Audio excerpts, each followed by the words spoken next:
Assemble. That's an appropriate way to begin the stream, Mr. Bennett. Thank you. Adventure team assembling indeed. Can I? There we go. I got a mouse. Camera mode right now. Volcano, by the way. That should be in Genshin 5.5. And probably going to be pretty good. Look forward to the exploration there. Anyways, on the docket for this video, we are going to talk about... I have the wrong chat. There we go. We are going to talk about Polearms only, because there's a Polearm character coming out. We're going to talk about not just Polearm only things, because, you know, the focus on Bennett is to talk about some things like I'm going to outline what my personal wish list would be for a Bennett 2. And then we're going to talk about other things. And yeah. Now, I normally do not, I'm going to be talking about Varesa and Eonon in this video, in case it's not obvious by the title. I do not consider this talking about leaks, personally. I'm talking about things I have seen, because I have no way to verify whether information is actually leaked or not, because I do not have access to the betas. I do not have the ability to leak information to you. I'm not going to show you footage. I'm not going to directly show you kit information. I'm going to talk about things, because I don't think showing specific numbers or is that important, versus just talking about the implications of things. Exact values and numbers of things will change. So take, you know, specifics with a grain of salt, because things will change. We will get new information. I do not consider this talking about leaks, but if you don't want to hear literally anything about kits for whatever reason, then you don't have to watch this.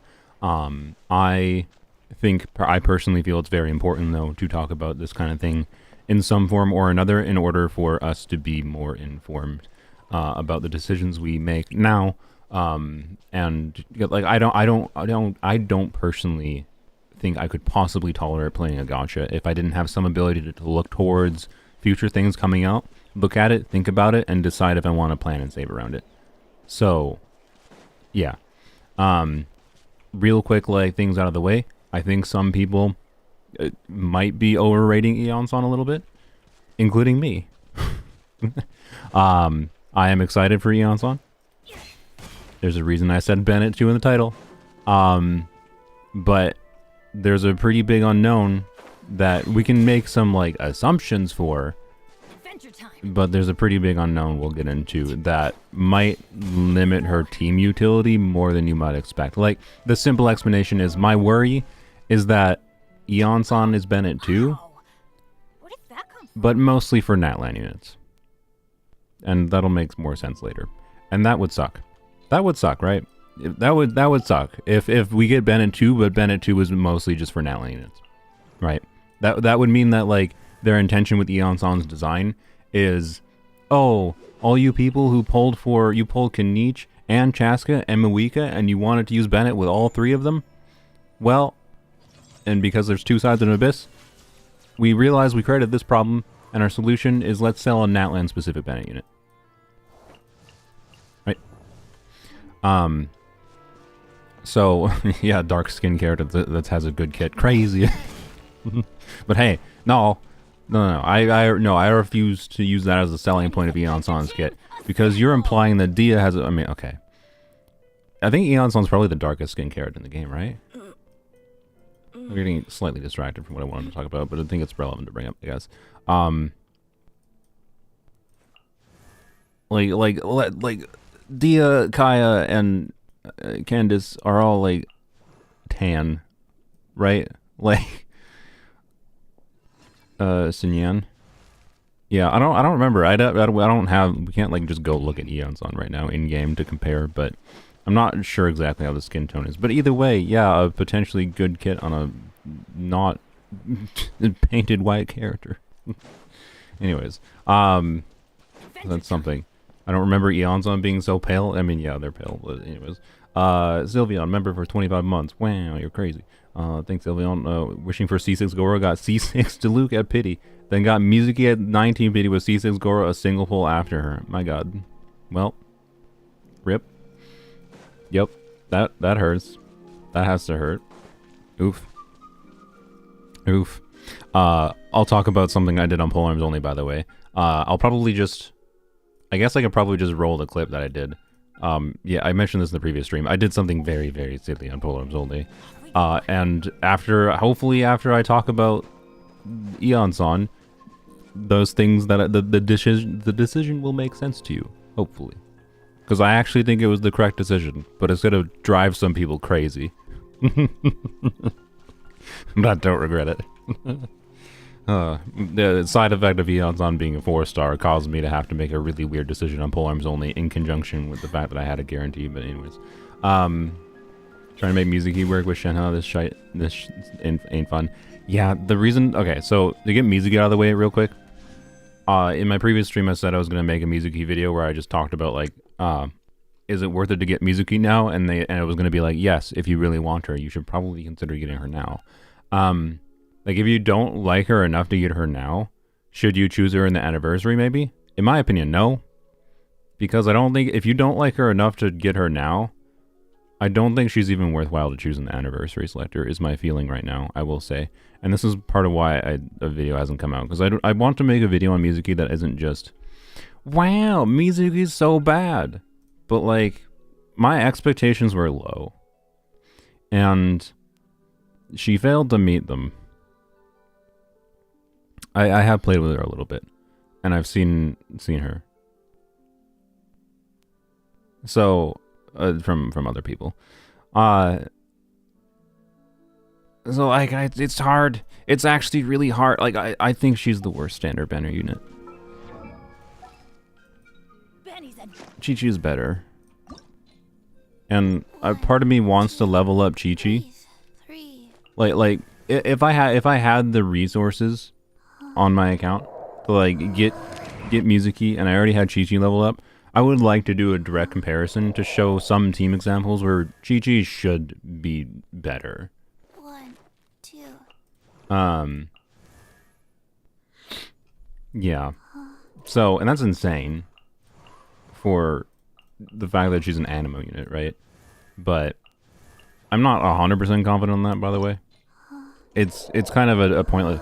It's kind of a pointless line to draw, really, because like it's not like these two units are that comparable mechanically. But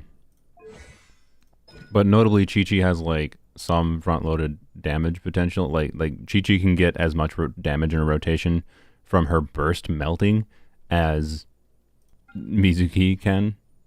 The difference is you don't normally build her for that much damage, but she, you know, is an attack scaling healer. You can build her for damage and still heal. So like, yeah, I'm like. And Chi-Chi has many other problems. Yeah. But like, you know, on hit, Chi-Chi's normal charge attacks regenerate HP for your own party members based on her attack. Like this, like this makes her a better healer for Furina. Like Mizuki is a really not good healer for Furina, and if you want to do anything with Hydra reactions, which, you know, a crazy idea, Hydra is relevant for the reactions that it enables. If you want to do anything with Hydra reactions, you can basically only use Furina with her. And her healing works in a way that makes her not really function with Furina, which is what I expected. But like, she basically cannot proc Furina A4, or Furina's passive that starts when you get overhealing. Like active on-field healers, can work with Furina primarily on the basis of triggering her A4. So Mizuki basically being in this state where she has like a Bennett style of healing, Bennett C0 style of healing, where, well, this is not, I'm sorry, not Bennett, it's not specific to Bennett C0, where she only heals at, when you're below 70%, but she will never basically never heal enough to overcap healing and trigger, because when she's over 70%, she doesn't heal, she just does damage with her burst, little snacks. So like, you're getting like very little healing from any Furina A4 and usually nothing, and it's just bad. It's just bad. It's really bad. Like, on my account with like what's insane is that like Mizuki healing, like Mizuki synergy with Furina only really properly works with Furina C2. And That's not great, considering if you have Farina C2, I feel like you're going to be... Like, if you have Farina C2, I can use Sucrose on Prototype Amber to be my healer. I don't need her to do any on-field healing, technically. So, like, what's the point of the on-field healing? I just... Like, why did they balance this character this way? So, that's why I'm struggling. Because my feeling, quite frankly, is the same as most people's feeling, which is that this is a very bad character. Like, so bad that she is the worst character I think I've seen in a long time. Like, what character is worse than her? Yes, I think she's worse than Kachina. Why? Because Kachina has context where I can immediately think she is relevant. You know, as an example, I made a video where one thing I liked about Kachina is the fact that Kachina makes Chiori better.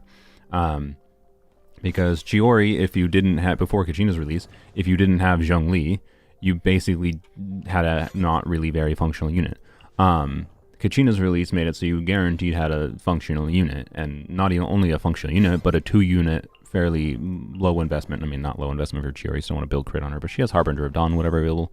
But like, low investment 2-unit core of like an off-field damage dealer, that gives value for defense stats, sick, and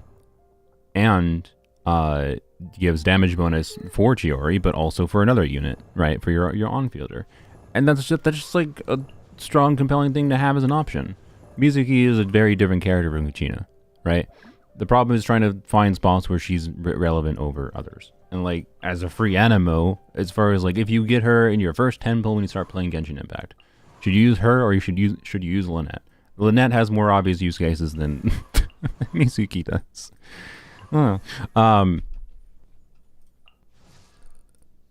So how far back do we have to go to where I get to a unit that like it's hard to think of really any relevant use cases for her?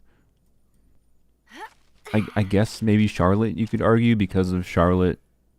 Like Charlotte should be more relevant than she is. But the way that they made her skill work is god awful, and her energy needs. Like, I overrated Charlotte a bit, probably much by accident, in my C0 4-star video, because I just didn't think enough about what her energy needs were at C0, quite frankly. So, like, yeah, anyways. Like,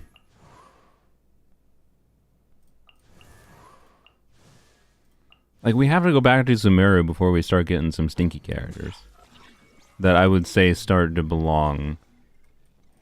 Like Charlotte, though, is still relevant for being a healer for Farina, by the way, for some players. Like, you need healer options for Farina. So, and Farina's relevance means that, like, yeah, healers that work well with Farina are inherently more valuable than... Yeah, so I don't know. Like the way her healing works is still valuable for Farina. The way his healing works is still valuable with Farina. It's a minor thing, and like they should do more than that. And she has some front-loaded burst cryo utility. Like, I know when people when she came out, some people were using her for getting 3 melts onto Luke's skill in a row without having to like wait for timing of cryo application. Mizuki is a healer, but again, just talked about how she's a bad healer for Farina. Like really bad. Like, you're just not gonna get much fanfare. Like she wouldn't be much different with Farina if she didn't have healing at all. It's a slight overestimation, but like, yeah. Oh boy. So like, if you want to play Mizuki with Farina, you're gonna like potentially want to play her with another healer. So it just sounds stupid. Like one of the potential teams that like should perform pretty decently is like Mizuki, Bennett, Jean, Farina, and that's a vaporized Farina team. You're using Jean as a healer, and Jean can get additional swirls that are buffed by Mizuki, so you could actually like build Jean for swirl damage more compellingly, and then Bennett is just there for the Sunfire combo realistically, but like Bennett not doing really anything for Mizuki's damage makes it like like again, other if you like, think of any of the other animos in place of Mizuki, does the team become stronger? The answer is, generally speaking, yes, in some context or another. The free animos or C0 Sucrose tends to be better. So man, she's just in a really weird place where the way they balanced her kit is just really bad. Like, and it really is just down to her normal attacks. Not being able to do normal attacks. Like the reason normal attacks is a problem. The simple explanation for why not being able to do normal attacks is a problem is one, for team composition. It means like you can't really use her kit properly with Xingqiu or Yelan. But the other thing is, like, this character is basically meant to be an on-field swirl DPS, right? And that's what she is. She's meant to be an on-field swirl DPS, first, foremost, and primarily. Oh yeah, Sayu. Yes, let's not forget Sayu. In my opinion, Sayu is a more fun version of Mizuki's kit that does some things better. So, anyways, like, what was I saying? So, oh yeah, normal attacks. Normal attacks is a problem because this is a character made to do on-field swirl damage, but by only doing swirls at a set consistent rate that Mihoyo decided, which is every other hit, from her skill, which lasts 10 seconds, they essentially just hard limited her total potential application. Like, they made a swirl DPS and then gave her a kit that inherently limits her ability to get swirls. Because if she could normal and charge attack, she could get more swirls. Right? She could get more swirl damage if she could actually normal and charge attack. And notably, it'd be more swirl damage that you can control when it happens. Which might matter because of the fact that, like, Mizuki on paper, in AoE scenarios, you could, like, theoretically swirl Pyro onto an enemy that has Cryo and get a forward melt on that Cryo swirl, or sorry, on the Pyro swirl, and that Pyro swirl forward melting could potentially get like 50k. That's like, oh, wait, what? Mizuki can get a 50k swirl? That's a lot of damage, right? And yeah, it is, but you can't really do that consistently. It's impossible in single target. Basically impossible in single target. And I just, like, I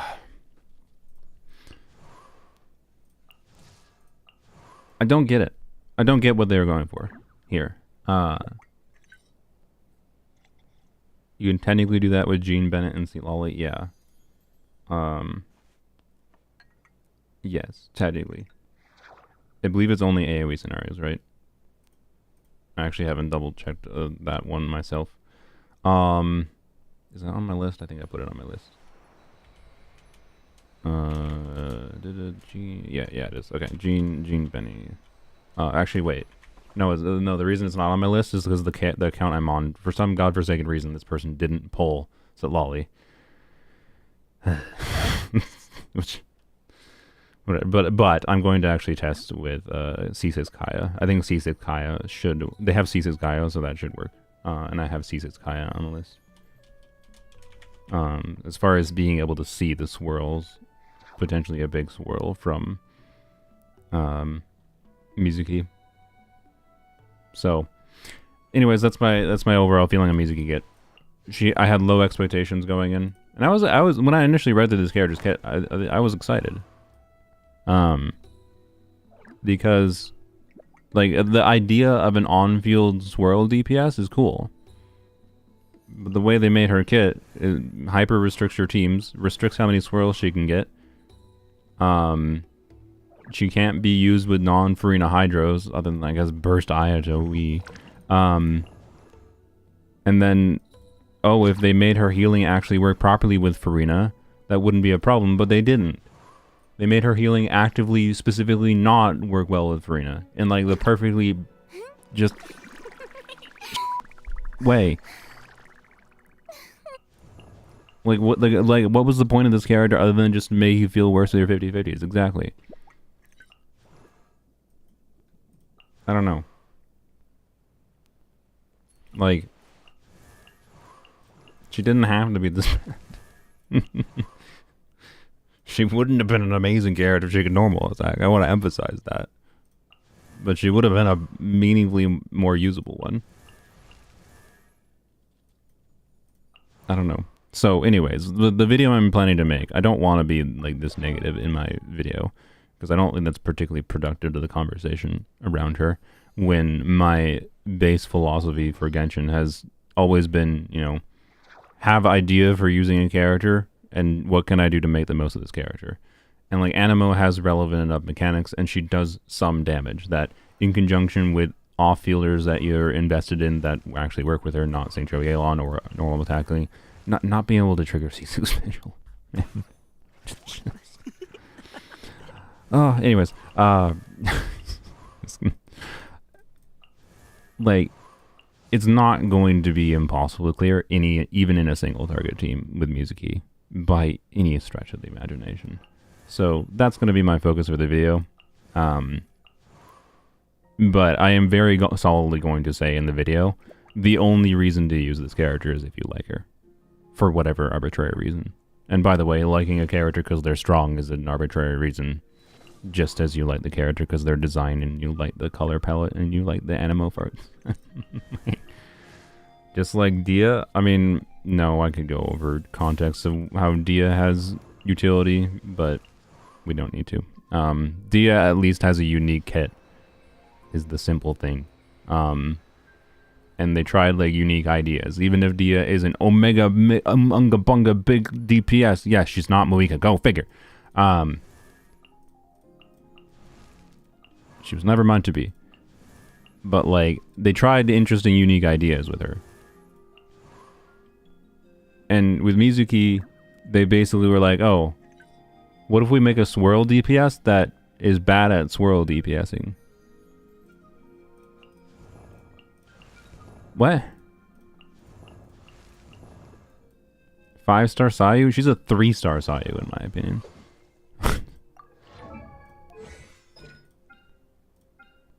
Like, to be clear, I think factoring in C1 Sayu, I guess.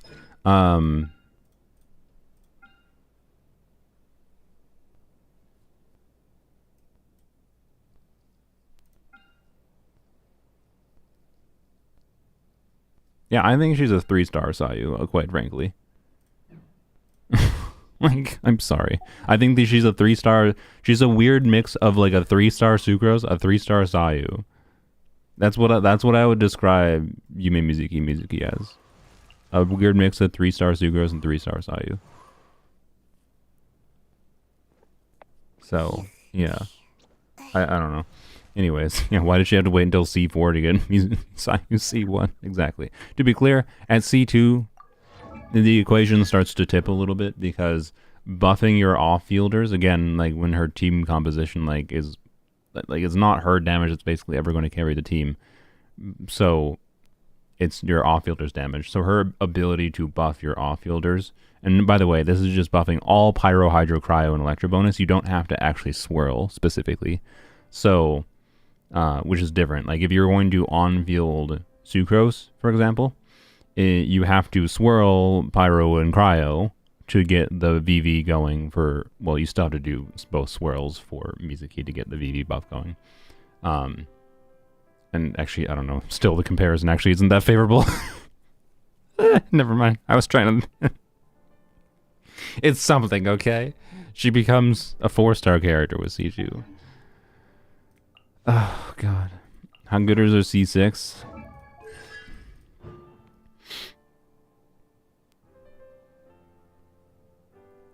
A 30% damage upgrade. This is basically a 30% fixed damage upgrade. A 30% fixed damage upgrade to a unit who is optimistically doing like, we'll say 30% of your team's damage. That's like, by the way, like AoE scenarios is where this character makes sense. This character just doesn't make sense at all in non-AoE scenarios. And like, there's been a lot of AoE abysses lately, haven't there? That's sarcasm. So like this is a 30% damage upgrade to a unit who is dealing like potentially the lowest damage contribution in your team for damage dealers, right? Right. Like that's, so it's not a 30% DPS upgrade for the team. It's a like a minor damage upgrade for the team. The difference is that it will perceptually do much more because it's very perceptually satisfying to see big numbers appear from the swirls. So it's a constellation that, if you really like Mizuki, you will probably really enjoy C6. But it doesn't really make her that much better. So, yeah. Anyways. Yeah, my video will it'll probably be focused around, like, okay, everyone's saying Mizuki is really, really bad for a lot of justified reasons. So, like, how bad... Is Mizuki really that bad? And the answer is kind of yes. But she's also not so bad that she's unusable that you can still find ways to use her. And that's gonna be the goal to show in the video. But the account I'm gonna be playing Mizuki on is a much lower invested account as far as, like, off-field utility than my main account is. So it's actually gonna be a struggle. Oh boy. Anyways, yeah. So that's my Mizuki yap. Let's talk about the things that are actually interesting to talk about. Oh, of course. Well, never mind. I guess I'll wait 4 minutes to get that. What is it telling me to do in here? I've done the Archon quest. I did the Tribal Chronicles. Oh my god. Is that the only way to get rid of this stupid UI element? Is to do all the Tribal Chronicles? Oh, ugh. Anyways, ads in Genshin. Play the Archon quest. Play the Chronicle quest. What is it going to tell me to do character story quest too? After I finish that, it's gonna do. Oh, you haven't done the side quest for the Phantom Sale. Actually, what is this side quest? It gives me a screw. It's all story quest. Wait, it actually does ask you to do these? Are you actually serious? I was making a joke.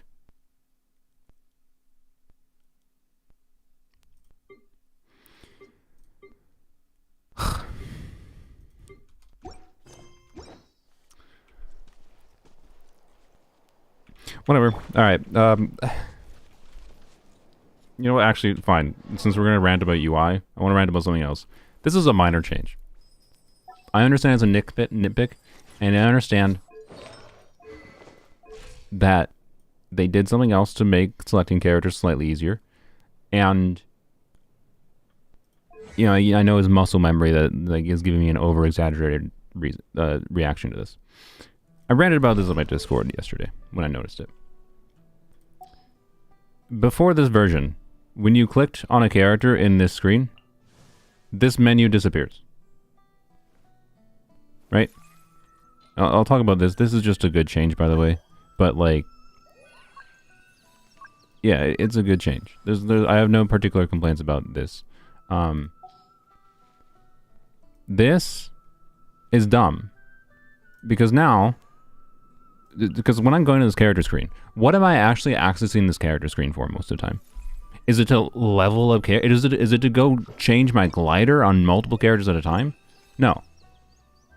I'm going into this character screen so I can go, like, okay, let me check Yai, let me go into her artifacts and her weapon. And visually, you might not notice what's the problem. What is the problem with the change they did? The problem is, when I click on a character here, this does not go away anymore. And all the UI elements that I want to access regularly when I'm going through this menu are in the left.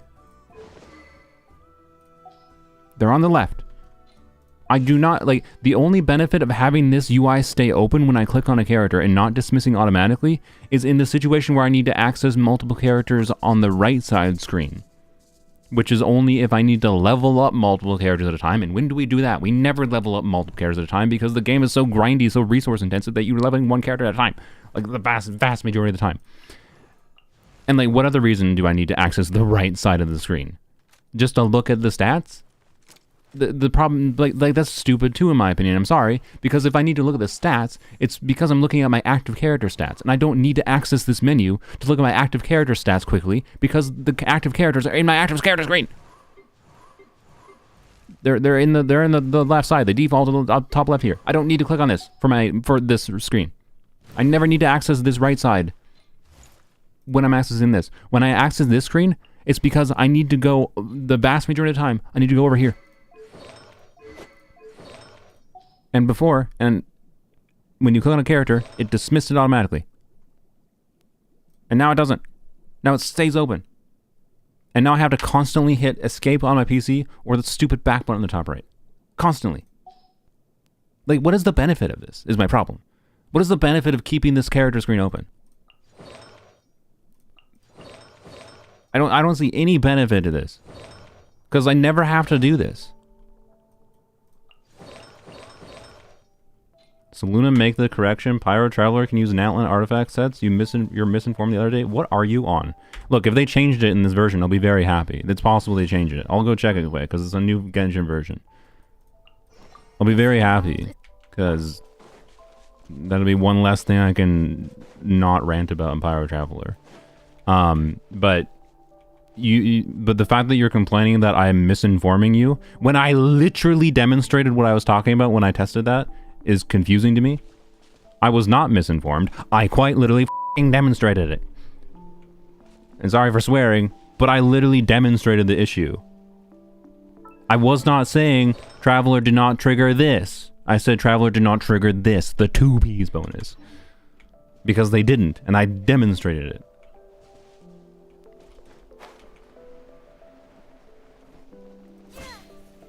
So I hope you're correct. I hope they made this change.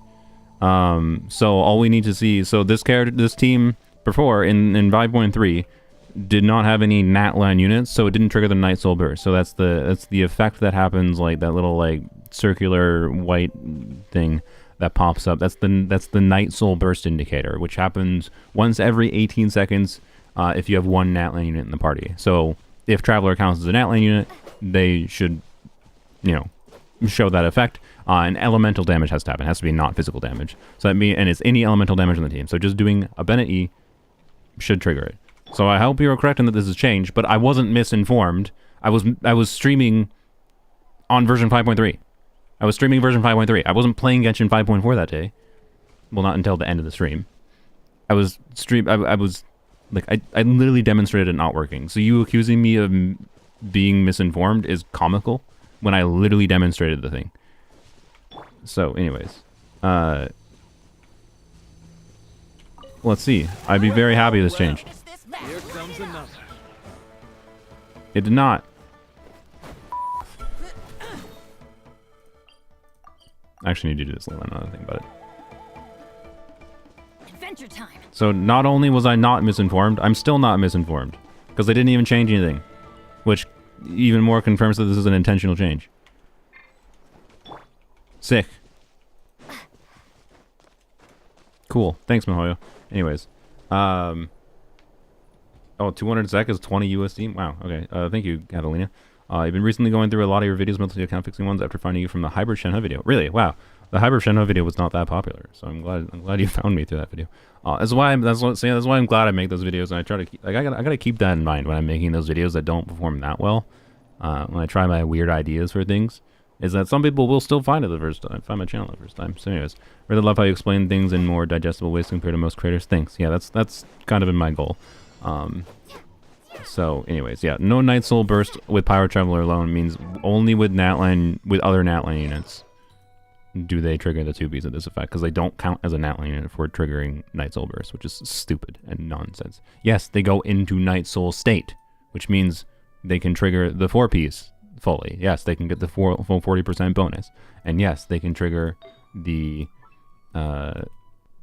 this, because this does not say Night Soul Burst. It says when they're in Night Soul Blessing or they're using Night Soul points. That is different than triggering Night Soul Burst. Is this do I blame you that much for not understanding what I was talking about? No, but I was also pretty specific on what I was talking about last time, where I specifically said it was the 2Ps, and I showed that the 2Ps. So that's why it's frustrating to me that you were saying I was misinformed, when in fact you seem to be misinformed because you probably didn't understand the nuance between Night Soul Blessing, Night Soul Points, and Night Soul Burst. Is it stupid and convoluted? Yes, I want out of Natlan and how god-awful and convoluted Mihoyo has made kit descriptions. Like, Varesa's kit is one of the most god-awful, convoluted messes of a kit that I have seen for something. Like, Varesa is Electro Plunge Gaming. And she's a 5-star, and she's a Natlan 5-star, so she gets big numbers. She has big fat multipliers. And is there more nuance to it? Yes, there's more nuance to it than that. But like, Varesa is, you do bursting and you do a bunch of E's. And no, she isn't the same as Gaming in that you don't have to pay attention to catching the thing. which means I think she's a little bit less interesting to play than someone like Gaming. And her element being Electro matters less than Gaming. Like, Gaming being Pyro means you have to think about reactions. You don't really have to think about reactions with Varesa, although I will take back slightly. I like, from what I said previously about Varesa, I like Varesa slightly more than I did originally because of her unique burst mechanic. There is some weird potential for like building 300 ER on Varesa in order to like do additional. So like if I get Varesa and I want to make a video on her, it's probably going to be a what if you build 300% ER on Varesa? And I don't even know if I can build 300% ER on Varesa. That's going to be very hard to do. But and no, you won't need C2 Xiaonan to do energy shenanigans with Varesa, but C2 Xiaonan will help a lot. But yeah, Emblem Varesa, yeah, so exactly. The fact that there's a reason to do like some weird build shenanigans like that on her is cool on a mechanical level. And the reason it actually gives relevance to her being Electro is because Electro resonance is a thing, and like Electro units being paired together to generate a crap ton of energy particles is like one of miHoYo's intended synergies of like Electro as like its element identity. So the fact that Varesa makes use of one aspect of Electro's like element identity, which is generating energy, and she can use that extra energy to some amount of benefit is cool. Will it actually be that significant in practice most of the time for most players? No, not really. Yeah. So, what is her playstyle so far? Varesa is, you don't need, aggravate is basically no with her. Like, I'm not saying you won't be able to play her with Nahida. You can play her with Nahida, and, you know, particularly if you have C2 Nahida, maybe there's a reason to do that. But if you don't have C2 Nahida, is there a reason to play her with Dendro for like the damage increase you get from aggravate? The answer is no, because her raw multipliers are really, really big. Like, she gets 500% on a plunge at a baseline. That's ignoring like her burst multipliers being a separate instance of plunge damage that has a higher multiplier. So anyways, Varesa is like going to be strong. We don't know. Her numbers might change, right? So I don't think it's that important to get stressed on the specific numbers. I don't actually know exactly how many plunges she's intended to do, because her kit, when you read through it and actually like look at how it how it works, she like potentially resets her skill indefinitely is how it reads, but I'm pretty sure it doesn't actually reset her skill indefinitely. If it does, that's very weird. And I want her even more if that's the case. We haven't gotten clarification on that, and we might not. It's one of those weirdly specific details where we might not, and it doesn't really matter, because even if her skill does reset indefinitely, that doesn't mean anything other than like, because it's going to be restricted. Like how many plunges you get is then restricted by like animation times, and her burst makes things a little weird too. So anyways, my assumption is she will do at least 4 big plunges. And so like my rough estimates where she is doing like at minimum is my guess like 6,000% motion value. That's at level 9 talents. You see the new artifacts. That's a particular Xiao main is having copium issues. The plunge artifacts are a little weird. Like the plunge artifacts are definitely made for Varesa. Which, by the way, you don't have to use the plunge artifacts on Varesa. You can use Obsidian Codex. Codex should be worse, but if you are using a non-crit weapon in particular, Codex gets better. If you are using a crit weapon, I think you end up skewed towards whatever. So like a problem Mualani and Chaska have, Chaska in my opinion more so, is they ascend with crit rate, right? And you know, there's potential crit rate bow options, right? Why is Fischl not equipped? Oh yeah, Zajef played on my account yesterday, by the way. I got him to try DPS launching on my account, and he tried a few other things. He was disappointed that I didn't have Gaming leveled, because he wanted to try a C6 Chevrolet non-overload team with him.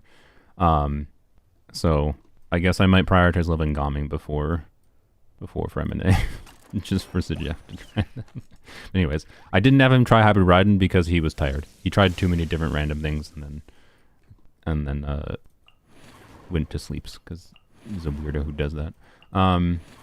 Anyways, Oh yeah, animation ones. Varesa has, you know, Natlan gimmick flourish, like a lot of nice animation flourish. I can't say I love how she has a skirt that is generously described as a piece of cloth that technically covers her crotch and technically covers her ass, but not really. And I'm not the biggest fan of that personally. So all you Genshin players are just like, Zenly's the Gooner game. I'm just gonna be like, all right, click on Varesa. So it's fine. Anyway, it's fine. It's a gacha game. I'm not the biggest fan of how they've been like designing most Natlan characters visually, other than Sweet Lolly, you get an exception. I also kind of like Oron, but he's mostly just like edgy boy. So he's like simultaneously generic, but also, anyways.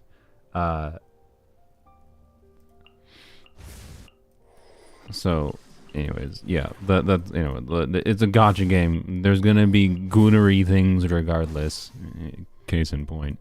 But yeah, I'm not the biggest fan of just like how she looks. It's cool that, by the way, she has a different model. Like she has the same like height of Seat Lolly, so like the small-ish.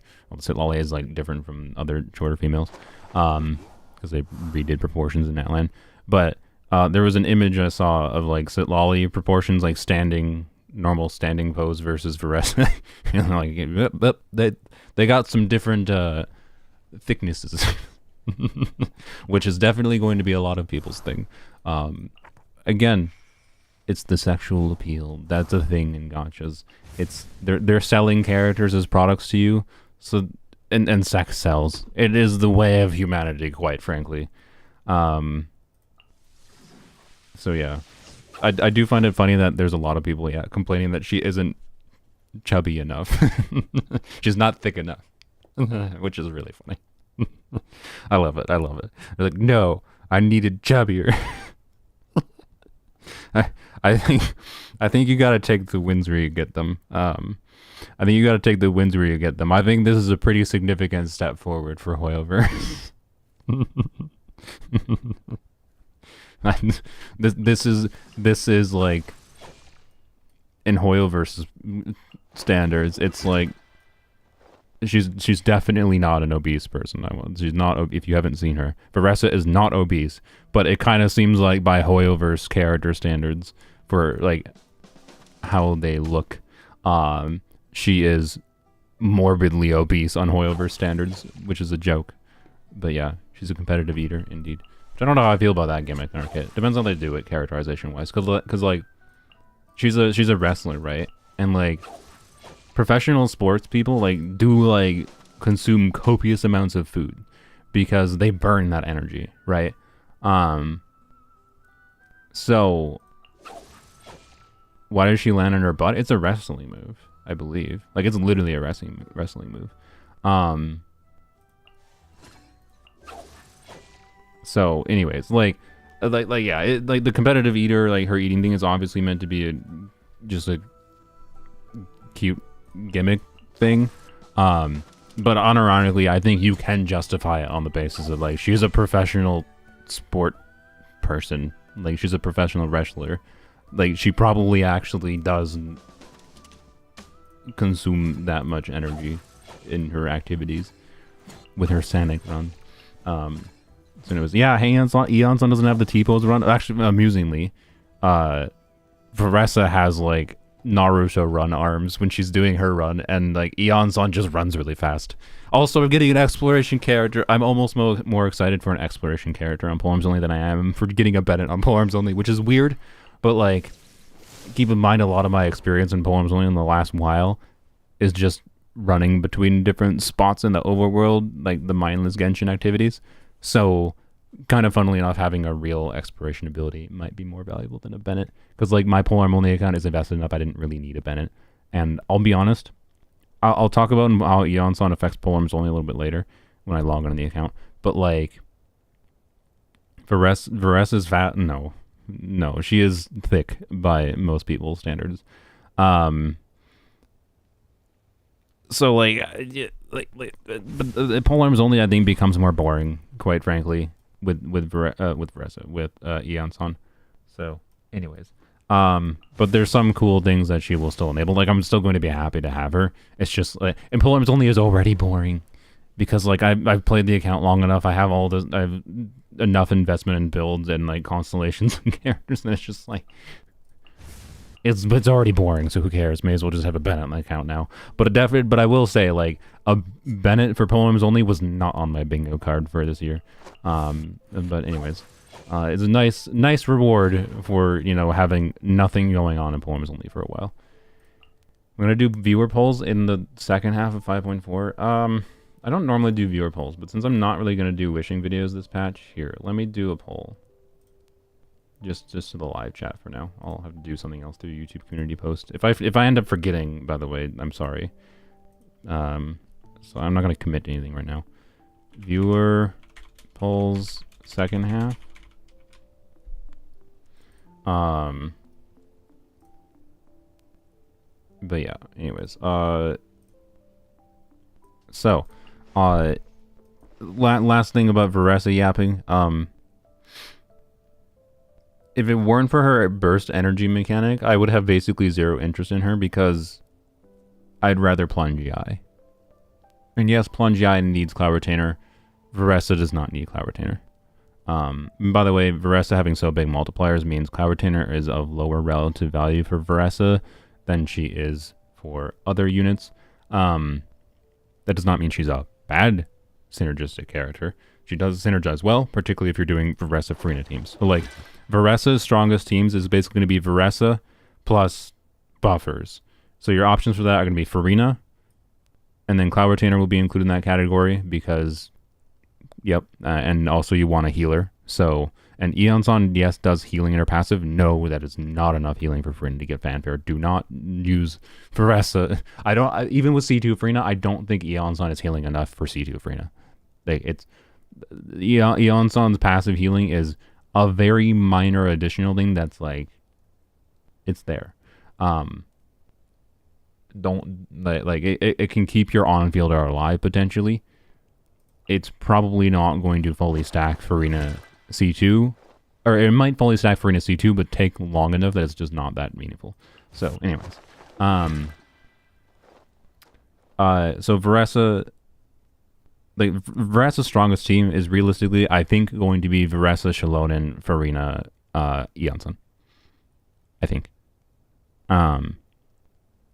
Although, if you don't get C2 Eon-san, by the way, Eon-san is almost assuredly going to be on Varesa's banner. I will eat my socks if Eon-san is not on Varesa's banner. Eon-san is Chevy healing. I think it's substantially worse than Chevy healing. It doesn't scale with talent level at all.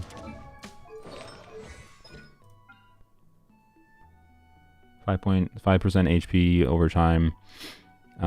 We'll ignore the fact that C4 can extend her healing, but it's 6 instances of healing every 2 seconds. Sorry, not 6 instances. It's 1 instance of healing every 2 seconds, so 6 instances of healing. So my 40k HP build, which is a healing focused build, by the way, because I'm using Song of Days Past, so I'm getting, what is the multiplier? 35, so times 1.5. Eon-san is not going to be built for healing like ever, but like, you do have reason to build Shivers for healing because with Song of Days Past, right?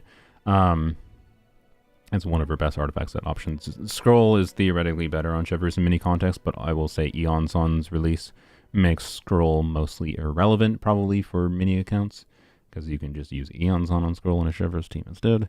But anyways, anyways, this is an actual healing focused build. Like, so for the 40k times 0.00, not 0.00, times 0.507, that's 2,000 plus 610, and then times 1.5. My Shivers heals 4,000 per tick, times 6. So she heals 24,000, and then C6 is an additional team-wide heal after, of course. So 24,000 healing from my Shivers. And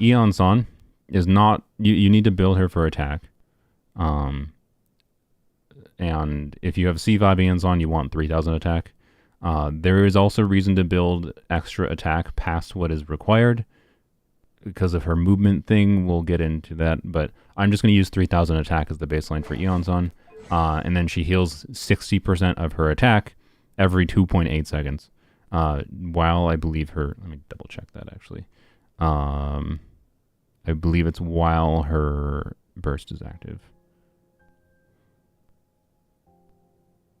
Oh, no, sorry. It's even... it's worse than I thought.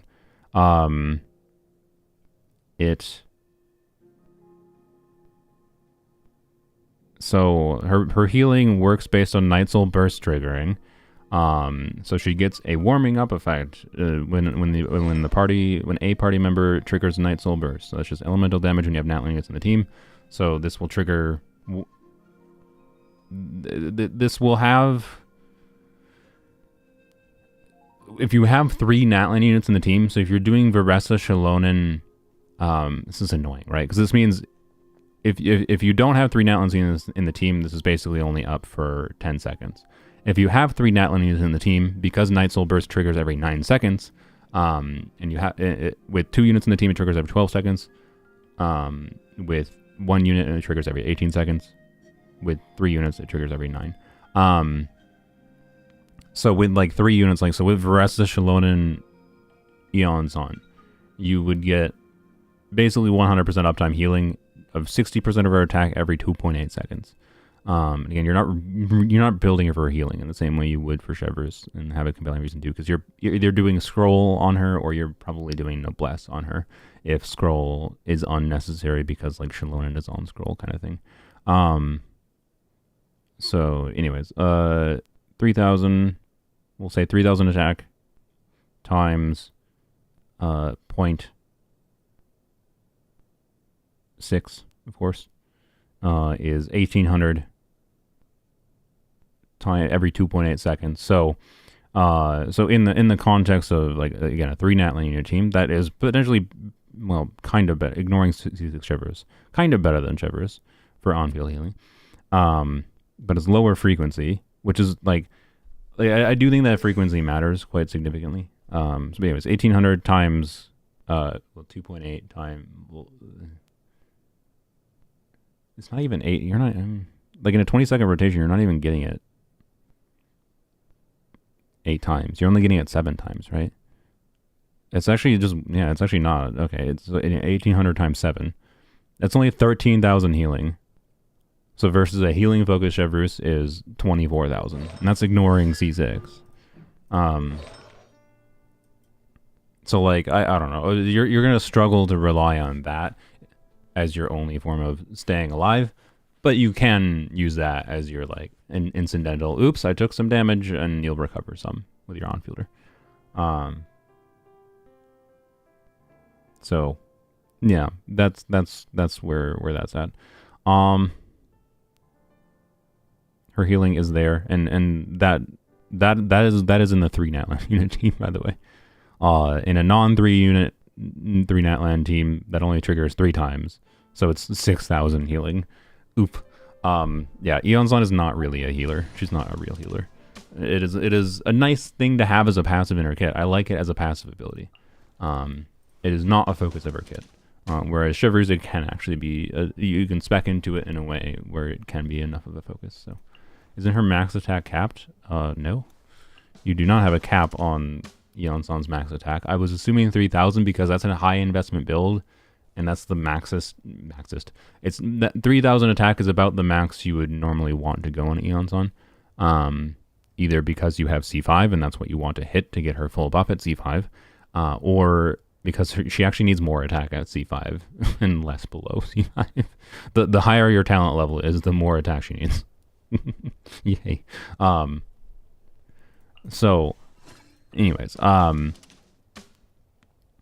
the other reason to build extra attack past what you need for getting her buff is the fact that Eonson has a movement gimmick. But I haven't even tried to explain Eon. I've been trying to talk about Varesa, and I keep on talking about Eonson. Sorry. So like a high investment Eonson build should aim for 3k attack, in my opinion. And that, if you're using a Fav build with 4-piece scroll on Eonson, that will be a bit hard to do in some team contexts. Like, because Eonson's an attack buffer, maybe you'll want to use Eonson in place of Bennett in some contexts, right? And she's solo Electro. If Eonson is solo Electro with units that aren't generating a ton of energy and Eonson is the only one on Fav, it's going to be quite hard, if not basically impossible, to have a Fav build that has 3k attack, unless there's other attack buffs happening in the team that get her to 3k. So, yeah. Anyways, Hyperbloom Kinich, she doesn't do off-field Electro. So, anyways. Eonson with healing with shielders, yeah. Like, Eonson's healing, like, in conjunction with, you know, shielders that have a little bit of downtime, for example, like Lanyan, could be kind of nice, potentially. So, anyways, as far as Varesa teams go, yeah. Varesa's best team is probably going to be Varesa, Xiaonan, Eonson.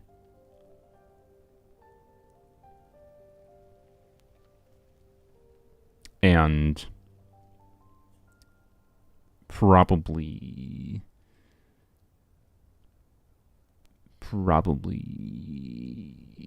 is it Farina? I don't know. The problem evaluating Farina is Varesa's freaking artifact set. It gives 100% damage bonus. I think it's still probably Farina. Well, yeah, no, it's probably Farina. It's probably Farina. Because off-field damage on top of damage buffing. But it's worth mentioning that I don't think you will feel that much of a need to use Farina. I think any kind of mix of Varesa, I think Eonson Varesa will basically be something you're always going to want to do, because you can do Eonson Varesa plus an animal unit, right? And, you know, who knew VV good? Like Eonson Varesa, Farina, Jean would be compelling. And then Cloud Retainer would just be an upgrade over Jean, of course. And you can do Eonson Varesa, Lanyan plus Bennett, right? You can use Bennett. So like Bennett, Xiaonan, Cloud Retainer, Animos, Eonson. Any way you can like amplify Varesa's like raw multiplier damage. As far as reactions go with her, like, should you play Dendro? Should you do Hyperbloom? I saw in the chat. Maybe. If Dendro is relevant for like a particular enemy in the Abyss. Because the game's contextual for what elements are most relevant. You could get meaningful faster clear times with the Hyperbloom Varesa team, simply by nature of Nahida's Dendro being relevant for shredding a Hydro Shield. Right? So that's a factor. For what it's worth, you can also just probably configure teams like, I don't know, you could do Eonson Varesa official. I was gonna say Hydra unit. I was gonna say Farina, but that wouldn't really make sense. I was gonna say like the triple electro charge was what I was thinking, but I don't know what Hydra unit actually makes sense. There may be Kokomi, I guess. I don't know. Actually, I don't know. Mono Electro. Let's go. Eonson, Varesa, Official, and an Animo unit. And Blam. You got Official doesn't necessarily be ideal there because you won't really trigger Official C6 that much. Bam, though. There you go. Mono Electro, do Kazuha, Eonson, Official, Varesa, and like that team, that much Electro application will probably shred Hydro Shields just as well as a Dendro unit will. So, but anyway, sometimes different damage types, diversifying the damage types is relevant. The problem is that building EM is not really relevant on her because like the damage uplift you'll get from aggravates on Varesa is not that significant. It's not nothing because she does have some of her damage, like not an insignificant amount of her damage contribution is like her initial skill activation damage because you use her skill a bunch, and her charge attack instance because like you do her skill into a charge attack, into a plunge. And so my understanding is that you'll get like a 200% with leveled talent, with leveled skill talent. You got like a 200% instance of damage on her skill, and then a 200% instance of damage on her charge attack. I don't know if her skill has ICD, so I don't know if you'll actually be able to get an aggravate in every skill instance. I don't know We don't know ICD. So, like, it could technically be slightly better if her skill has no ICD and you get an aggravate every time, and her charge attack has no ICD, you get an aggravate every time. It could be okay to put a Dender unit with her. There's not zero synergy, but at the same time, her having just raw big multipliers means it will basically always be better just to do buffing as much as possible with her. So yeah. That's it. Do you know who she's running with? I will be surprised if she does not rerun on the Cloud Retainer. Why? Because towards the end of version 5.4, this current version, we are getting an Abyss cycle that has a Plunge buff. And Varesa is a Plunge DPS. So the Plunge Abyss, basically, the Plunging Abyss is active for like the first half of the patch in version 5.5. So it's basically the first half 5.5 Abyss more than it is a 5.4 Abyss. Did I just say 5.4 twice? It's the first half of 5.5 Abyss more than it is a 5.4 Abyss, but it is starting in the end of 5.4, right? And 75 Plunge bonus. It'd be a bit weird for them not to rerun Cloud Retainer when they have a 75% Plunge bonus Abyss, where people will get Cloud Retainer and be like, oh my, look at my big plunge damage on social media, right? That will work. That will help sell either Varesa or Cloud Retainer. It'd be weird for them not to do that.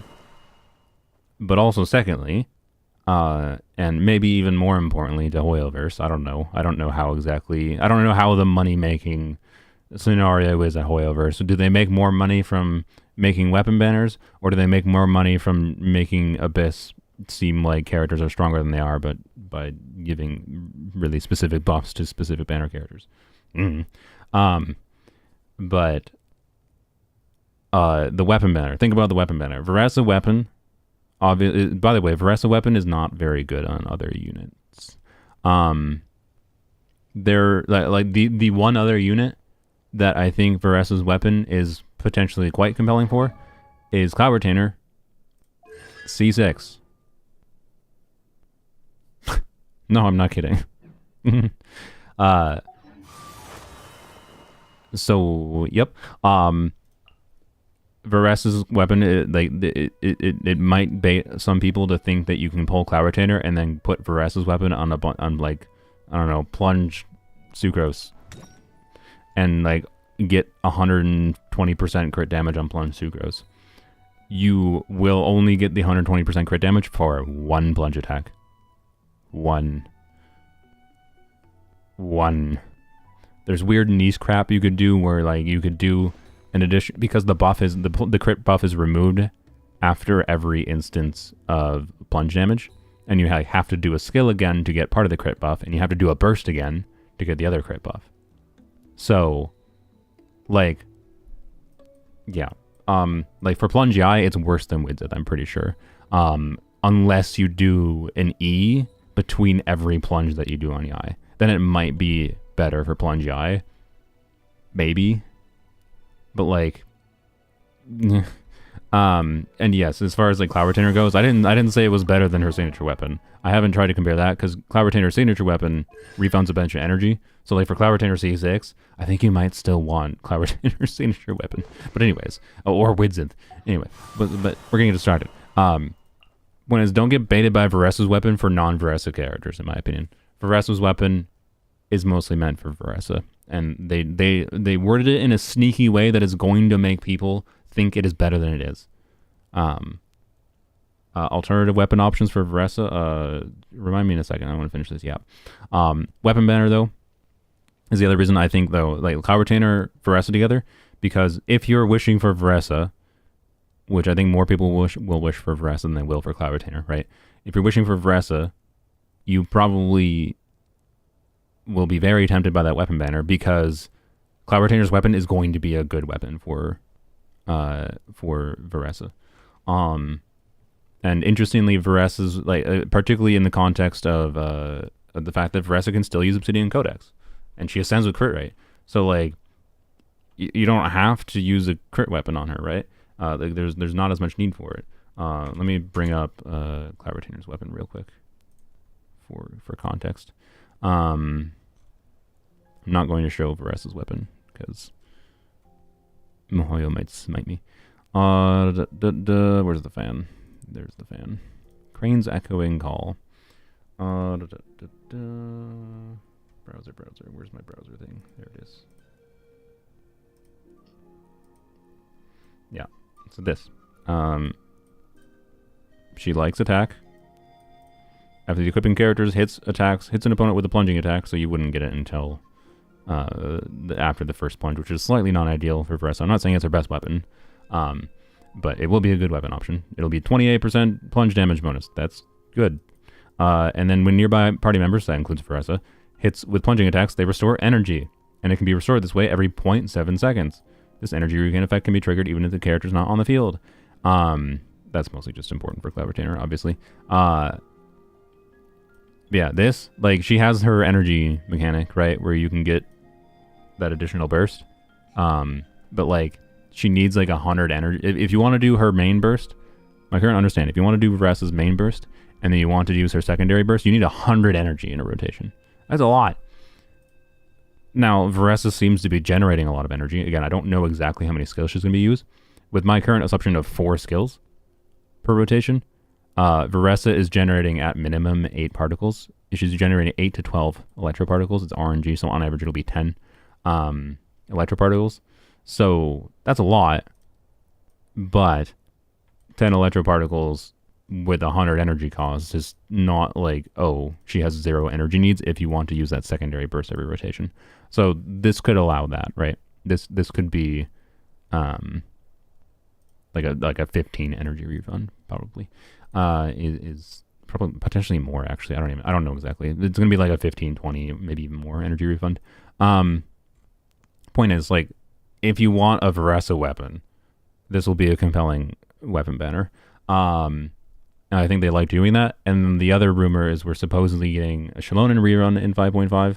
That's more up in the air, of course, but I think it seems likely. And ready to ride. A Xiaonan rerun plus Venti rerun, which seems like it might happen, but that's again an assumption people are making. We don't actually have real information. But like Xiaonan weapon banner plus like a double buffing, compelling buffing weapon banner. Ooh, Elegy and Paw Patrol. Oh, although it is worth mentioning, I literally just had a stream about DPS Lanian, and I demonstrated how like Elegy wasn't really that much better than Vav on Varazon, for example. It made a perceptual difference as far as the damage numbers we saw, but did not actually meaningfully affect clear times that much, for what it's worth. But that does seem like the point is, I think Mihoyo makes enough money on weapon banner. They pretty clearly, in the last little while, have tried to make weapon banners on average more tempting. So that seems like a likely circumstance. I will be surprised if Shanyu doesn't rerun with Varesa. As far as other weapons for Varesa, you know what? I didn't even think about it. This weapon is would be weird on Varesa. I do admit. But at the same time, again, the fact that she can have reasons to get some value from extra energy, and that this gives 48% energy after using a skill, which means this would be permanently up. Like a high base attack percent, 48% ER, and you just use your like Obsidian Codex build if you need the crit, or you can use the Plunge artifacts if you have enough crit substats. Like, I didn't even think about it that much before, but honestly, not an interesting option. The EM weapons are not going to be really compelling on her. This is going to be a no, probably, other than as a very meh stat stick. Like, you should use Widzith over this, definitely. Widzith will be good. Fav could be interesting. I'm, again, not joking. Weird relationship of energy on her. She might, like an R5 Fav, she might be triggering 3 times, or no, she should be triggering 3 times in a rotation easily, and she might be able to make use of that extra energy, and your teammates might be able to make use of that extra energy. So I'm not even joking. Fav could be kind of interesting on her. This is why that burst mechanic is like why I like kind of actually like the character. I went from not caring about her, but that burst mechanic makes me like her. Giving extra reasons to do something extra with energy when normally you wouldn't have reasons to do something weird, like doing really high energy builds or generating a ton of energy in a rotation. So it's a consideration. No.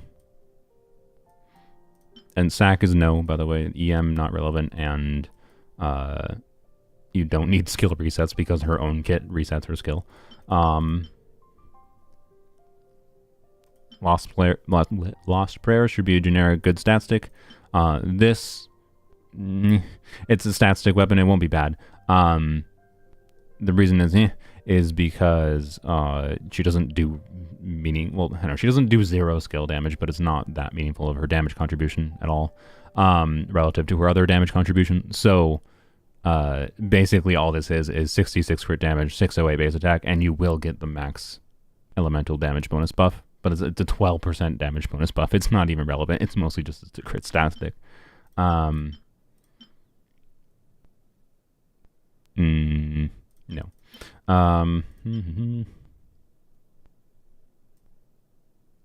So I think for a lot of people it's going to be Widzith. For craftables, this should be pretty good. Actually, interesting. So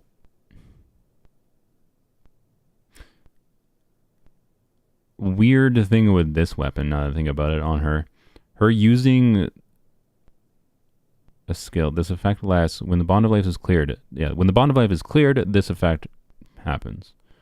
But no, okay, yeah, never mind. This effect can be triggered. The first effect also has a limit on it. I couldn't remember if the first effect, I didn't notice this line initially. So yeah, this should be an interesting option for her though, particularly at high refine. Being able to give a bunch of damage bonus should be decent. Memes, no, not recommending, but and yeah, other catalysts. Let me double check. 4-star catalyst.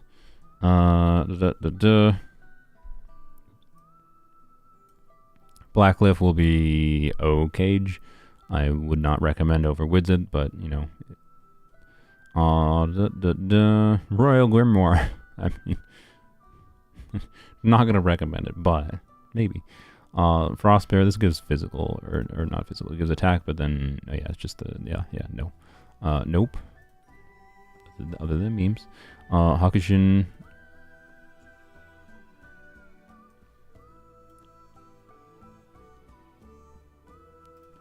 It'd be a weird option. I wouldn't recommend it because, you know, a damage bonus for other units is not probably what you want. Varesa is going to be doing a large majority of your team damage. So you want weapons that are probably going to benefit her more than benefit your other teammates, but there is not zero benefit doing that. Skyward, yes, should be compelling. I just don't want to filter to 5 stars right now. I was just looking at 4 stars. No, don't use this. Yep, there you go. Let me filter to 5 stars. Don't want to accidentally show her weapon. Skyward, Memory of Dust. Memory of Dust gives you more attack percent with a shield, of course. And then you have Wander's Weapon, which is stat stick. She's not doing normal type damage, so it's not very good. But stat stick weapon is stat stick weapon.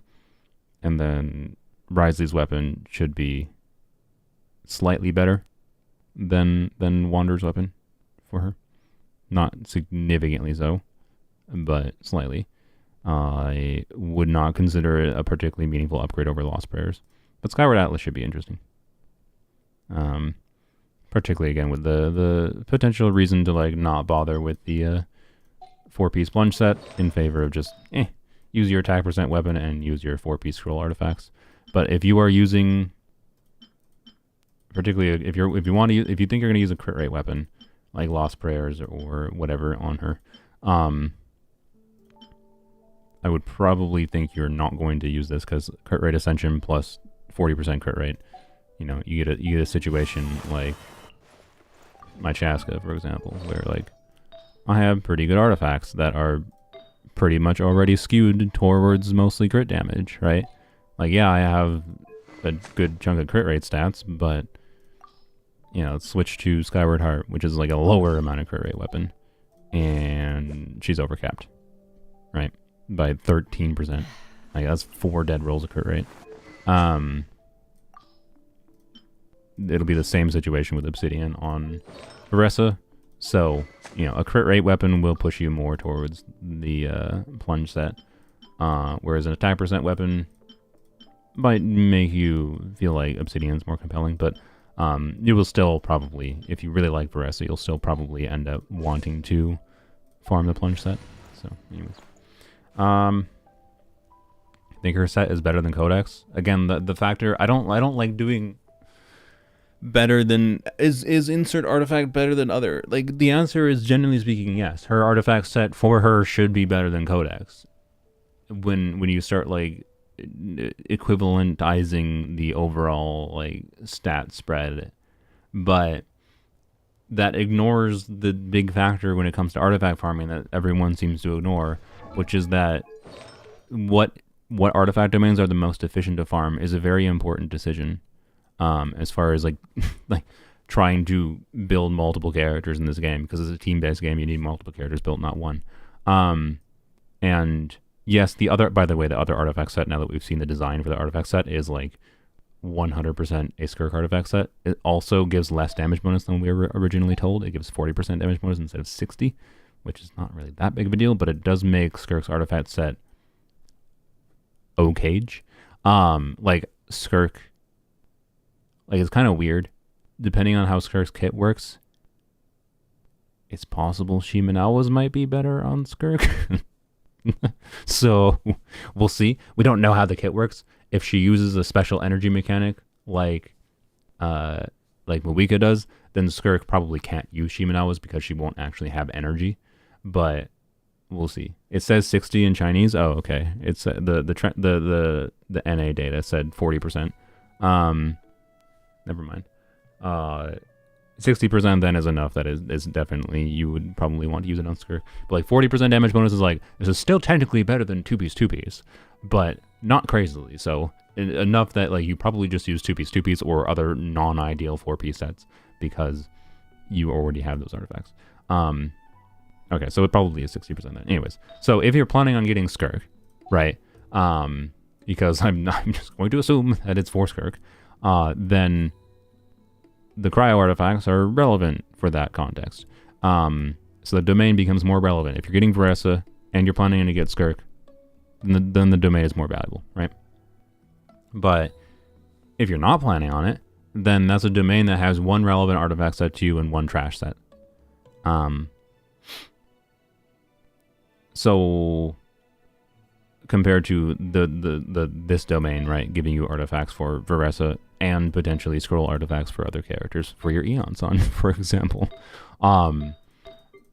So like it's still more resin efficient is my point. It's a smarter decision to like generically recommend farming these artifacts than it is to just farm the plunge artifacts because they better.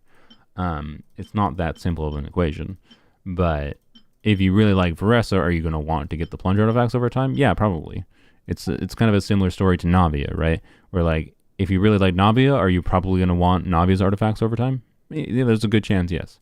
Although Navia is a little bit less. Navia's artifacts are not so good that they justify it as much, whereas like I think the plunge artifacts are good enough to probably justify it. But again, depends on your weapon situation for your Varesa. But yeah, you get in the plunge set in your Miko? No, because remember, like the big thing with plunge Miko is her kit doesn't turn off. You still do skill, and if I'm playing well, I should normally be doing burst. So like doing plunge set on Miko means sacrificing other damage. I'm not saying 2-piece. What in the frick? Why? What happened to you? I blame Zajeff. What actually happened? Oh frick! What did you have before? Sorry, that reminds me here. Go. Give this back. Zajeff had to flop around artifacts. Why are Loda's not in this game? Oh wait. I know what it is. I know what she used. She used.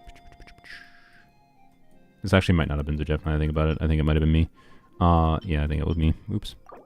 Flap.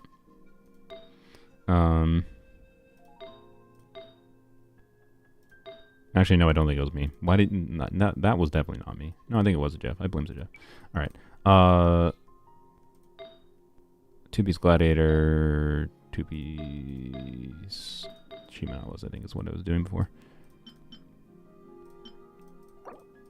Flap. Anyways, there we go. Okay, fixed. Yeah, is the two-piece attack build the ideal build for Plunge Xiao? Not necessarily. I just like it for an overall universal build balance. The real thing I should do when I'm playing Plunge Xiao is switch her weapon, because for Plunge Xiao, Widzith should be notably better than Kagura's on average, to be clear. Because the passive on Yai is only giving 12% damage bonus for my plunging damage and my burst damage. It gives the additional 36% skill damage bonus, which is still nice. It's still something, but compared to, you know, Omega Widzid buff for all of Yai's damage for a plunge team, where more of her damage is not just her skill damage, is relevant.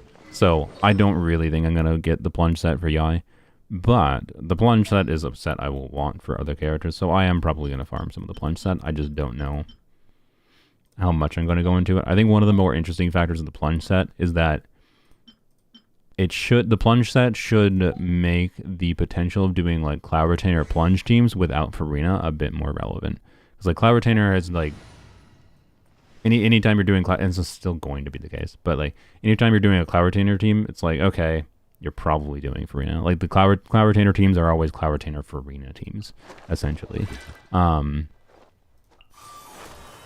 the fact that there's 100% plunge damage bonus potentially, the way you have to like do a charge attack to get the stack though, which makes it weird to evaluate. Like not necessarily every character is going to get and keep full stacks on the plunge set. So like it's designed in a slightly annoying way, I will say. But yeah. Anyways, the plunge set is cool. And the cryo set is a Skirk artifact, presumably. Plunge Hu Tao. Yeah, like Plunge Hu Tao should be able to keep up the artifact set without any problems, and I'm not 100% on it, but I wouldn't be surprised if the Plunge artifact set makes a C0 Plunge Hu Tao strong. I mean, you're sacrificing charge attack damage, though, when you're doing that. So I don't know if it actually is. I don't know if it actually is stronger than MH, 4-piece MH on Hu Tao. Especially because Hu Tao ascends with crit damage, and if you're using Staff of Home on Hu Tao, then, like, you need a lot of crit rate. So, like, it's a lot more awful to build Hu Tao and not MH if you're doing Plunge Hu Tao. So, y'all, it won't work on her either. It says skill damage, not skill use. You get 2 stacks. Obsidian. You get 2 stacks when you do a charge attack hit. And yeah, but the charge attack giving 2 stacks, and then skill and burst giving 1 stack is, that's what I recall it is to get the stacks. Makes it weird. Best in slot for Gaming, I think Crimson is still better.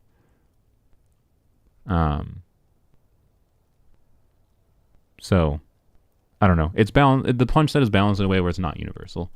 So yeah. Will Xiao be good with Eon-san? Yes. Okay, let's talk about Eon-san. So, Eon-san. Bennett 2. Actually, first, before we talk about Eon-san more specifically, I've already vaguely talked about Eon-san in different ways, but the real topic of conversation. Bennett 2. What is my wish list for Bennett 2? Yes, this is ignoring. This is what I would have pretty much said, I think, before Eon-san. My wish list for Bennett 2 would have been an attack buffer that buffs less than Bennett, but I would have preferred they buff the whole team rather than only buffing the on-fielder. Eon-san does not buff the whole team, by the way. But that's what I would have wanted. I think that could have diversified team options in a pretty healthy way in Genshin. They did not do that, presumably because they don't want to make off-fielders stronger. And that's presumably why they're not doing why Eon-san, like, because Eon-san could say buff I don't know, 30% less for the total attack buff, but buff the entire team, and that would be, I think, more interesting, and make her a bit more unique than just being a Bennett variant. But she's only the active one. But anyways, that's what I would have wanted.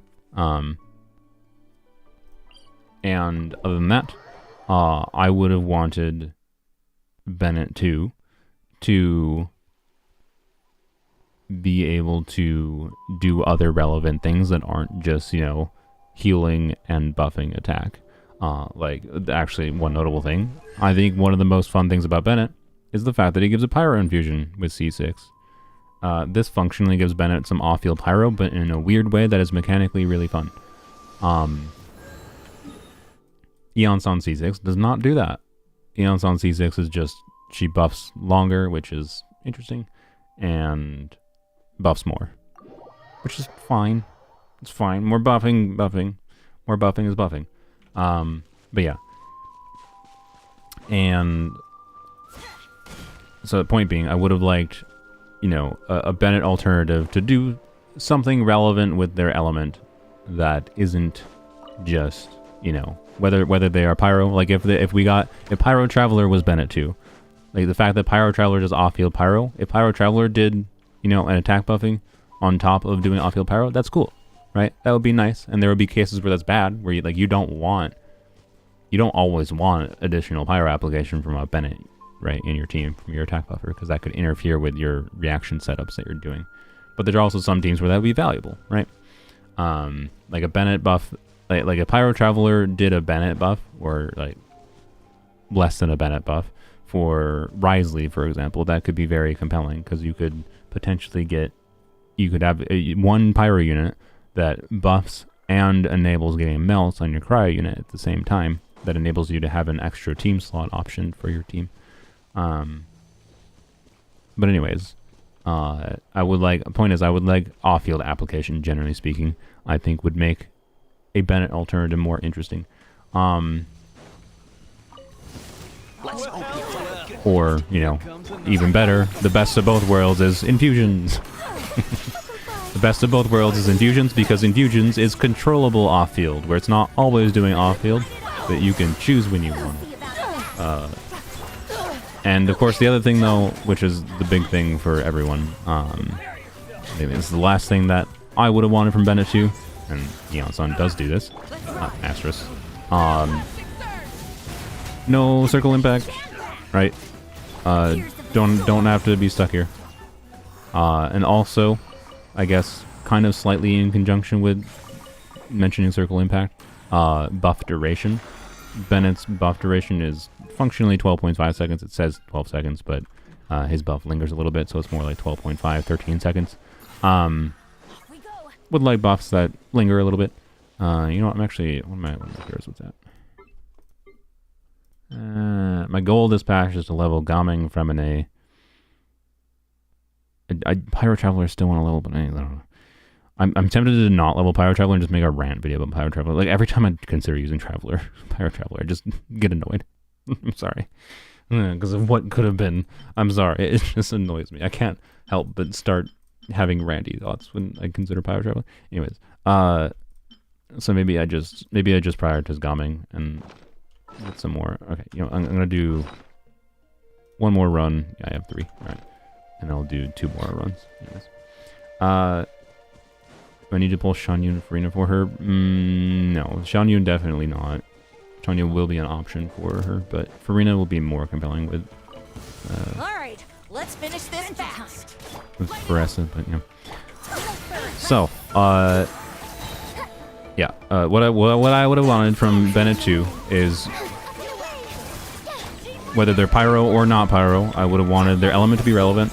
I would want them not to be circle impact, and I would have wanted them to do a smaller attack buff before the whole team. Or I guess, and this is, I guess, something I'm saying after already knowing what Eonon does, but, or I guess, if we're going to get Bennett 2, that only buffs on-fielders, hopefully they buff attack less than Bennett, but also, like, give other things that are relevant in their kit. rather than just the attack buff to give some nuance. Again, I don't want Bennett 2 to just literally be Bennett 2. I want there to be nuance to choose Bennett over Bennett 2 for certain teams or other teams, right? That's what I want. If Bennett 2 is going to be very similar to Bennett, I want there to still be some amount of nuance to it. I don't want Bennett power creep. So, yeah. And Circle Impact, yes, of course, is the big one for a lot of people. But yeah, I think that's basically where it's at. So, wait, I said it's going to be more. What is Eon's Sans kit then?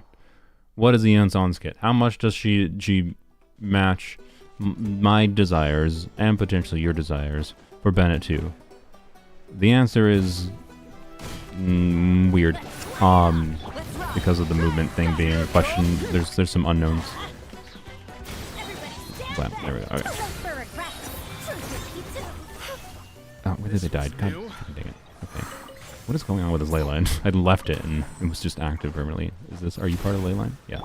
I should stop doing ley lines for a second and yap about Eonson.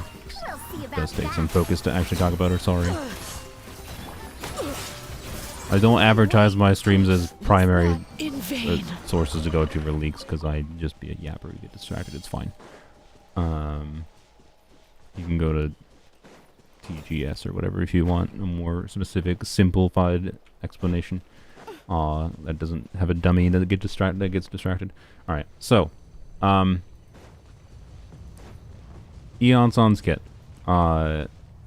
She buffs attack of the active unit. She does not do Circle Impact. Her buff duration is the same as Bennett. It is 12 seconds at C0. At C6, it extends by 3 seconds, which is interesting. That might be relevant enough, like that the extension is relevant. Adventure time. Yeah, only buffing the active character. And at C0 or C1, C1 is 15 energy refund, by the way. Her energy needs will not be low, but also it's going to vary wildly, especially because like she's an electro unit. If you're doing double electro resonance generating electro particles, like Varesa plus Eonson probably needs like no energy. Like an Eonson C1 plus Varesa doing like 10 energy particles per rotation, plus Eonson's particles, like that's like 14 electro particles plus electro resonance is probably like, I don't know, you might be getting 20 electro particles with Eonson and Varesa in a rotation. I'm not sure exactly how many electro particles you're getting, but Eonson might literally, with C1 Eonson and Varesa together, might have no energy needs. Whereas like an Eonson, let's say Eonson in this team, right? Like you got Farazon energy, which is on Fav, and you got Lanyan energy, and you got Mizuki energy. Like this team, I'd say generates a bit higher than potentially energy than many teams will, as far as like solo electro, which is like worst case scenarios. Eonson will probably need 170 ER with C1, is my guess here. And my estimates were like there will probably be team contests where she needs 200. You might be like, oh, that's really annoying. It depends, I think. Because this kind of team, I don't think there's that much relevance to use Eonson over Bennett, right? Ignore it. By the way, normally I would use Farina instead of Mizuki here. I just use Mizuki in Overworld because it's brain off Overworld team. That doesn't need to burst. So, Eonson with Varesa, C1 Eonson needs 190% ER. At C0, it's 130 to 140. Yeah, that's what I was thinking. I don't know who did those calcs, by the way, but that seems fairly accurate. You basically need no energy recharge on Eonson with Varesa. So, point is, Eonson's energy needs will vary wildly, but she is a burst-reliant character. She gives a buff from her burst. Just like Bennett, but it's not Circle Impact. It's just duration-based. But it's also duration-based in a... You get the buff for the full duration, but the amount you buff will be dependent on movement happening in the team. Most likely. How much movement? I don't know. We don't have numbers. The kit description we have doesn't give numbers. It says that Eonson, so basically she gives an attack buff that's either just straight based off of her attack, which is, I believe, 27% of her attack, up to a maximum limit based on her talent level. So at pre-C5, it maxes out at 690 attack. If you're wondering how that compares to Bennett, I'll just use my Bennett burst here. Actually, let me break 4-piece Noblesse. So this is a max investment Bennett, the maximum possible buff you can get from Bennett. So it's not like a fair comparison to his C0 Eonson, in my opinion. And a better comparison would be more to like a C2 Eonson, because C2 gives 30% more. The C2 Eonson is not a flat attack buff like her base kit is. C2 Eonson gives 30% attack to your on-fielder, which means C2 Eonson has relatively higher value. The higher base attack character you have, like a Muika, has 1,000. This is the highest base attack I think in the game, is Muika with her signature weapon. So 30% attack does more for her than it does for, Varesa, where, I have 637 base attack, right? Like, it's almost like half the value. But anyways, C0 Eonson, 690 attack, right? Compared to a fully invested Bennett, level 13 Bennett with Aquila. So maxing out, like, that's a notable difference. Maxing out Bennett's buff requires a 5-star weapon or whatever. Like the alley flash gets close enough. It's a 4-star weapon, but it's a Gaunter banner weapon. It's basically harder to acquire than Aquila for most people. Anyways, I'm at 1,336 attack. 2539, which is what I expected. I expected about 1,200. So 1,200 attack buff. So that means like Eonson is like slightly more than half. Yes. At a baseline at C0, she's slightly more than half. But Eonson can use scroll. She won't always use scroll, by the way, because like if you're doing, say Xiaonan with scroll, you can potentially do Eonson on Noblesse, right? But so anyways, so you can potentially use scroll, which is quite relevant. The ability to use scroll and give 40% damage bonus is relevant. And then she can also use, she can also, I'm having a stroke, have C2, which is notable. As far as like actually, I think it's much more fair to actually compare her to C2. So the 30% attack from the context of like Muika, right? Her giving 30% attack with C2. So this is the best case scenario for C2, to be clear. That would be an additional 310 attack, right? Or sorry, 330 attack for Muika. So that means she's giving 1,000 attack, right? With C2 Eonson is giving 1,000 attack versus Bennett is giving 1,200. So Bennett with a 5-star weapon, and you're like, oh. So right. C2 Eonson is the this character starts to basically give a very similar buff to Bennett.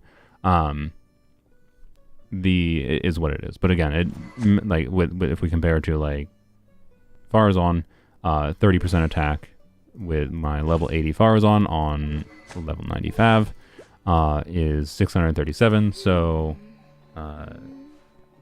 that is like 200 attack, right? So that would be 900 attack versus 1,200. So point is, a C2 Eonson is functionally 3/4 of Bennett buff, like a maximum investment Bennett. C5 Eonson, assuming you have the extra attack to take benefit of C5, is an additional 120 on top of that. So again, bridges the gap even closer. And then C6 Eonson is more damage bonus. By more damage bonus, I mean on top of scroll. She doesn't give any damage bonus without scroll. Unless you have C6, so it's 25% damage bonus. So C6 Eonson basically is probably better as far as total, better-ish, better or equivalent than Bennett as far as raw buffing stat total.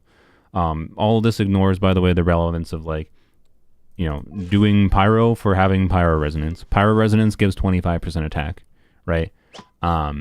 So like Bennett for Pyro carries is basically always going to spreadsheet better than Eonson, even with C6 Eonson, generally speaking, because like for your Gaming, for example, I think Gaming is one of the most poignant contexts to bring up, because Gaming, I think there's very compelling reasons to try to consider playing Eonson with him, because Circle Impact is annoying as god awful with Gaming, right? But Gaming has like pretty significant energy needs, so that's the muddying factor, right? It's like, okay, you can do Eonson Gaming and just take a little bit lower buff for the benefit of no circle impact, but you don't get the energy, and you also don't get the utility of like Bennett for like Bennett on his own can absolutely wreck the well, okay, I should say maybe not Bennett on his own. With C6 Bennett, you can absolutely wreck the cryo boss in the current Abyss cycle in the second half, first chamber, right? So point is, Bennett being pyro matters for pyro energy, for the fact that he applies 2 units of pyro on his skill makes him like potential much more compelling shield breaker for times where pyro is a relevant shield breaking element. Eon Sun does not do like that same like valuable application that Bennett can do. So like with pyro carries, spreadsheet impacting, Bennett's basically always going to be better, but there is nuance to it for like units like Gomming. I might end up finding that like as long as I can have enough energy on Eon Sun and I can have enough energy on Gomming, like I don't know, maybe I just put an ER timepiece on Gomming and maybe that's a more pleasing experience, more consistent experience. That just using an ER timepiece Gomming with Eons on is more fun to me than Gomming Bennett, right? And Gomming is still going to be a strong enough unit, like Gomming to Ollie combo, still going to be strong enough that like it's fine, right? So, point is, Bennett is not being benched, even if you have C6 Eons on, I don't think. But the higher investment you go with Eons on, the more potential she has to replace Bennett outside of Natlan context. And the reason I say outside of Natlan context is to finish talking about Eon Sun's burst. The way that she gives a buff is not just like, oh, she gives a attack bonus based on her attack. Instead, she has to have over 42 Night Soul points, because Natlan things, yay, for Night Soul overcomplicating Natlan kits and Natlan racism.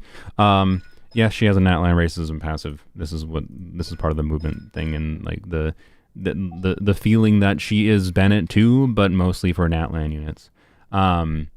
So, and again, we don't have her Night Soul consumption rate, and we don't have exactly how her Night Soul generation with her movement tracking thing. We don't know exactly how that works. We don't know the consumption, and we don't know the generation. So we know neither of the important factors in trying to evaluate how much movement is actually necessary at different constellation levels, because C4 also has some like weird carryover thing. So like it's hard to evaluate like how truly relevant will she be for non-Natlan DPSs. My suspicion is for non-Natlan DPSs, Eon Sun will probably work if they have a movement gimmick.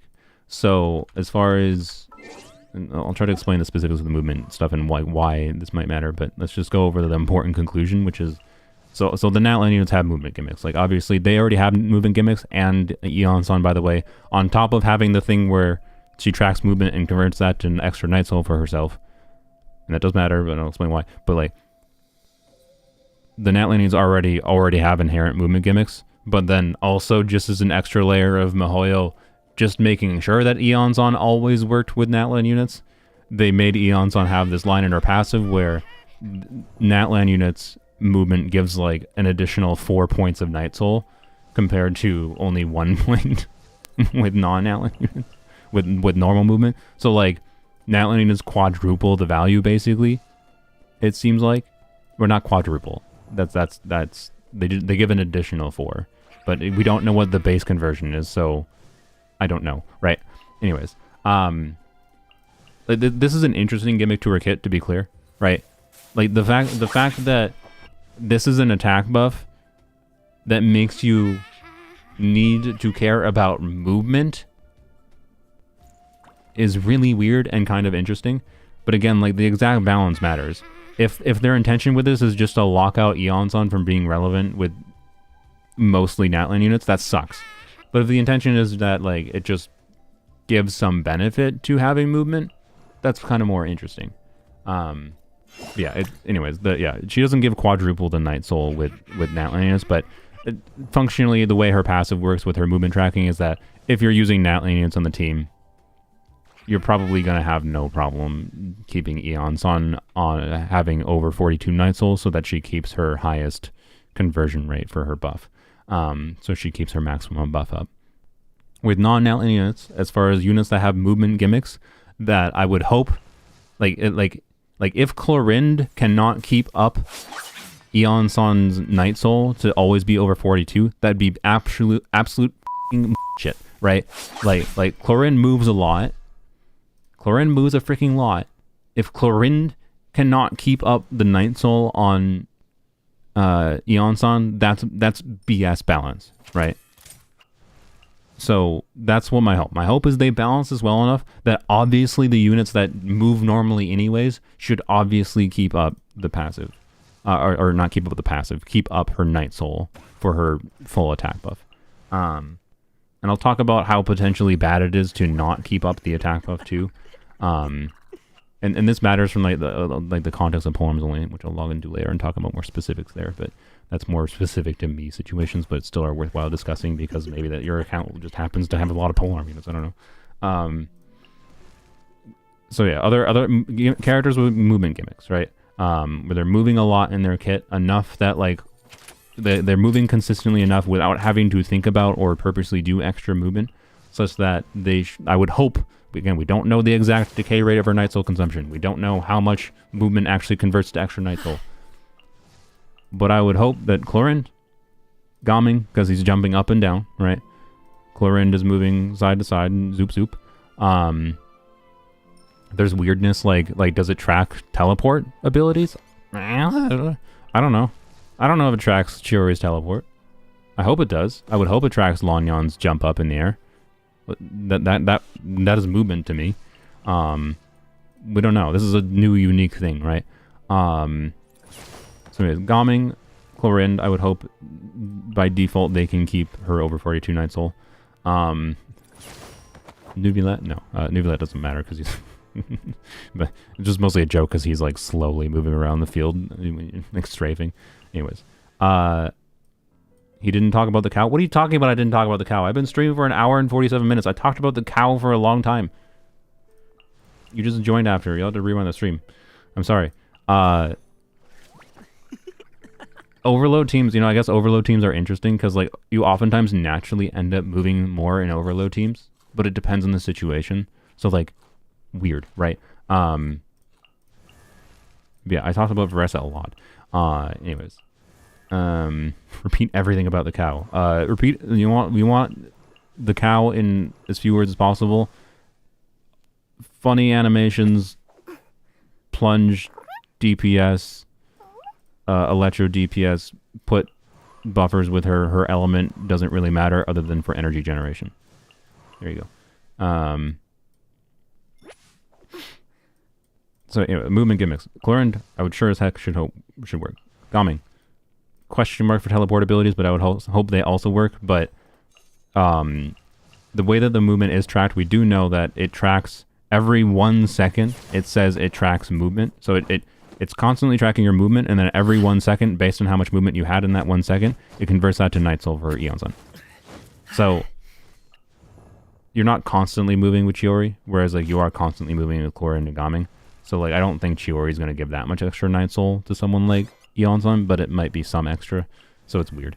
And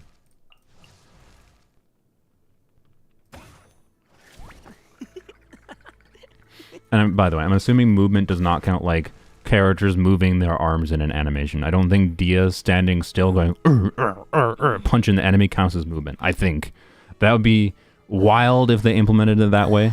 I'm pretty sure it's counting like, up and down movement, so like jumping.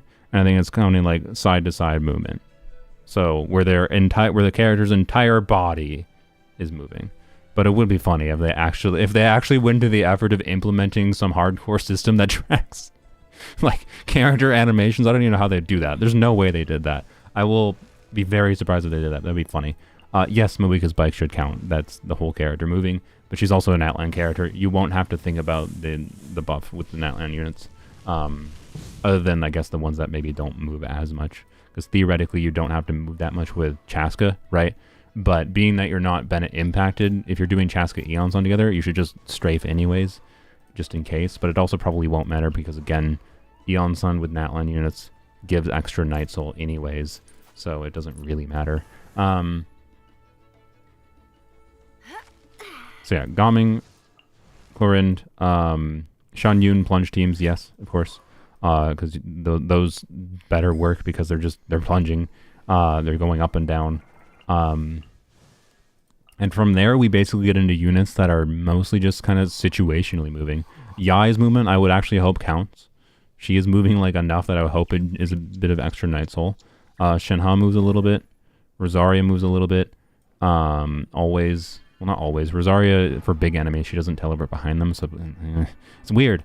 Sino oftentimes is moving a lot, so like, but not always again. So like, it's weird. Yeah,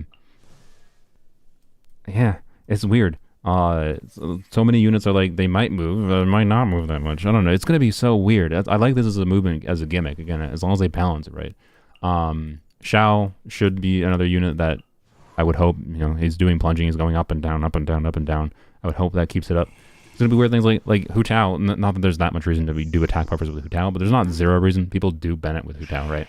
Is there reason to do Eons with Hu Tao? Potentially. So it's weird in that, like, okay, if you're doing Plunge Hu Tao, yes, again, I would assume it would work. But if you're not doing Plunge Hu Tao, you're doing, like, good charge cancels. If you're doing good charge attack cancels, I don't think that's going to count as movement, because she's not actually going to move. But if you actually don't cancel the charge attack, it would generate more, presumably. I don't know. It's so weird, right? Mizuki moves. Yes, Mizuki should work, I would hope. The problem is, Mizuki doesn't care about attack. But yes, add that to the pile of things that they did to Mizuki. Like, she would have been more interesting as an Animo crit DPS, especially with Eon's release. Anyways, Catbox, yeah, again, I don't know. Like there's characters that have all kinds of abilities where for a short period of time in a rotation they move a little bit, right? Lynette lunges forward. Yelan potentially moves around a little bit, but it's all like situational context. I think the only units that actually move a lot consistently in their normal gameplay is Xiao, Gaming, Chlorinde, Plunge DPSing with Cloud Retainer. Right? I guess Diluc might be an interesting context, because doesn't Diluc like jump up in the air a little bit? I mean, I guess Diluc also does Dragon Strike. He's one of the more relevant units to discuss Dragon Strike with, unironically. So no, he doesn't really. I mean, he does with his third one. Yeah, he does with that one. Like, maybe that counts as a little bit of movement, but I'm pretty sure not. It's not going to be significant enough to matter. So I think, I don't know, if you're a sweaty Dragon Strike gamer like Mr. Tars Blamo, Mizuki buff, Mizuki, sorry, Mizuki buff, yeah, right. Eon's buff might be kept up more consistently. But again, we don't know what the actual, like, how much movement converts to Night Soul. It's possible a low plunge, which is what Dragon Striking is. It's possible a low plunge doesn't actually get any Night Soul, right? Because it might not be enough distance moved. Like, getting one Night Soul might require a freaking much larger movement than you get from a Dragon Strike. We don't know. So, yeah, I don't know, right? Like, maybe you have to go like very fast, significant movement. Like, again, I hope you don't need a shite ton of movement to keep up over 42 Night Soul and Eon's on. I think that would be really unfortunate, because that would essentially lock Eon's on to mostly Natland teams more often than not, and that'd be kind of cringe. I really hope Eon's on is not Bennett 2, but mostly Natland units. But for mostly Natland units. And then, yeah, so, and again, like if it ends up being questionable that she even works with, like, Chlorinde, Gaming, Xiao, as far as keeping up over Night Soul, not necessarily do you root her over Bennett, because, like, again, there's nuance like Bennett versus Eon's on for Gaming. So I don't know. The movement thing is the thing that's like, oh boy, I have no idea. And the numbers for this, by the way, is if she's over 42 Night Soul, so she maxes out her Night Soul when you use her skill, if I recall. When you use her skill, she maxes out her Night Soul to 54 Night Soul. That's her cap. Her burst, when you activate it, also gives you 15 Night Soul. But because her cap is 54, I don't think the 15 Night Soul from the burst usually does anything, because you usually do EQ or QE, whatever. I I think you normally do EQ, but so yeah, if you do EQ Eons on or QE, you're not really getting any benefit from the extra 15 Night Soul from the burst, so I think that's kind of weird. I'm not sure why they did that. Maybe they... Oh, I think C4 gives some weird, like, overflow thing. So maybe they did it for C4. No, sorry. No, C4 is not overflow for Night Soul in general. C4 is overflow specifically of her passive, like, movement conversion overflow. So, like, yeah. C4, by the way, basically, if I recall, I don't remember the exact wording on it, but C4 is the movement conversion to Night Soul. If she's capped out, there's some carryover, which means like C4 potentially will help her keep above 42 Night Soul in the, like, sustained situations with teams that are moving a bit less. And again, the weird factor, like sometimes you're just moving more because of the enemies doing things. It's so weird. I don't know. It's weird in a good way, but I hope it's weird. I hope it's weird in a good way. I hope it's weird in a way that incentivizes you to move more, in a way that incentivizes you to dodge more. Like, I hope doing a dodge converts to a Night Soul point, right? And I hope that doing a dodge and canceling it halfway converts to a Night Soul point. I hope I don't have to let the like, I don't want to, because, like, letting the dodge animation finish like that is not necessarily ideal. But you'll, like, dodge and then you'll, like, continue attacking, right? So you'll only move, like, half a meter. I hope that counts as one Night Soul point for her, but it might not. I don't know. We don't know the numbers of how much movement actually converts to Night Soul. Anyways, it's weird. It's hopefully weird in a cool way. Does her buff last longer than Bennett? No, it's basically the same time as Bennett at pre-C6. C6, it does last longer. Which, by the way, C6 making the buff last longer is relevant for situations where, you know, units would outlast Bennett buff. Or also relevant for situations where even if you're not concerned about outlasting Bennett buff, you can, like, use Eon's on early in a rotation, which might be relevant for, like, snapshotting her buff on the likes of Fischl or Shunling or something, right? Snapshotting is not super commonplace to be that important anymore, generally speaking on most character kits, but sometimes it is relevant still, of course, so it is a factor. Like, C6 should just be... C6 will situationally, again, like, if that duration matters for rotation flexibility or for just giving a buff longer to a unit that, like, has a longer amount of field time requirement. Like, when I was playing Xiao the other day, for example, Xiao was usually plunging longer than Bennett buff lasted. So Eon's on could be an upgrade for Xiao DPS with C6. Bennett is still better because I feel like her healing is basically non-existent. Yeah. No, I think Bennett is the stronger character on paper. Especially with the movement question mark stuff. Because a lot of optimal spreadsheet impact gameplay is assumed you're standing still, even though you are, generally speaking, not standing still, right? This character's moving just by doing normal attacks. Lots of characters do that, by the way. They just move around when they move with normal attacks a little bit. But then if there's a big fat hamster boss in the way, you're not necessarily moving forward when doing normal attacks. It's stopping you. So, like, yes, Bennett, I think, is the overall more universal, better character on spreadsheet-wise, but there's weirdness to it, and, like, the actual in-practice experience of using Bennett versus Eon's on in a given team, Eon's on might beat out Bennett because of the situational context of how annoying circle impact is against certain enemies or with certain characters. So, yeah. Anyways. But yeah, Eon's on has some healing, but it's not the same as Bennett healing. They gotta define movement now. Yeah, I know, right? Like, it's very not clear. I'm assuming it's like,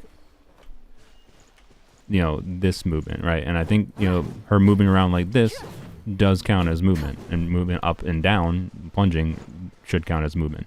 I don't think just characters moving their arms counts as movement. But, like, yeah, is that small of a movement where she steps forward slightly? Is that enough to generate a Night Soul point on her? I don't know. I'm gonna guess not. I'm gonna guess you probably have to have more movement than that. But we don't know. By the way, like, the numbers we'll probably get numbers from, like, Homcat for the movement, like, to Night Soul conversion. And it's if I had to guess, it's probably gonna be like 1 meter of movement is 1 Night Soul. And for reference, I don't have Bennett's burst up, but for reference, Bennett's burst is a 5 meter Is it 5 meter radius or 5 meter diameter? Ah, frick. I'll look it up. Sorry. I know it's 5 meters. Bennett, Genshin, or actually just go to Amber. Should be listed Amber, I think. Doesn't actually does Amber list AoE sizes? Bennett. Wow. It would be better if it's a 5 meter radius. In the context of 1 meter of movement is 1 night soul point, being a 5 meter radius would be better because that would mean the 1 meter is not that big of a movement.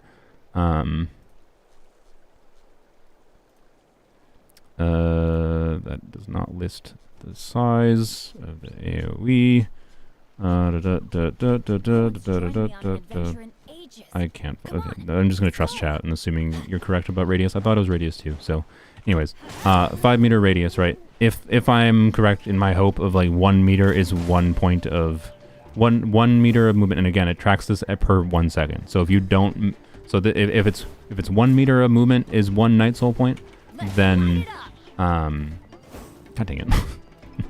If it's 1 meter of movement is 1 night soul point, then it has to be, you have to reach thresholds of 1 meter of movement within a 1 second time frame for it to matter, right? So if you move 1 point, but maybe not, I don't know. Maybe they do make it so that if you move 1.5 meters in 1 second, it converts to 1.5 night soul points. I don't know. We don't have the details. I'm just going to assume something simple where you have to make 1 meter of movement to get 1 night soul. But it's possible they have more granular checks on it than that, and it might be 1.58 night soul for 1.58 meters of movement, or maybe it'll be 1.58 night soul for 3.387 meters of movement. I don't know. We don't have numbers. I'm just like hypothesizing that it will hopefully be something simple that we can have current things we know of like sizing of in the game to map onto how Eon songs work. I hope it's not convoluted because I wanted to just be slightly easier to think about. Anyways, 5 meter radius, like this is not small. 5 meter radius is fairly large. So that means a meter is like, you know, this far, I think. Yeah, right? Like a meter, I think, is like the chibi character height, or maybe slightly tall, slightly more. So, yeah. Oh, I didn't even explain. Sorry. So, like, the actual numbers for the conversion and why this movement matters. Why keeping over fighter 42 night soul matters. So, when you're over 42 night soul, and again, she maxes out her night soul when she uses her skill. We don't know how much she actually consumes. So, if she consumes 10 per second, that'd be pretty rough.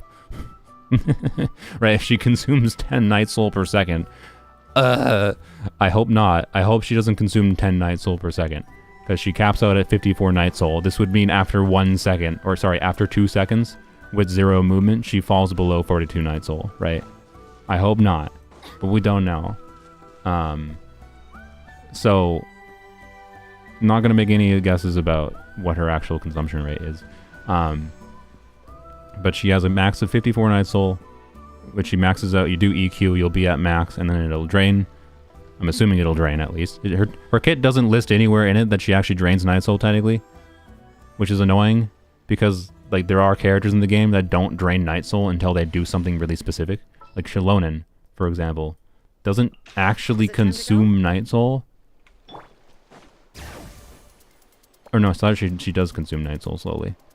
But she has her weird thing where is there a unit that doesn't consume night soul passively? I don't remember. Anyways, point is, the fact that she doesn't specifically say that she consumes night soul in her kit, and she doesn't say how much she consumes per second is annoying. Like, all they had to do in Eon Son's kit was say, night soul consumption rate, 3 per second. That's all they had to do. All they had to do. Is that hard, Mario? Because I know you put it in the game. You could have just displayed that to the character, or in the character sheet. It's an extremely important thing for actually understanding how this character works. And they didn't put it in her f***ing kit description.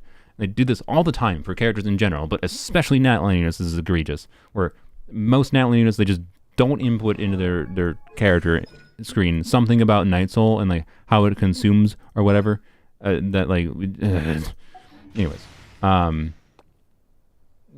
Yeah, I know Xiao consumes 90 on 2 hits. I forgot that she just also passively drains slowly. But anyways, Rest here for a bit. So like, oh yeah, Auroron doesn't consume it. Auroron will get Night Soul, but he only consumes when his passive triggers, right?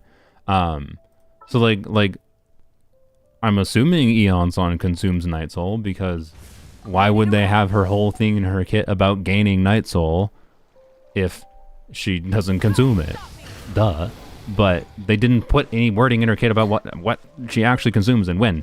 I'm just assuming she consumes it as her burst is active, but don't know the rate. So anyways, the reason she wants, so she starts at 54 Night Soul. She wants to stay above 42, because above 42 Night Soul, she just has straight, a percentage of her attack is converted to the active character attack buff, right? And by the way, I think, let me double check C2 real quick. I think C2 does not particularly require, I don't think C2 requires her to be above 42 Night Soul, which is good. So like C2 will mitigate this issue, and C6 will mitigate this issue. But C2 is the more important one because it's more realistically accessible. Like if you're wishing for Varesa, on average, many players would expect, on average, I mean, it took me 150 pulls to get one copy of Lanion, so don't, it's not a guarantee, but on average, you know, if you're doing 80 wishes for Varesa, it's fairly likely that you can end up with C2. Anyways, when using the Elemental Burst, she gains this movement effect for her passive talent for 15 seconds. If Eon's on, and additionally, if Eon's on is off field while it's active, she will increase your current active character by 30%. You must first unlock the passive talent Enhanced Resistance Training. I think Enhanced Resistance Training is her movement thing. So Enhanced Resistance Training is specifically after her skill, I believe. No. Yeah, sorry. It's after her skill hits opponents. Her attack is increased, and whenever she gains Night Soul points through the kinetic energy skill in her burst, she will gain an additional Night Soul point. And when your character consumes or restores Night Soul points, the extra Night Soul points she gains will be restored to 4 instead of 1. Yeah, okay. So basically C2 is just when her skill is active, as long as after using burst, you also gain the precise from passive talent. Strong like silk. Just double checking the wording. Why are Netlink is so convoluted? Like, God, please, Mihoyo, don't do this Night Soul. Don't do this for next year. It's so annoying. Anyways, I believe 1 second of burst equals 1 Night Soul point consumed to 50. I mean, I'm going to assume she consumes more than 1 Night Soul per second, because if she consumes only 1 Night Soul per second, then there's no reason to have her like Night Soul gaining gimmick. Like, it doesn't do anything then, because she would just always, for her buff uptime, she would just always be above 42 Night Soul. Like, the most optimistic the optimistic minimum I would expect is like 3 Night Soul per second. But anyway, we can do some estimates on that in a little bit. Yeah, C2 Lanion, when her passive is active, and her passive is just after her skill hits. Yeah, okay. So yes. Her C2 just gives 30% attack after using her skill. Which is good.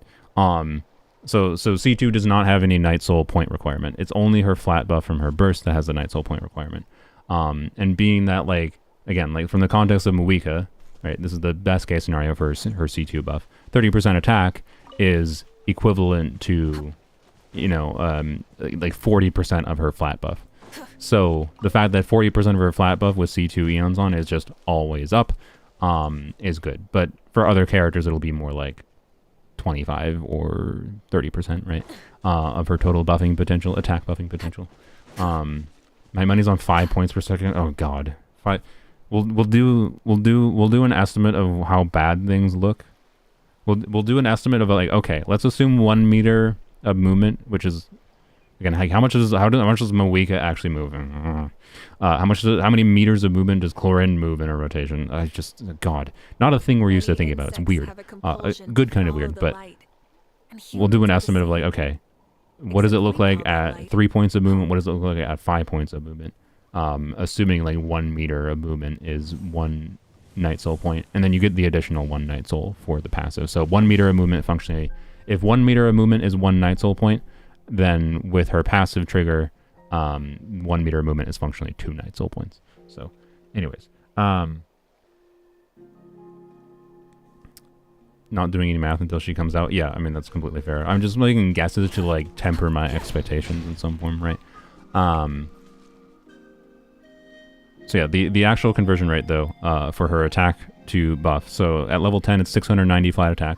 And no matter what talent level she's at, it's 27% of her attack.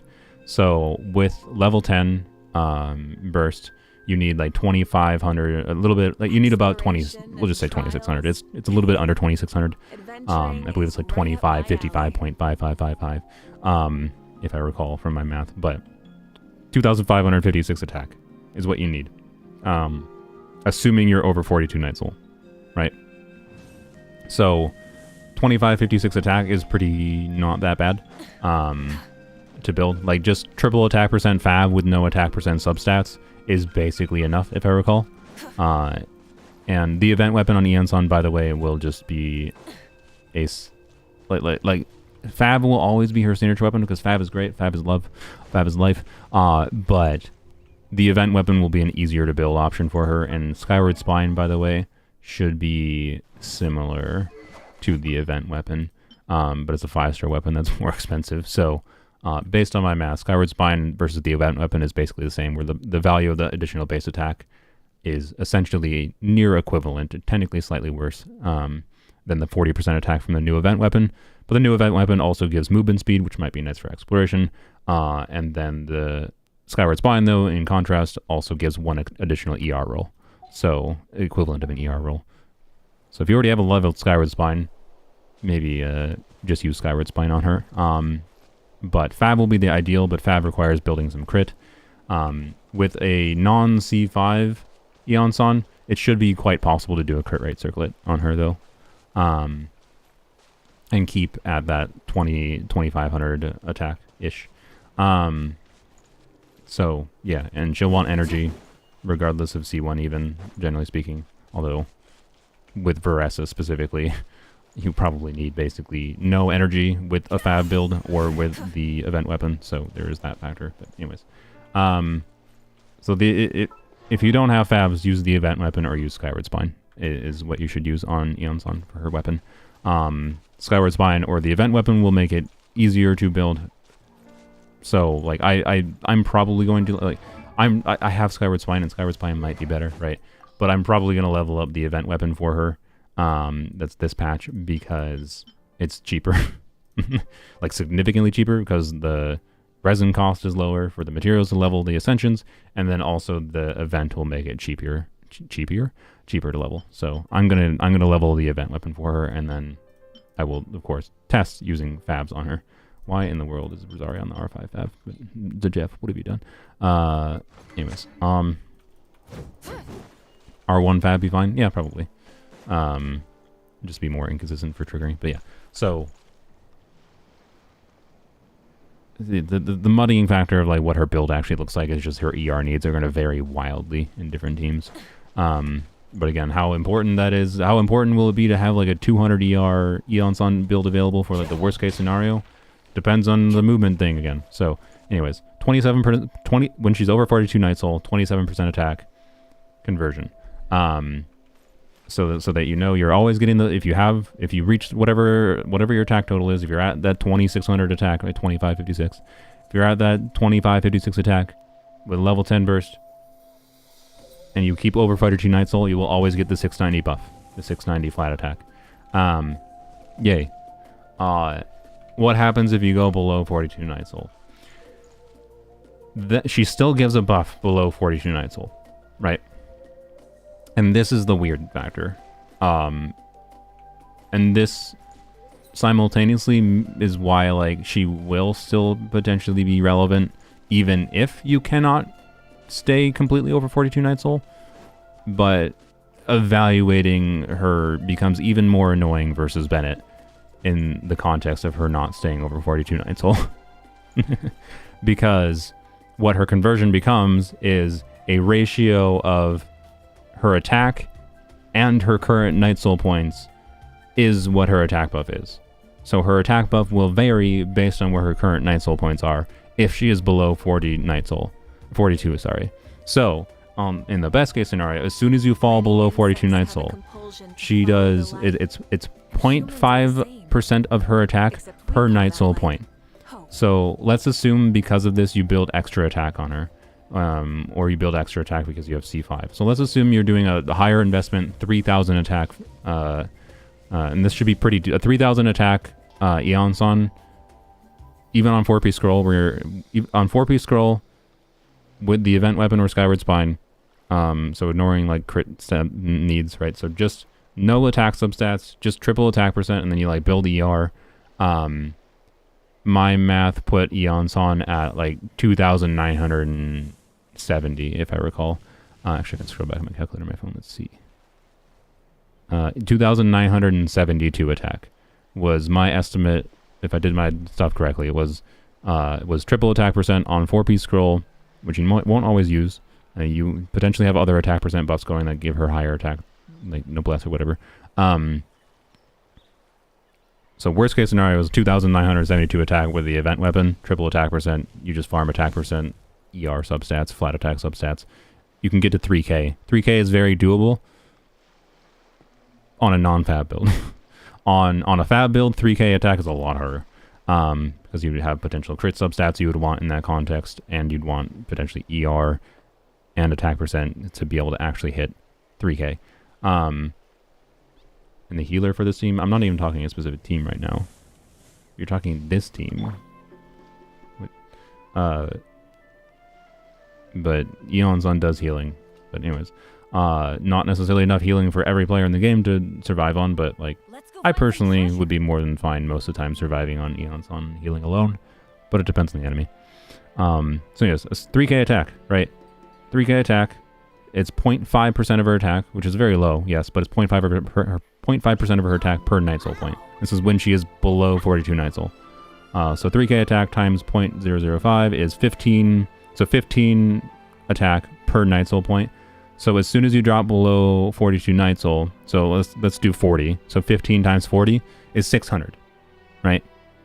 So this means as soon as she drops below 42 Night Soul, she loses 90 attack.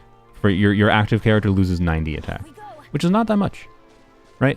Like being at 40 Night Soul is not going to fundamentally change your gameplay experience compared to being at, assuming a 3K attack build, is not going to fundamentally change your experience compared to being at 50 Night Soul, where you have the non-variable thing.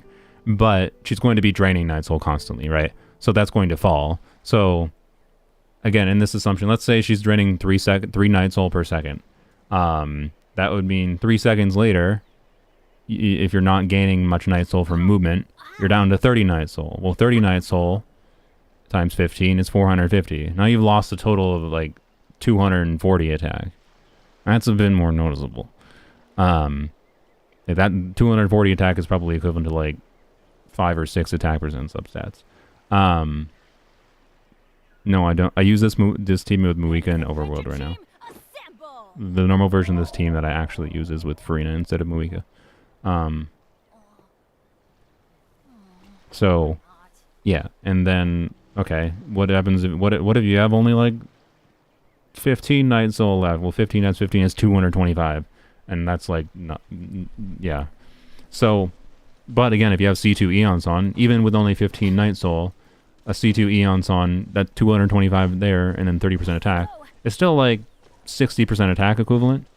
Like even an Eon-san with a low amount of Night Soul is potentially generating that much. And I don't know, like I feel like that's probably what their balance is, right?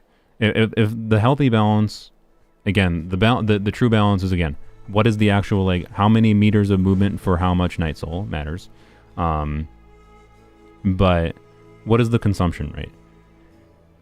If she has she starts with 54 Night Soul, and her buff lasts up to 15 seconds with C6.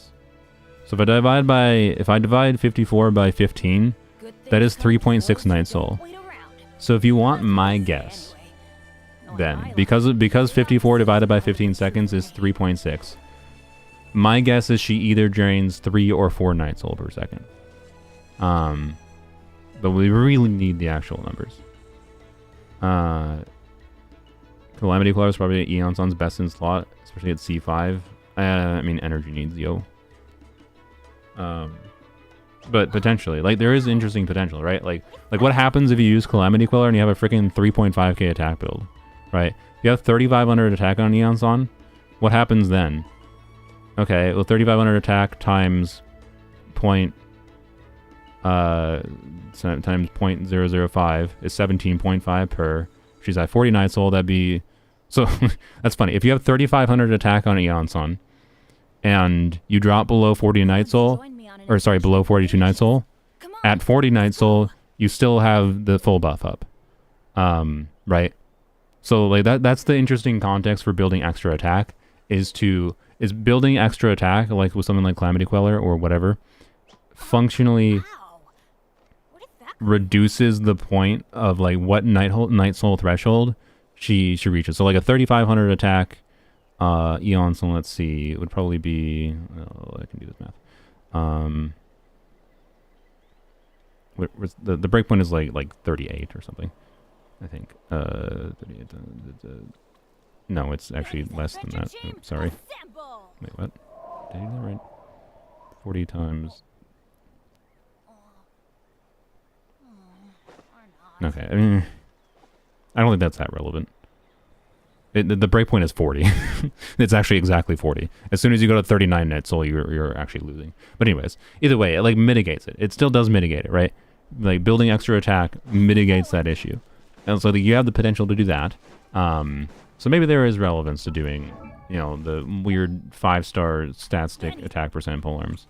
What are the most relevant ones? But anyways, assuming, right, anyways, 54 Night Soul. I'm just assuming that she'll probably drain to like 0 Night Soul by the end of 15 seconds. Or maybe she'll drain to 0 Night Soul. What if she drains to 0 Night Soul by the end of 12 seconds? 54 divided by 12. That would put her at a 4.5 consumption rate. So, like, I think, so I think the best estimate for Eon Sun consumption rate of Night Soul is in the 3 to 5 second range. With Calamity Queller, she'll only need 1 attack main set on Goblet. Okay, but again, I think the reason to do something like Calamity Queller is to build extra attack on her, in my opinion. Like, you won't have to. You can use something like Calamity Queller if you want to do attack main stat timepiece, Electro Goblet, crit circlet. Like, if you want to do a mix of like a min-maxed DPS Eon Sun, because she does have like, with maxed out talents, Eon Sun will have like 1500% motion value, damage contribution. Like, it's not irrelevant to build some crit on her for damage contribution, but like, I don't know. I think the reason to use fat attack percent weapons would be to not to build crit on her personally, but to mitigate this movement requirement slightly. But I don't know. And you'll still need ER, right? So like, But yeah, opening up doing a healing circle is something cool, I guess, but I don't know. Like, yeah, even with a healing circle, she's only healing 2200. I don't think a healing circle is relevant, basically, ever. So anyways, let's go to Amber. I want to check quick, though. Filter to the 5-star polearms. I mean, it's basically just, as far as like relevant stat stick weapons that could get you higher total attack amounts. It's basically just Skyward, Vortex, and Shenhao weapon, right? No one's joined me on an adventure in ages. And Shenhao weapon being the main one, obviously. Because it gives enough attack that like, and this is like too contextual because of the shield requirement. Skyward is just like, well, it's a standard banner weapon you might have gotten, so from standard banner or whatever. Yeah. Anyways, so I don't know. I don't know how relevant that is. There is some reason to use more attack percent on her, higher attack weapons on her, for flexibility of build one way or another. Whether it be to build extra attack for mitigating the movement requirement, or whether it be extra attack to build her for more damage, personal damage, or healing, I guess. But yeah, there's a lot of potential stats to build on her in that context, and it's weird. The easy option is just going to be event weapon, attack percent main stats, and then as much ER you can get, and then any attack substats would be a bonus, is my overall vibe. And you can min-max things potentially from there. Let's go find some treasure. So, with like a 3... Let's be optimistic and assume like 3 Night Soul per second, right? So, 54... The 3 Night Soul per second would mean she takes 4 seconds, right? To fall below 40, right? 42 Night Soul, sorry. And... Off we go. Adventure time. But again, I don't know how the movement works. We don't know the movement generation. So in the worst case scenario where you're not moving at all, right? We know when you're not moving at all, you get no Night Soul. So the worst case scenario is not moving at all and getting no Night Soul from movement from her passive, and or not the burst and passive because it's both things together.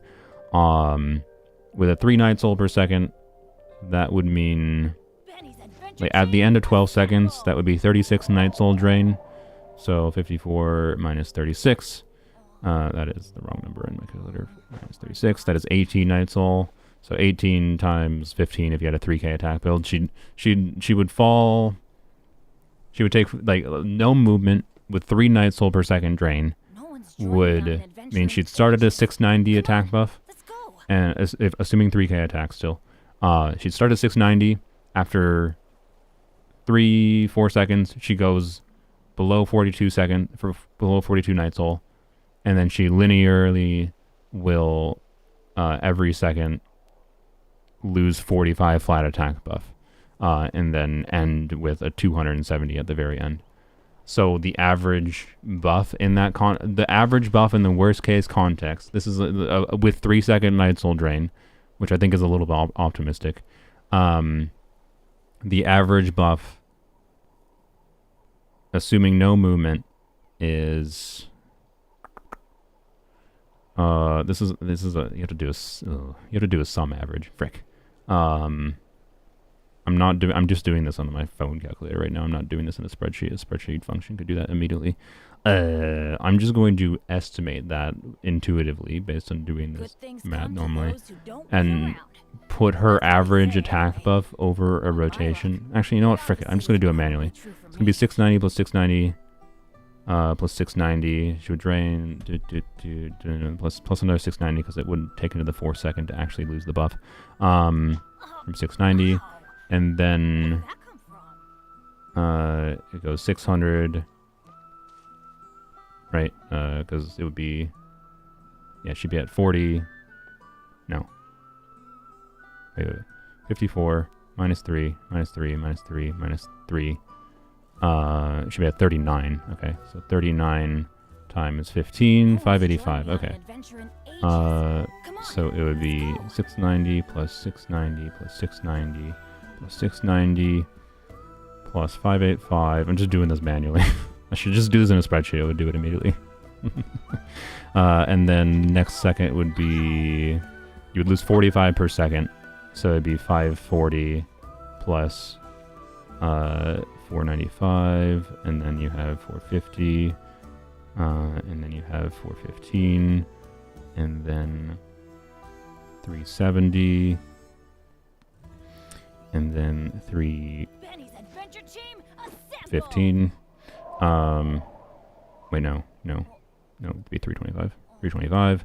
And that is 1, 2, 3, 4, 5, 6, 7, 8, 9, 10, 11. We have one more. Plus 270. All right. Or, sorry, not 270. 270. No, it would be 270. Yeah. No, it'd be 280. Plus 280. I think, I don't know. The exact numbers aren't that important. And then divide that by 12. That'd be an average of 518 attack buff. So, I should really just go plug that into a spreadsheet, because then I could just change the night soul consumption rate and it would spit out a different number. So assuming an optimistic drain of 3 per second night soul consumption would be an average of a 500 attack buff across the rotation. And that'd be more front loaded. Like you would get the front loaded damage, front loaded buff would be more valuable towards the beginning, and then it would drain over time. Like kind of like Mawika. Functionally, that would be kind of like Mawika, right? Where her damage bonus drains over time. And again, that's the worst case scenario context. The worst case scenario of literally standing still and not moving at all and getting 0 night soul from movement to sustain the buff a little bit longer. So that's a worst case scenario, assuming 3 night soul per second drain, which, and considering how most of the time, like so many characters, like the front loaded damage matters, the damage towards the beginning of the rotation tends to matter a lot more than the damage towards the end of the rotation. So like, I think the functional in practice average is higher than that, such that, you know what, with a 3 per second night soul duration, I think it doesn't matter, because I think the functional average it'd be high enough that it just doesn't matter. This makes me more optimistic actually about her, funnily enough. Because plus with C2, right? Add an additional like 200 to 300 attack on top of that, which means her average attack buff is like at minimum with a 3 second, again, with 3 night soul per second consumption, which is an optimistic assumption. Like at minimum is like 700 attack average, which is not insane, but it's not nothing for sure. Jiburi Eonson gives 690 attack with level 10. But I don't know, like 710 attack plus, like if it's 700 attack at like the low end, and again that's like 700, but not factoring the fact that you get more. The most important buff is front loaded, and which is where most of your damage tends to be with mini characters anyway. So like, does it actually matter that much that it decays like that? I don't know. But if it's 5 night soul per second though, like that's probably, you know, realistically 5 night soul might be what it actually is. And maybe 5 night soul, you could argue 5 night soul might be what it should be, because at 3 night soul per second, based on what I'm saying, at 3 night soul per second, it kind of makes the movement not really matter that much, because it's not that significant of a loss. So 5 night soul per second would mean it only takes, you get 2 seconds of full buff, and then on the 3rd second you go down to below the threshold. So let's do that, because I think 5 seconds is now my actual expectation, particularly because, again, if we do the 54 night soul divided by 12, that is 4.5. It would take 4.5 night soul per second for her to drain to 0 night soul. So let's assume 5 night soul per second then, because that 5 night soul per second would force you to have some amount of movement to not drain to 0, right? Which would probably make sense, because that might be why the movement thing exists, right? Like to force you to engage with the movement mechanic.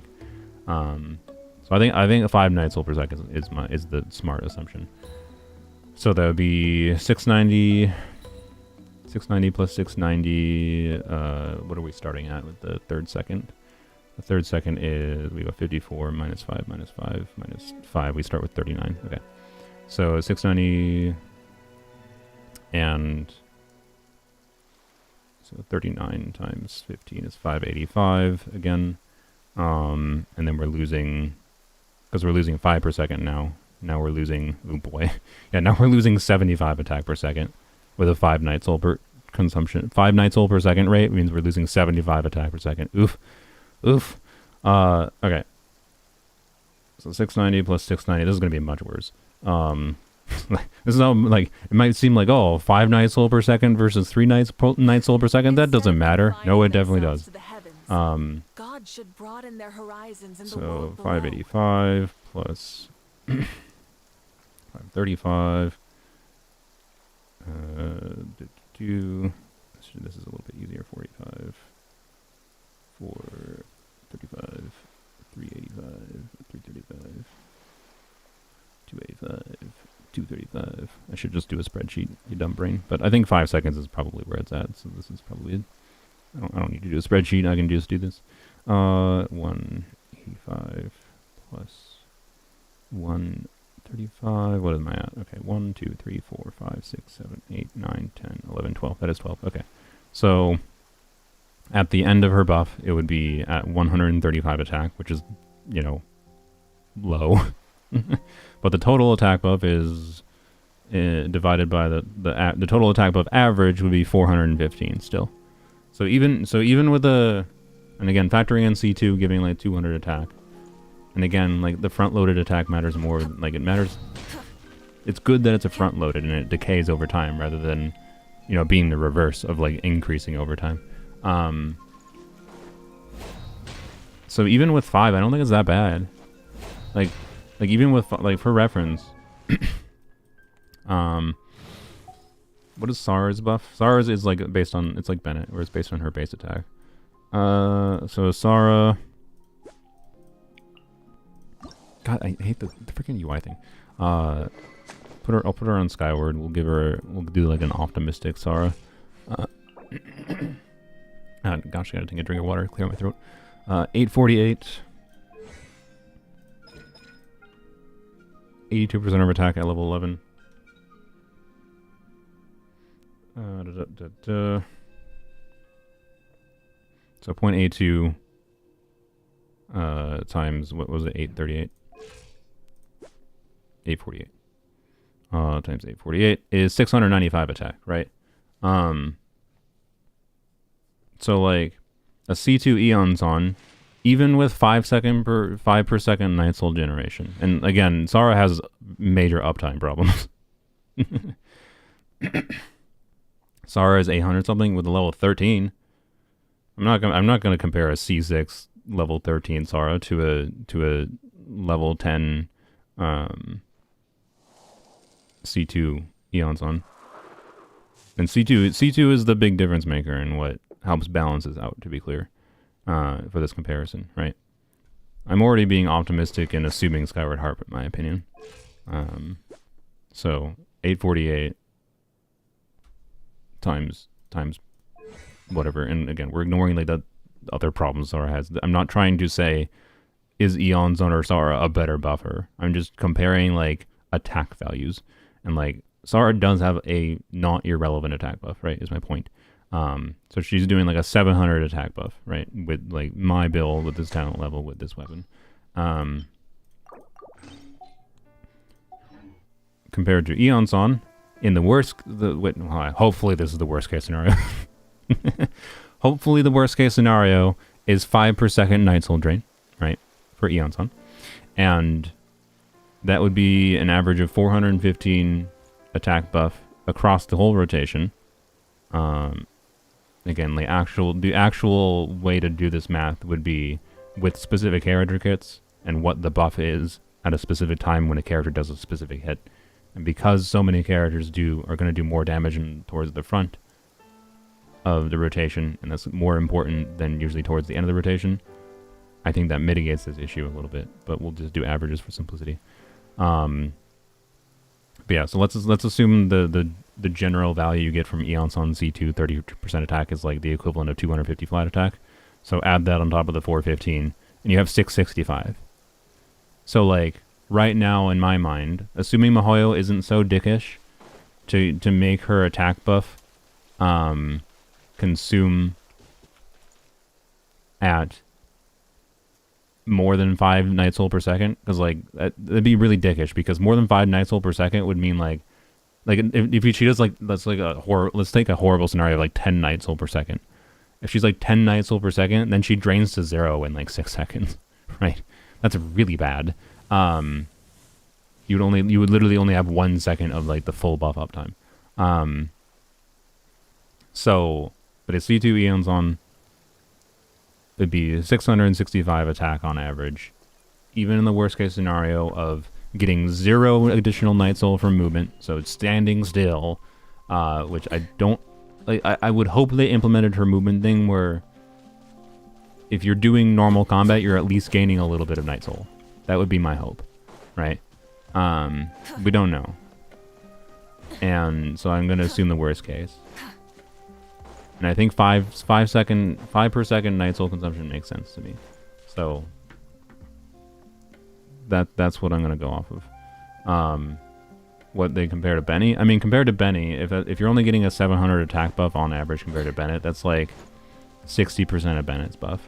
But we're talking 60% of a C5 Bennett with Aquila Favonia. If we change that to a Sapwood Blade Bennett, I believe this is now like 1,000 attack, rather than 1,200. So it's only 30% more, right? But Bennett also oftentimes will do like Pyro Resonance. Stupid Natlan. Bennett will oftentimes do Pyro Resonance, right? And that's more attack. So like, the relevance of Bennett being Pyro does matter, obviously, as far as the Bennett versus Eonson comparison. But after doing that math, I'm fairly confident to say that I'm happy with what Eonson's kit is at right now, even if she ends up with like a awkward, like 5 Night Soul per second is a lot. It's enough that like it reduces the value of her attack buff significantly if you're not doing a bunch of movement to keep up over 42 Night Soul. Like it's a noticeable loss, I would say. But there's enough ways, like the front-loaded damage potential, whatever. As long as it's not more than 5 Night Soul per second, I'm pretty confident to state that like I will find plenty of situations where Eonson will be usable. Again, these values could change. All these values, my assumptions could be completely, my guesses could be completely wrong. And the actual values that we do know could change. So, asterisks upon asterisks. But like, I think I will find plenty of situations to use Eonson over Bennett. And like, I don't know, again, I think the most interesting like scenario to compare Bennett to Eonson is Gomming, because that's a scenario where like Gomming with Bennett will always spreadsheet higher than Gomming with Eonson, because Bennett has energy needs and Pyro Resonance, and Bennett C6 gives Pyro bonus even. So like Bennett is better for Gomming than Eonson, but Gomming also is like, in many situations, Gomming with Bennett circle impact is annoying as all hell, right? Eonson will be crazy with Muika's donut attacks. No, guys, you don't gain additional value from extra movement past keeping over 42 Night Soul. Movement is only relevant for keeping over 42 Night Soul. Moving a bunch does not mean more attack. Moving a bunch means not losing attack buff. It does not mean more attack buff, it means not losing attack buff. TLDR, best case, she's really good. Worst case, she's really bad. No, that is not what I was saying, Wansper. What I was saying is in my worst case scenario, she eats 5 billion Night Soul per second, and it takes the power of 800 galaxies of movement to keep her buff up. like yes, the worst case scenario is she's only relevant for Natline units. Like that is the worst case scenario. I don't think that's likely. I'd be surprised if they're going to be that dickish. I don't think they will. Why? Because I think they know that Bennett 2 is going to make them money. Right. And I think they understand that Bennett 2 will make them less money if Bennett 2 is only relevant with only Natline units. Making her need movement, it's probably the funniest way to prevent her from getting paired with Bennett they could have chosen. Yeah, kind of. Actually, yeah, that might be... Marston, I didn't even think of that. That might be exactly the intention of this mechanic. That might be exactly the intention of the movement mechanic, is to incentivize people not to play her with Bennett. You might be absolutely correct. The fact that realization makes me even more optimistic that she's not going to be cringe as far as her Night Soul, and I don't think that makes me even more. That makes me even more confident to say I would be surprised if she consumed more than 5 Night Soul per second. But yeah, like in the worst case scenario though, in the literal worst case scenario is that she is another Bennett option, a similar to Bennett, better than Bennett situationally for Varesa, for Natlan DPSs, including future Natlan DPS that are attack scalers. For Varesa, for Muika, for Kanich, not relevant for Mualani, obviously. So Varesa, Kanich, right now, Chaska, Muika, right? So 4 very relevant units already are compelling to pair her with. And there will probably be at least 1 or 2 more, I would guess, at minimum. That's the literal worst case scenario. So that means if you have any one of those units and you have older units in the game that also want to use Bennett, then Eon's is a good addition to the game, right? In the worst case scenario, Eon's is a good character, but in more limited use cases, right? I don't think there's any scenario where Eon's is a bad character unless they significantly reduce her buffing value or do something. If they significantly change some specific of her kit, then Eon's could become a bad character. But more limited use case is not the same as bad character, right? So yeah, I think the most likely scenario is 5 Night Soul per second, because 5 Night Soul like 3 Night Soul per second basically seems low enough that like her movement thing doesn't even matter. Whereas 5 Night Soul per second, the movement thing matters, but not necessarily always, right? 4.5 per second when empty precisely at 12 seconds, yeah. And I think 5 seconds is likely because emptying it slightly before isn't that big of a deal. But emptying it, but they also want to probably have it empty by even if you have C6 is my guess. Or maybe their intention is to, maybe it'll have lower consumption and they just C6 is just, I don't know, whatever. Anyways, dodging is good now to keep her buff up. Yeah, exactly. Like how much? Yeah, I really want to know, like, how much does a dodge convert, right? Particularly a dodge where you cancel the animation, right? Because like, how much is that amount of movement, right? I don't know. There's really important unknowns here, and my point of this whole exercise was just to, like, this was live theory crafting. This is the kind of like estimations I do, because I don't really personally feel the need to go into spreadsheets and be like, all right, what's the exact damage numbers I see usually? I only care about doing that when it comes to specifics on my account. I think it's completely unnecessary to do that in order to evaluate characters relative to existing characters. Because the game is too contextual to fully spreadsheet impact that I think it's silly to, personally. I know it's a little bit of a hot take, but I don't really consider myself that serious of a theory crafter. Mostly because I do things differently than the other theory crafters, so I feel it weird to include myself in that group. But anyways, this is the kind of thinking I have to do to analyze character kits. And it's been a while since I had to actually think about a character kit in this way, because most characters don't have that interesting of new mechanics. And this character has a new mechanic, which is cool. I don't know. A movement incentivization is a cool thing. And as long as they balance it right, then I think it's just a good thing to have incentivization to think about movement. Take a break. I'll use my fire to dry you off. Shush. So yeah, that's where Eon's at for a generic level. The potential to replace Bennett in some team contexts, but many team contexts, at best she's a side grade. And there will be team contexts where she's worse. So like, this is good. This is a good thing in my opinion. More attack buffers is a good thing, because having more options is a good thing. This is more attack buffing options without just being Bennett power creep. I'm very happy about that, actually. I think this is a form of Bennett 2 that I think is good. Is it my ideal? No, it doesn't match my exact ideal, right? As I said before, I would have liked, you know, some off-field application. Like the fact that she doesn't do off-field application. I mean, let's say if you want to do on the simplest level. Let's say if Eon's had once every 5 seconds she applied electro, or yeah. Let's say once every 5 seconds she applied electro off-field. I'd be like, what's the point of 5 seconds off-field application? That'd be useless. Well, Traverse exists. And if you want to do a Chevreuse team with Eons on, there's many potential reasons to do that.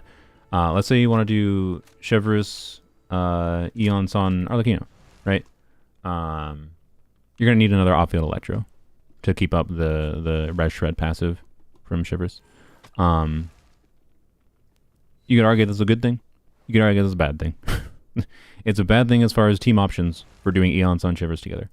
But it may very well have been a balanced decision they made in order to make Eons on not too strong, right? Poor Chevy anti-synergy, I know. Chevreuse teams are really going to suffer having a minor anti-synergy by getting another Bennett option. I guess, like, Chevreuse teams really needed more Bennetts, right? It's to be clear, I think Chevreuse teams are one of the teams that will gain a lot potentially from Eons on. Like Chlorinde, by the way, like Chlorinde, Fischl, Chevreuse, Mawika was already pretty good. Eons on in the context of Chlorinde, Chevreuse, Mawika, right, or Private Traveler if you don't have Mawika. I'm not sure. I don't know. Is Eon Song gonna be better or worse than Fischl? Because obviously Eon Song doesn't have the damage contribution Fischl has. So I don't know. That's an interesting context. But yeah. So, and the fact that they already have Auron too, as far as like an off-field Electro Natline unit. So you know, you could be like, okay, if Eon Song did off-field Electro, she replaces some of the context Auron. Too many of the contexts that Auron would be placed in. The fact that Auron has off-field Electro, she already does replace some of the contexts Auron would be used in, right? So, you know, I think it's fine that she doesn't have off-field Electro. What I'm more salty about than anything? This is not really salty. This is not salty. This is just me saying, you know, one of the most fun, if not the most fun constellation in the game in many ways, is Bennett C6. Mihoyo, of the things you decided to try to like copy from Bennett's kit for Eon Son, you didn't copy the best one. I want an external Electro Infuser so badly in this game. Like, I want, like, if she was an external Electro Infuser, I could have done Electro Mawika, like, normal and charge attacks. I could have done, like, a reverse Thundering Fury Razor, but with Mawika instead of Razor, which would be a little bit better, I think. Like, missed opportunity. Enormous missed opportunity not to do Electro Infusion. I absolutely, by the 1,000,000,000%. Yeah, remove that stupid 25% damage bonus. Don't care. Electro Infusion, yeah. Electro Infusion would have been so awesome. Anyways. I want it. Anyways. You're just putting out Ian's line. She doesn't transform like Biscuit Kruger for Hunter Toguro. What? I'm not sure what you're talking about specifically. I've watched Hunter x Hunter, but I don't remember those characters' name. Did we reach the conclusion? Yes. The conclusion is after doing some math or like guesses to make some kind of assumption on like how Eonson's Night Soul Drain, I think Eonson is a very nice alternative to Bennett without just completely outright replacing Bennett. Like, I'm glad she's not just Bennett power creep. And they seem to have made her kit in a way that incentivizes playing Bennett or her separately more often than playing them together, which is also, I think, cool. I think a movement incentivization is cool, but it also has the potential to just, like, be intended to mostly let you use her with Natline units. But yeah, I don't know. It's also worth mentioning that I think, like, I didn't mention this before. Like, Bennett has, like, Sapwood Blade as an option. Like, R5 Sapwood Blade, so Bennett with Dendro, right? You might have reasons to do an Electro unit with Dendro instead, right? The fact that Eon Song give 40% damage bonus to Dendro units with Scroll is pretty significant. But at the same time, Bennett with Dendro units can give 120 EM. So, you know, there's nuance to things. Anyways. I like it. If Eon Song had Electro Infusion, she would have a Candace moment. Yeah, if she had Electro Infusion, she'd give a 200 attack buff. Anyways. Do plunge set better for Xiao? From what I understand, yes. Is it better enough if you're someone who has spent years of your life farming the best vermilion set possible? Is it better enough to lose your sanity and farm new artifacts? No, it's not. I'm not talking about anyone in particular. It's not. It's not that much better. It's not. Your mistake was farming that much for one particular character in the first place. Like, to be clear, I have farmed an actual shite ton on Polearms only for Arlecchino. But I had nothing else to farm. I'm pretty sure most players of this game, including no person in particular, had better things to farm for. Just saying. So, he did it to himself, okay? He did it to himself. And I think it's just funny. I think it's funny. I think this is the best case reality for Xiox, because it's just like free content, free whinging.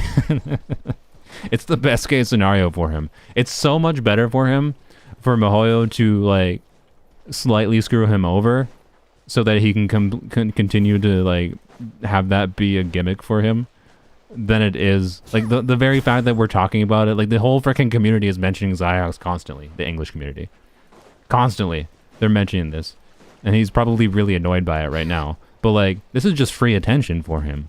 This just makes him money, right? Like Mihoyo making a like very slightly better plunge set for Xiao just makes Xiox money.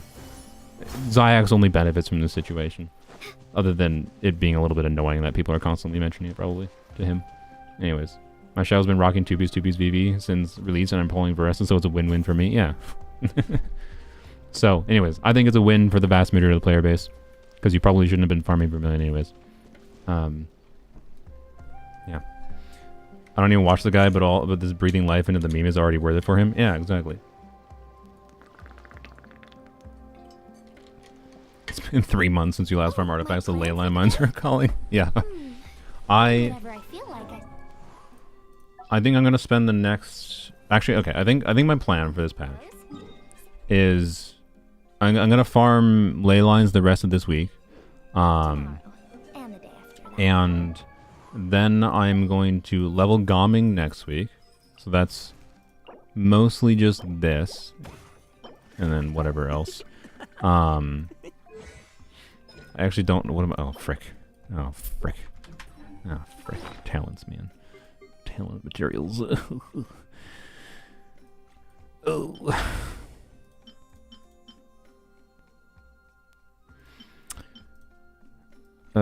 What's Freminase?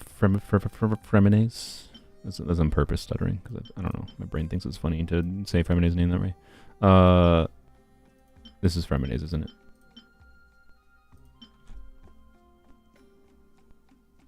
Justice? Ah! Nice. Sick. Alright, I know I must have did that on purpose. I think I did do that on purpose, actually. I think I farmed some of these. I farmed some of these in the last week of whatever, when they were running that ley line, or whatever that event was. Sick. Okay, so Fremine I have I mean I need more for Fremine. I would want to do level 9 normal attack down. Wait. No. I'll do like level 8. Do I want to level a burst? I think you can leave level 1 burst, right? If I do level 1 burst, I have to do like a couple more runs for Fremine to get level 8. Normal attack and skill on Fremine. So, you know, your 1 attack percent roll off for number 1 Chen, huh? Wow. Wow. Alright, so yeah, okay. Gomming talents is the main problem. I don't know. I think I'm gonna do that. I don't know, I should probably level 90 Pyro Traveler in like I don't need it.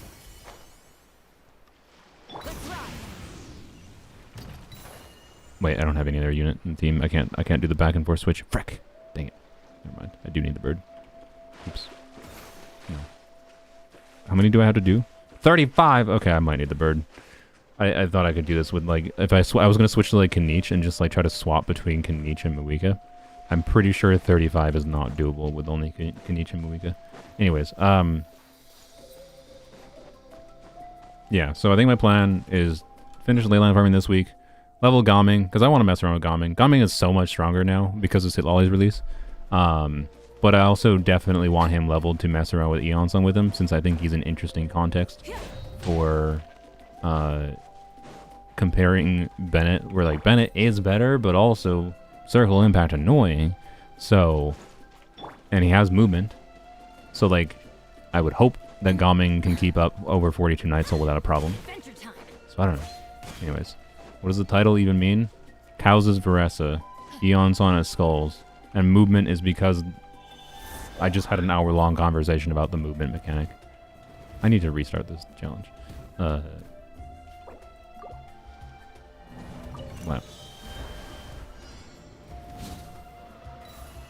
So, we're gonna go into Polearms only shortly here. I want to talk about Eonon and Polearms only, and hurt you physically as a joke, but it might make you feel hurt for a decision I made, because Eonon, well, you can just guess what I did.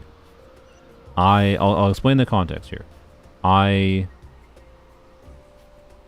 After I found out Eonon was a 4-star, and we learned that Eon's kit was really relevant, I was like, crap. Remember C6 Raiden wishing? We went for C6 Raiden, and then I lost 50-50 to Dia for C6 Raiden, and I was like, well, C6 Raiden isn't really that relevant, but a guarantee is nice, so I'm going to save a guarantee. And then Shenhe came back, and because Shenhe teams are one of my favorite teams, the Shenhe, Rosaria, Xiangling is one of my favorite teams in Polearms only, and C2 Shenhe, C1 and C2, honestly C1 I think is more important, C1 and C2 Shenhe would make that team better. I was like, frick it, I have 40,000 Primo Gems. May as well try to get C2 Shenhe. And that was very expensive. It basically took most of my Primo Gems, right? And anyways, but it was like, okay, oh well, Eonon might be coming, but I have a guarantee. It's fine. And I went right up to Pity, by the way, in Arlecchino banner, trying to get C5 Rosaria. And I only got C4 Rosaria. But C4 Rosaria is more important than C5 Rosaria, so it wasn't that big a deal. Okay. But then I learned Eonon was not a 5-star. We were collectively all assuming that Eonon was going to be a 5-star if she was a Polearm unit. She was a Polearm unit, but not a 5-star. By the way, Eonon being a 4-star, in my opinion, makes her a better unit. She would, if she had the same kit, but like slightly more attack buffing, but had like a annoying 5-star animation, she would be a worse character, in my opinion. Just saying. Anyways, like if we pretend her C6 was like her whole constellation was in her like base kit or something. Which, by the way, a C6 of a new 4-star is equivalent to like C1 of a 5-star in my opinion, at minimum, if not C2. I would consider C2 of a new 4-star to be comparable to the cost of a 5-star. And I do think C2 Eonon is equivalent value to like a support 5-star unit. Just saying. Anyways, and she's better by not having an annoying burst animation. But anyways, so, right, I had a guarantee that carried over from Raiden banner. Was right at the butt of Pity already, like literally at Pity, because I was trying to get Rosaria copies, because Rosaria was the first character. I enjoy Rosaria on Polearms only. It's one of my favorite teams. Rosaria, Shenhe, Xiangling, on the account. I don't think it was a mistake to do that. I think because she's one of my more enjoyable characters. She was the first character in Polearms only. I think it made sense to try to wish for her. But I stopped at Pity, of course. And then used the wishes for Shenhe. Because, hey, Shenhe C2, again, the Rosaria team is one of my favorite teams. Why not make one of my favorite teams stronger when I have a bunch of resources? I have a guarantee. I can still get a 5-star I want. Oops, she's a 4-star. She's a frickin' 4-star. I already have C6 Arlecchino. And we know that because of what Eonon's kit is, it's like there's no way that Eonon does not run with Varesa. Off we go. So, being that I'm at pity, if I'm going to wish for a 4-star on Polearms only, because of course I want to get Bennett for Polearms only, well, that means I'm going to wind up with either a Varesa that is useless for Polearms only, and great, or whatever the other unit is. So you might be like, oh, well, they might rerun a Polearm unit. They probably won't. Like the only, and even if they did, the only unit that's relevant, the only unit that would be relevant for a 5-star for them to run on Polearms only as far as Constellations is Emily. Like if they reran Emily with Varesa, which I think would be a little bit weird for them to do, and I don't think they will. It's probably going to be Shan Yun, in my opinion, makes the most sense. It's possible it's Xiaonan instead. Any other character would not be relevant on Polearms only for Constellations. It's just not that relevant of Polearm Constellations. I guess Sino rerunning Sino Constellations would be fine, because I do enjoy the Sino Emily Toma team, right? And Eonon is really good for that team. Or should be. So, like, you know, I'm in a problem of like, oops, I have a guarantee. I'm basically 99% chance going to get a useless 5-star anyways on the account. What makes more sense? Getting C7 Arlecchino? Or getting a C0 5-star that functionally does nothing because I refuse to even level them to 20 for the standard wish? And also Rosaria is still on Arlecchino's banner. And I could get C5 Rosaria. What did I do? I mean, I've already spelled it out for you. So what did I decide to do? This was a last-minute decision that I decided to do in the last, like, 30 minutes of the banner. Okay, I realized the problem in, like, the 4 hours before the banner ended, and then I thought about it for a couple hours. You got Chlorine? No, I got C7 Arlecchino.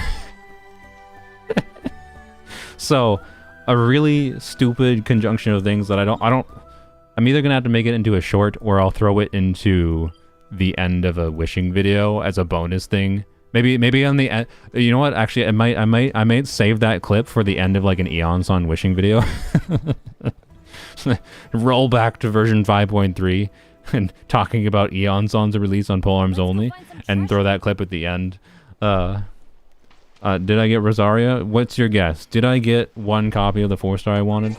But yeah, anyways, functionally, I think that was an objectively better decision, because outside of the context of Emily rerunning, I just get 5 wishes refunded rather than getting nothing on Polearms only from like getting Varesa or Xiaonan or Shan Yun, right? Like, the difference was that getting C7 Arlecchino was 5 wishes refund versus 0 wish refund.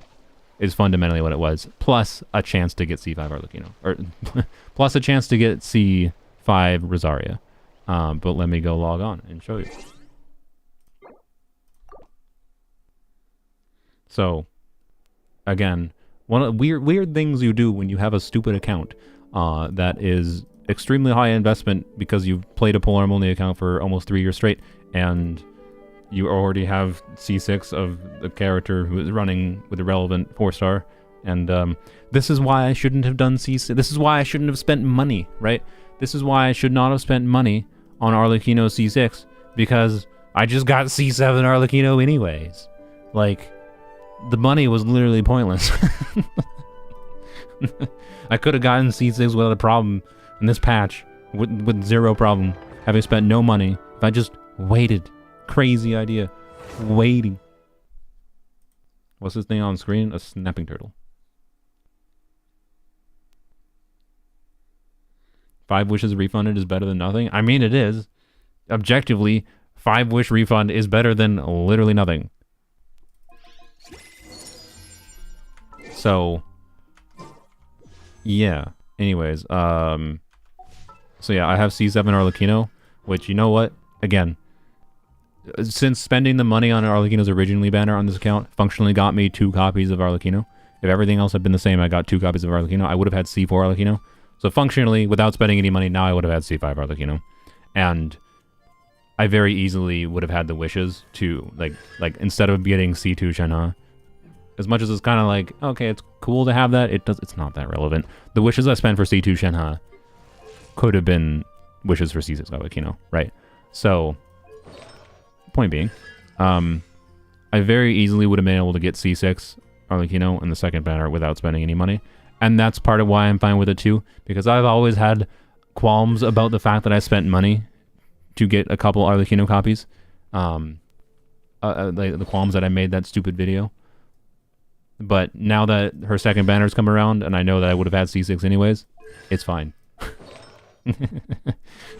But yeah, this technically means I've felled for Arlecchino 11 times, by the way. 8 times on this account, 1 on formerly weapons only, and 2 2 on my main account. Anyways, yeah, I did get C5 Rosaria, but I had to do an additional 10 pull. I had to do an additional 10 pull, so I almost got. It was possible I could have gotten C8 Arlecchino, because the game was like, here, have another Chevreuse. So yep, there you go.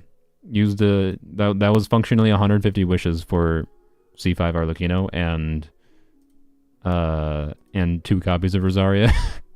That's functionally what the last 150 wishes on this account were. I think at least. Yeah, because no, yeah, it definitely was, because when I was wishing for C6 Raiden, I already had C6 Toma. So yeah, the last 150 wishes on limited banner on this account were for C5 Rosaria, were for 2 copies of Rosaria and C7 Rosaria and C7 Arlecchino. Incredible. Incredible. All right, anyways, yeah, the real mistake was the real mistakes here were deciding to go for C6 Raiden in the first place. Like, I should have just not. Like, I ended up, the only reason I did it was because of the possibility, right? I did it because of the fact that in wishing for C6 Toma, I got C4 Raiden, right? I went from C3 Raiden to C4 Raiden, in trying to get like 2 copies of Toma, if I recall. And, or did I go to C5 Raiden? I don't remember. I don't remember exactly the situation. The point is, like, I had enough wishes that the chance for C6 Raiden was very real just by winning 50-50s. So I had to try it. But that was a mistake in hindsight, and then it was also a mistake in hindsight to do Shenhe. I mean, I knew Shenhe was silly, but I still thought it was fine because of my guarantee. If I had had the realization that, wait a minute, Eonon might be Bennett for this account, and might be a 4-star, I probably would not have wished for Shenhe like I did. Oops. Oh well.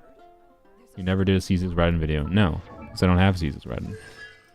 I did it. It was a live stream thing. I don't usually like turning my live streams. Again, if anyone wants to edit my live streams, feel free to contact me on Discord. We can chat.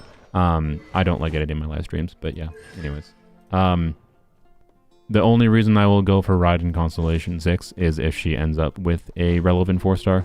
My current plan. Because, well, as much as I would love to be like, yeah, it, let's go for C6, Eonon and Polearms only, I really, really, really hate the feeling of, more than anything else in this account, I hate the feeling of, like, this, right? These are what I got, by the way, in going for C2 Shenhe. These were 50-50 losses. These are standard characters to me. And I refuse to level them up past level 1 on principle of they're a stain on this account. I will not even level them for theater. So, yeah. Anyways, will I end up with another non-Polearm limited 5-star in wishing for Eonon? Potentially. Like, it's at least worth the risk to go for C2. I'm going to do that. I think it'd be crazy not to at least try to get C2.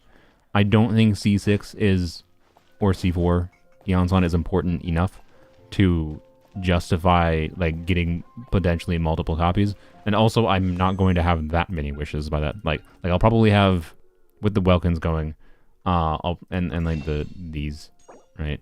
And the wishes in version 5.5, among other wishes I could farm for. I could easily probably spend 200 plus pulls in the banner with maybe some farming. I don't want to though. I wanted to get C2 Eons on. I'm going to be realistic and aim for C2 Eons on Polearms only. So, yeah, or 7 copies and 110 pull. Exactly. So, yeah. Eon Sun will be a character that reruns often, hopefully. So yeah, like if you like my ideal, I guess, is like get C2 Eon Sun without going into pity. No early 5 stars, right? Get C2 Eon Sun, and then I don't know. Emily, they seem to not want to rerun Emily, but how about they rerun Emily 3 months from now with Eon Sun rerun, right? Bam, get C6 Eon Sun, and like maybe then I farm for this. This becomes a lot more relevant with Eon Sun as a buffer, I will say. Like on-field Emily with Eon Sun as a buffer. Oh. Alright, so anyways, as far as like the Polearms only context, I think them releasing a Bennett for Polearms only, even with the potential problems with keeping up the buff, remember, we're comparing 0 Bennett to somewhat Bennett now on Polearms only. And also, an Electro Bennett for Polearms only isn't because, you know, Chevrus exists, because Sino appreciates it, Raiden likes double Electro. Like, there's not really a benefit to being a Pyro attack buffer on this account. And, like, Eon Sun with Scroll can buff Emily, the damage bonus, and the attack buffer on-field, potentially. So, like, and also, like, Xiao becoming, like Xiao basically tops out at 30k damage on this account. Like, I'm sorry. Xiao tops out. Like, he really needs some specific buffers. Like, Xiao is actually becoming usable. What? To be clear, I think other characters gain as much, if not potentially more, from Eon Sun on this account than he does. Like, I think the only character, as far as, like you, your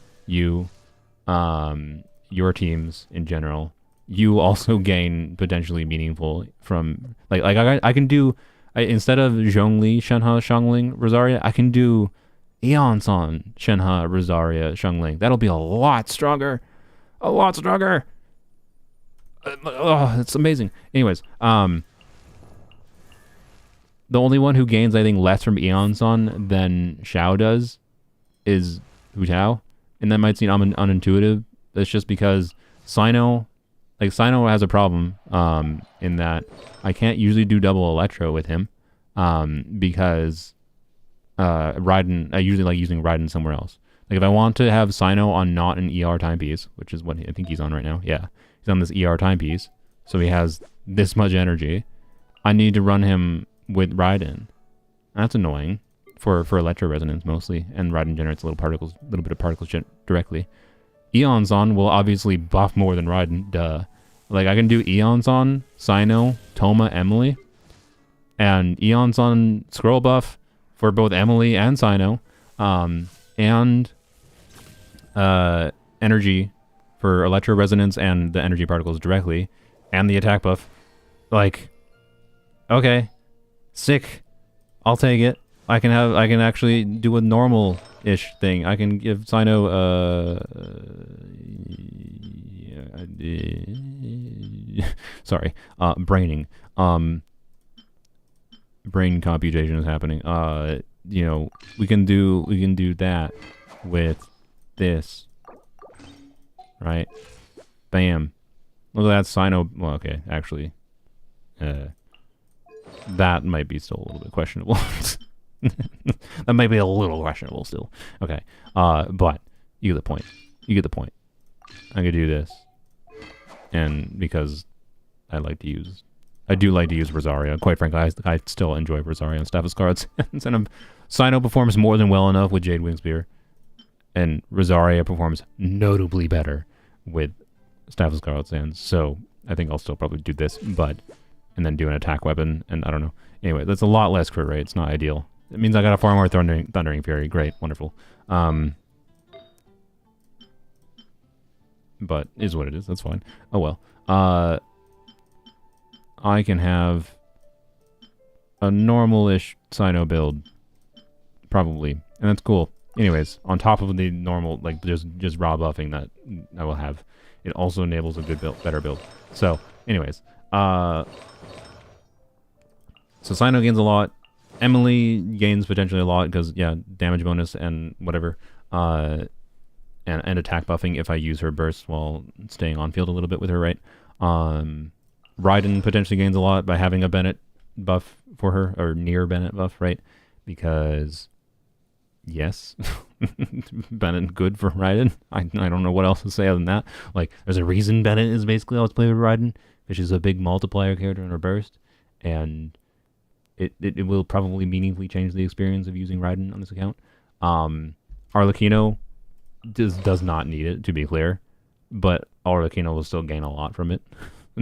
like I play Arlecchino, Toma, Raiden, Chevreuse is like my brain off. This is probably like Xiangling instead of Toma here is stronger than Toma, obviously. I just play Toma because it's brain off, faster rotation for like general utility, and I do not need it to do that much more damage with Xiangling here. Is it possible that Xiangling is still better than Eon's for this team? Maybe, because like Guoba pyro resistance reduction, sorry.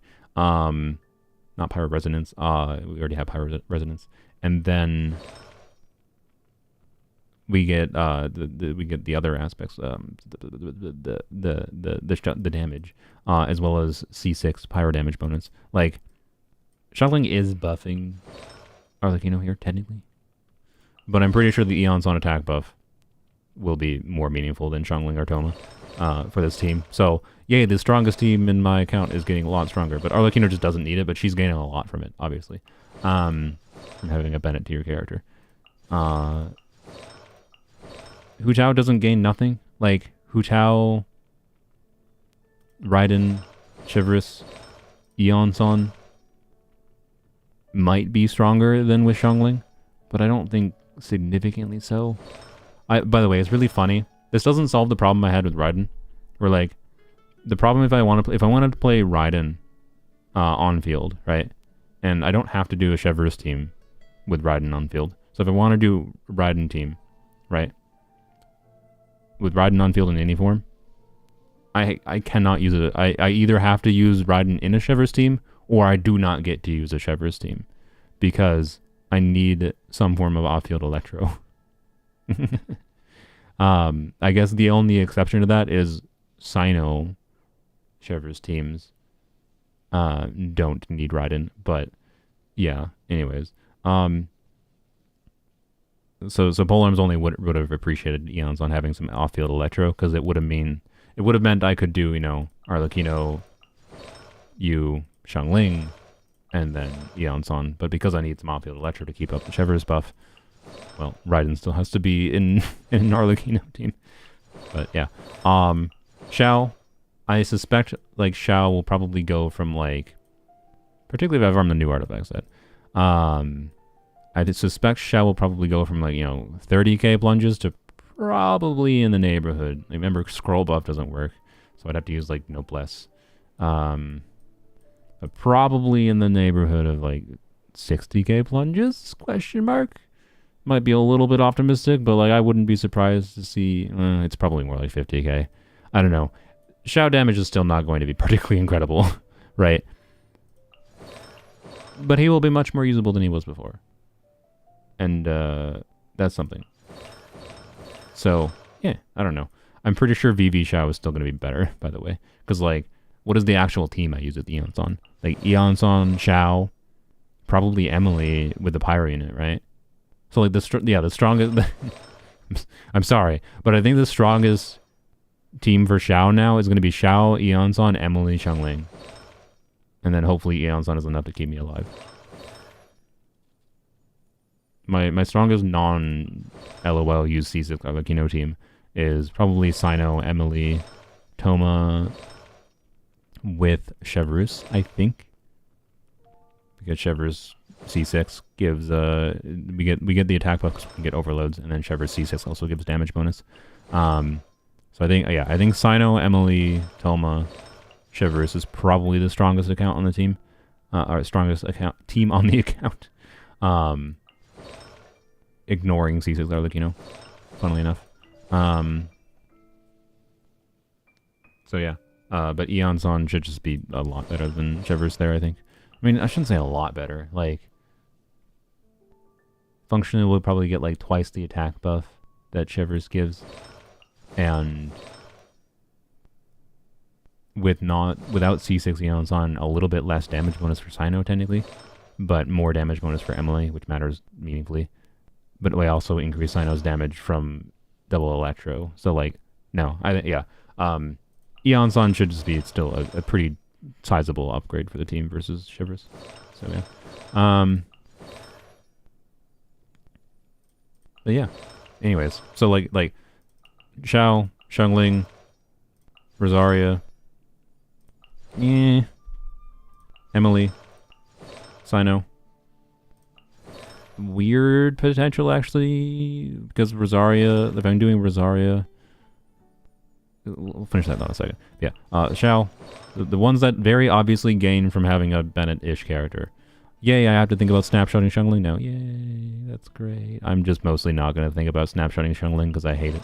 But anyways, Xiangling still does gain from it. If it's something I feel like I need to optimize, I will, like, you know, work around optimizing snapshot of Xiangling.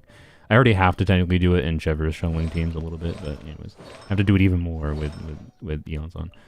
Whatever. Xiao, Xiangling, Rosaria, Sino, Raiden, Arlecchino, and then Chever's teams in general. Emily, I think, yes, also is in the category. All gain very obviously from Eons on. Turns out a Bennett tier character is pretty significant, especially one that has an element that is kind of great for this account. Hu Tao is for like Chever's teams maybe. It's not really that significant. And Shenhe is the last interesting one, I think, because Shenhe buff does not snapshot attack. But if I'm doing Shenhe, Eons on Rosaria, Xiangling, that team is pretty quick swappy, and I can very well just go and stay on field with Shenhe, and I usually do that for at least a few seconds, trying to trigger Fav on her before I switch back to Rosaria, because I don't really need to stay on Rosaria because Rosaria snapshots her buffs for her burst, and I only need to switch back to Rosaria to make sure I do 2 skills, or technically I could do 3 skills per rotation. Technically, but it's normally 2 skills because I normally just, whatever. Anyways, 2 skills per rotation, right? So like Rosaria, I just need to swap to temporarily, and I could switch back to Shenhe, which means Shenhe would be the one getting the active on-field buff, and therefore the attack buff for Shenhe would buff Rosaria even more potentially. If Rosaria snapshots, well, no, Rosaria is not going to snapshot the buff. It's only going, okay, never mind. It doesn't do anything. I'm stupid. Never mind. Ignore that. Ignore my ramblings. It doesn't matter because as soon as I switch off field, she loses the buff, which means when I switch to Rosaria, never mind. I thought there was some niche tech of staying on field that's relevant. Technically, it's relevant for increasing Shenhe's damage, but that's not really that relevant. It's slightly relevant. I mean, look, my Shenhe build does do not insignificant damage, but like not enough that it's like, oh my, buffing Shenhe damage. Right. So, anyways, I look forward to many of my favorite teams and Polearms only being even stronger. So, yeah. I think the one I look forward to the most is Sino, for sure. And now I need more timepiece options for Sino. I think, yeah, realistically, I stick to Jade Spear. And I think you do attack timepiece on Jade Spear. So I don't want to have to use that. Maybe I do though. Oh man, this is so good though. How could I not try to use this artifact? If you snapshot on this verse on a Xiangling DPS Chever's team, does having a second Electro player outside of Eon's on matter less? You need a, well, if you have an on-field pyro. So if you're doing an on-field pyro unit, Chever's Xiangling with Eon's on, you're not going to keep up the Chever's passive. Chever's passive for her Red Shred is enemies who have Overload triggered on them get the Red Shred for 6 seconds. So you want Overload triggering on the enemies at least every 6 seconds. Or, I mean, like, I think Eon's on skill cooldown is not short. If Eon's on skill cooldown was like 6 seconds or 7 seconds, it would be fine too. And like I could do Arlecchino hamming, or because Arlecchino allows you to be swapped out, swap to Eon's on, do a normal, or do a skill, swap back to Arlecchino. But like, so there's tech like that theoretically, but I think Eonson's skill cooldown is like 15 seconds, if I recall. I think it's definitely a once per rotation thing. So that's not really a thing you can do. Therefore, not really relevant.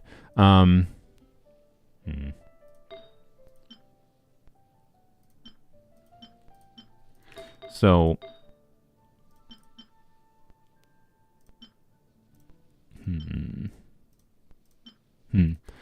so yeah, Eon's on. If you're using an on-field electro unit, sorry, if you're using an on-field pyro unit, with Chivalrous, and you're using Eon's on, you're gonna want a second electro. So it's gonna be a 2 electro, 2 pyro core, generally speaking. But if you want to do some sweaty gameplay, you could potentially still do stuff without having it. And same thing for Electro DPS. Like Electro DPS on field or Shivers, you want a off-field pyro. Can you do some sweaty gameplay where you don't technically have to? Yes. But really? Are you really going to?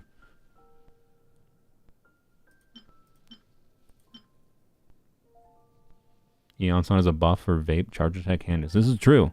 DPS Candace probably is meaningfully stronger with Eonson. Not to a relevant degree, to be clear, but stronger. Alright, so, yeah. Sadly, like, I don't know. I'm trying to, like I don't know. I'll have to do, like, energy recharge calculations to see what, the situation is for Sino. It likely seems like I should probably do something like use this. I don't know, like yeah. Gain like 8% energy recharge here. Lose 9% crit damage. And 1 crit rate roll. In exchange for, well, I don't know. Ugh. Losing a crit rate roll is pretty rough though when I have a timepiece that doesn't have any crit rate. Like, it's not unusable by any means. It's just like this is probably enough ER for double electro. I don't know. With Thundering Fury, it's probably not necessary. I don't know. I'm just trying to like do I try to get a double crit attack timepiece? Like in 5.5, I can just craft a double crit attack timepiece, right? Potentially. That's what I'm trying to think of. Like my ideal is using that, using this, a double crit attack timepiece with ER. Right? Because like this is like really hard to improve. Yes, having ER would be better, but like really hard to improve.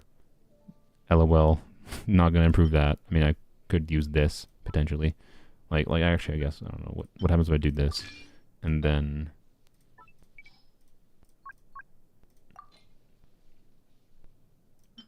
No. Yeah, like something like that. Wait, no, we're gonna have way too low crit rate. Never mind. That would not. We need the reverse of that. I don't think I have the reverse of that. Yeah, I don't have the reverse of that. Shoot. Okay. I want the inverse of this, like a 14 crit rate, 12 ERPs. Shoot. Okay. So off-piece doesn't even help, basically, is what that means.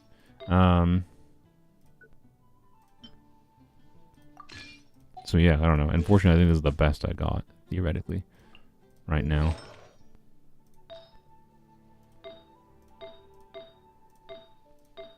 And 115% ER might be fine. So the risk would be, you know, trying to choose a double crit timepiece, because it would be nice to get over 80% crit rate.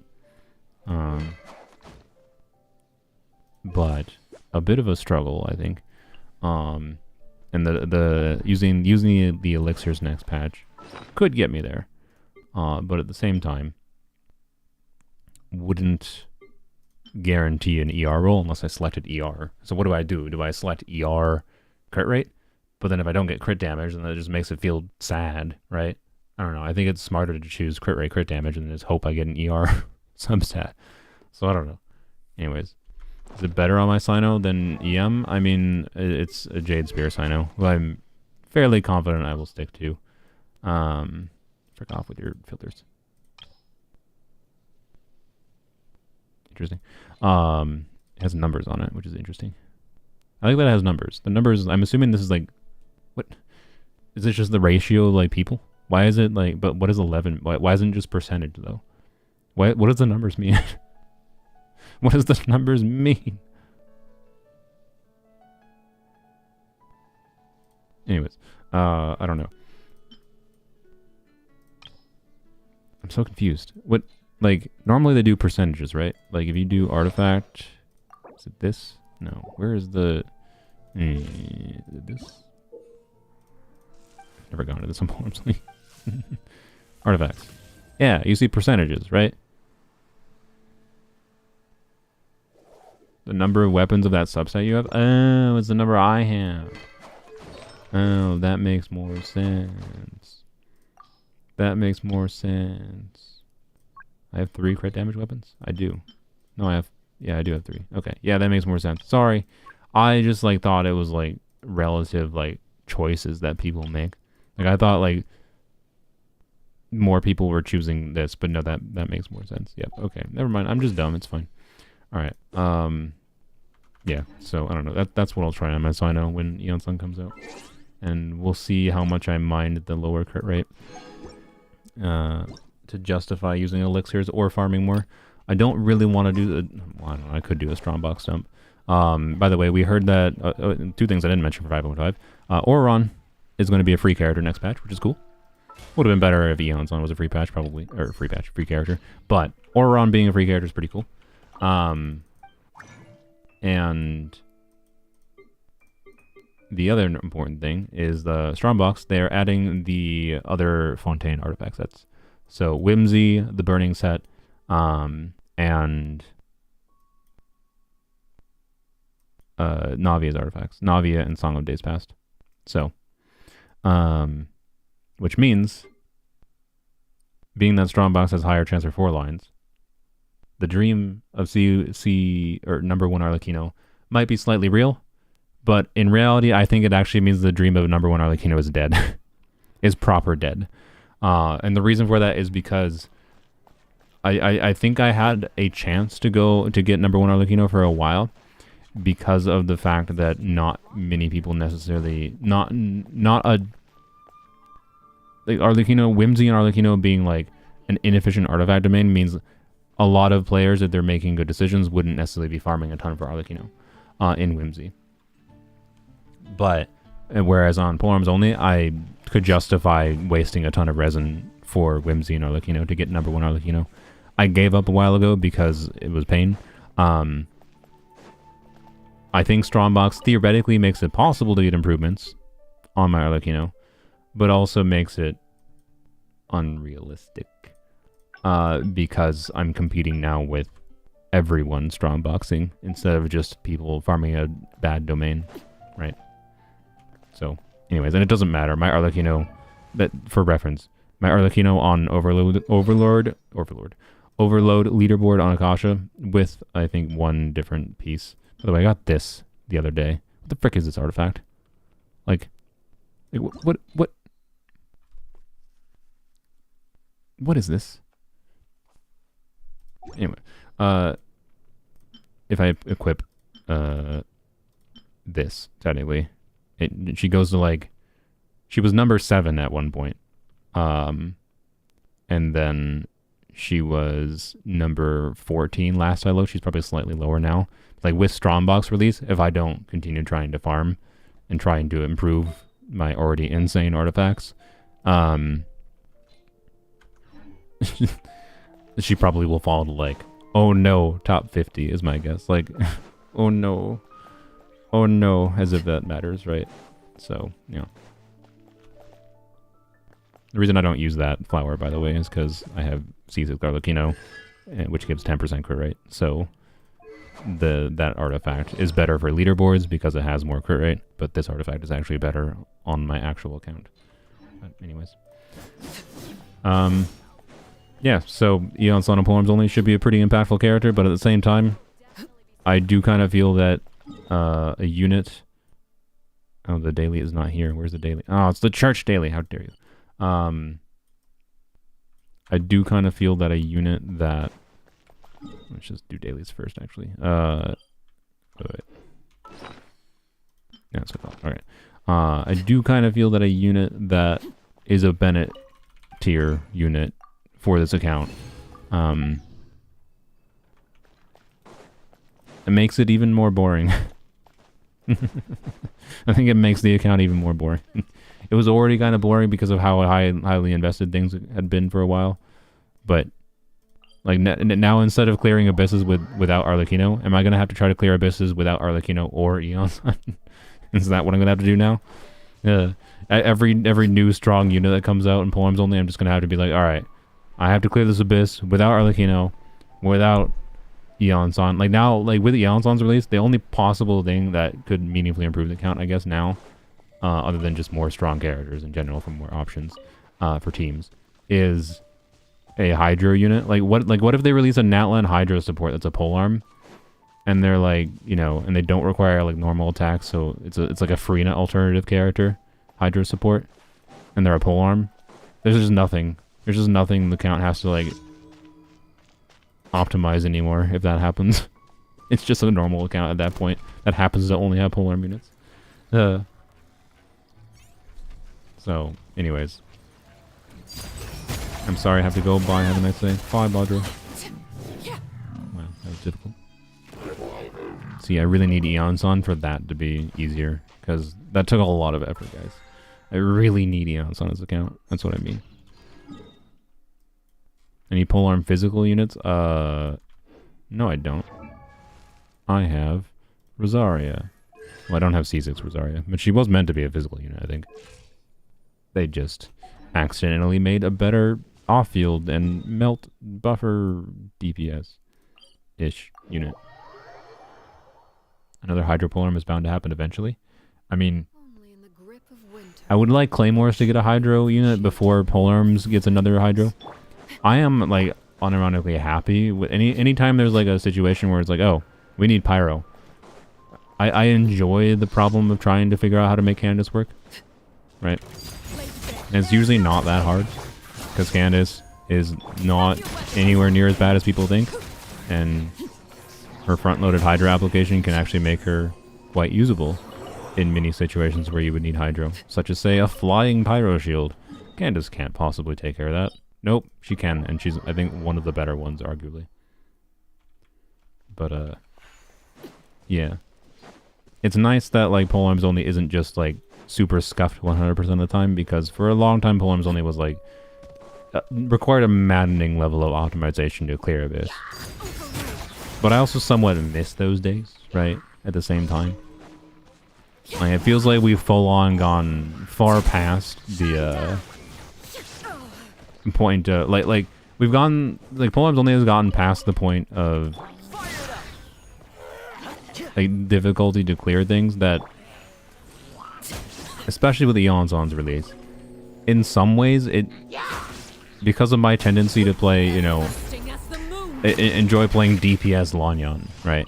Because of my tendency to play weirder teams that I just enjoy playing for whatever reason on my main account, it's probably going to be easier to clear abysses on Polearms Only than it is on my main account. To be clear, if I use only the strongest teams on my main account, that would not be the case. Like, but for the teams I tend to play, I think it will be easier to clear on Polearms Only than on my main account, right? Which is funny. It's really funny. So, that's all. Anyways, did I do all three? Yeah. Theater is more interesting than Abyss on Polearms? Yeah, it is now. Like, Theater is the context where, like, it's annoying as heck that they forced me to level units for it, but having to do the, you know, weird optimization, and, like, an individual theater is... It really just depends on the theater how annoying it is, which is interesting.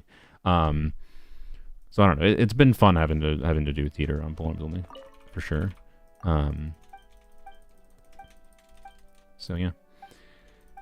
Maybe a harder theater would be more interesting. I mean, we've had some hard theaters lately. The last couple, I don't remember which one it was because they all blend together in my brain. Were not simple, I would say. They reached a point where it was like, okay, yep, we're in the clear. That's like the main gameplay problem with theater, I think, is like they reach a point where it's just like you're good. You like get like to a halfway point, you get past that hump, and you're good. You're like 100% confident you clear. That's like the main downside, but the planning and getting over that hump is still satisfying. So yeah. Anyways, wasn't there gonna be a new endgame? Yeah. Well, I mean they didn't call it endgame. They said it would be new permanent content. So yes, but what does it actually look like? Who knows? I will remain cautiously optimistic. Actually, I don't know. Maybe I should remain... Oh, frick me. Maybe I should remain cautiously pessimistic. I should have just walked. Because the last combat permanent mode that they added was theater, which has a lot of, I think, inherent design flaws. Yes, I can get some enjoyment out of it. I don't think it is valueless. But at the same time, I think to many players it is valueless, and you can even argue was a negative change to the game. So, yeah. How do you even get the points for dailies? As I have 1,600, I don't know what I did to get them all. Exploration and quests. It's basically all explorations and quests. So you've probably done a lot of exploration and or questing this year. This account, because it's Polearms only, and I don't really feel like doing farming for things if I don't have a thing to farm for. Like, maybe I'll do more explorations and questing if I want to, you know, try to get C2 Eons on or whatever. Then maybe I'll farm more soon, but I have not been trying to do quests and whatever on this account because I have better things to do with my time. If I'm going to explore, I'd rather explore on an account that gains more direct value from it. I heard you can co-op it if you're not mistaken. You're probably conflating the tower mode with the endgame content, or the permanent content that MiHoYo announced. MiHoYo announced in the 5.3 stream that they were developing a new permanent mode. The new permanent mode is not the tower event dispatch. The tower event dispatch very well may be them testing something. The tower event is interesting, and yes, can be co-opted, and I hope it's enjoyable.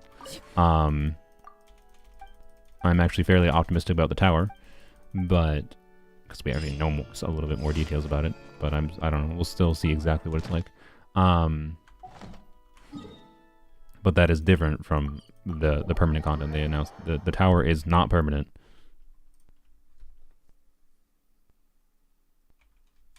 Just advocate for more permanent content when that's what you really want, though. I mean, yes, I want them to have more permanent content. I'm glad they're trying. But they added permanent content last year, and it was theater. So I cannot help but not be extremely optimistic. Like, can you blame me? Can you blame me for not being that optimistic for permanent content? I want them to add more permanent content. I think adding more permanent content is only a good thing. I want them to try more things. I'm very happy that they're hopefully trying more things. Hopefully. We'll see what the permanent endgame mode might be not even real combat content, so we don't even know. Anyways, might be freaking platforming content, who knows. Is Risley's weapon good? You want Farina's weapon? Risley's weapon is basically equivalent to Wander's weapon on Risley. Which should tell you that Risley's weapon on Risley is fine. Like, it's matched for his best weapon. Risley's weapon or Wander's weapon is Risley's best weapon. But the very fact that another character's signature weapon is similar to his signature weapon should tell you that it's not that compelling of a signature weapon. And Farina's signature weapon is a signature weapon only at C4+. And even then, the contest where Farina is doing the most damage, her signature weapon is key, not the blue stick. And pre-C4, her signature weapon is Fav, in my opinion. So you're asking a person who is a big hater of Farina's weapon. It's a garbage weapon. It is bait. That weapon banner is bait. Do not wish in the weapon banner. Save your pulse. But if you want it, is Risley's weapon usable on someone that isn't Risley?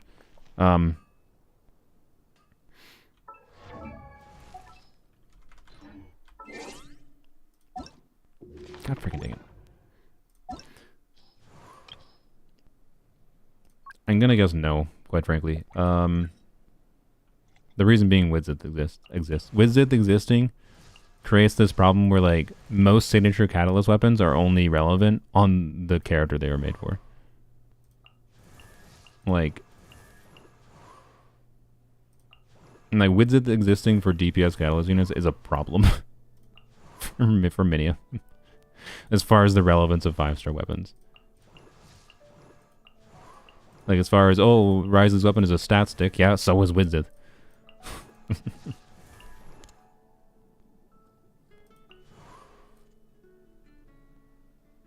So, yeah, I don't think Ryze's weapon is a particularly good stat stick.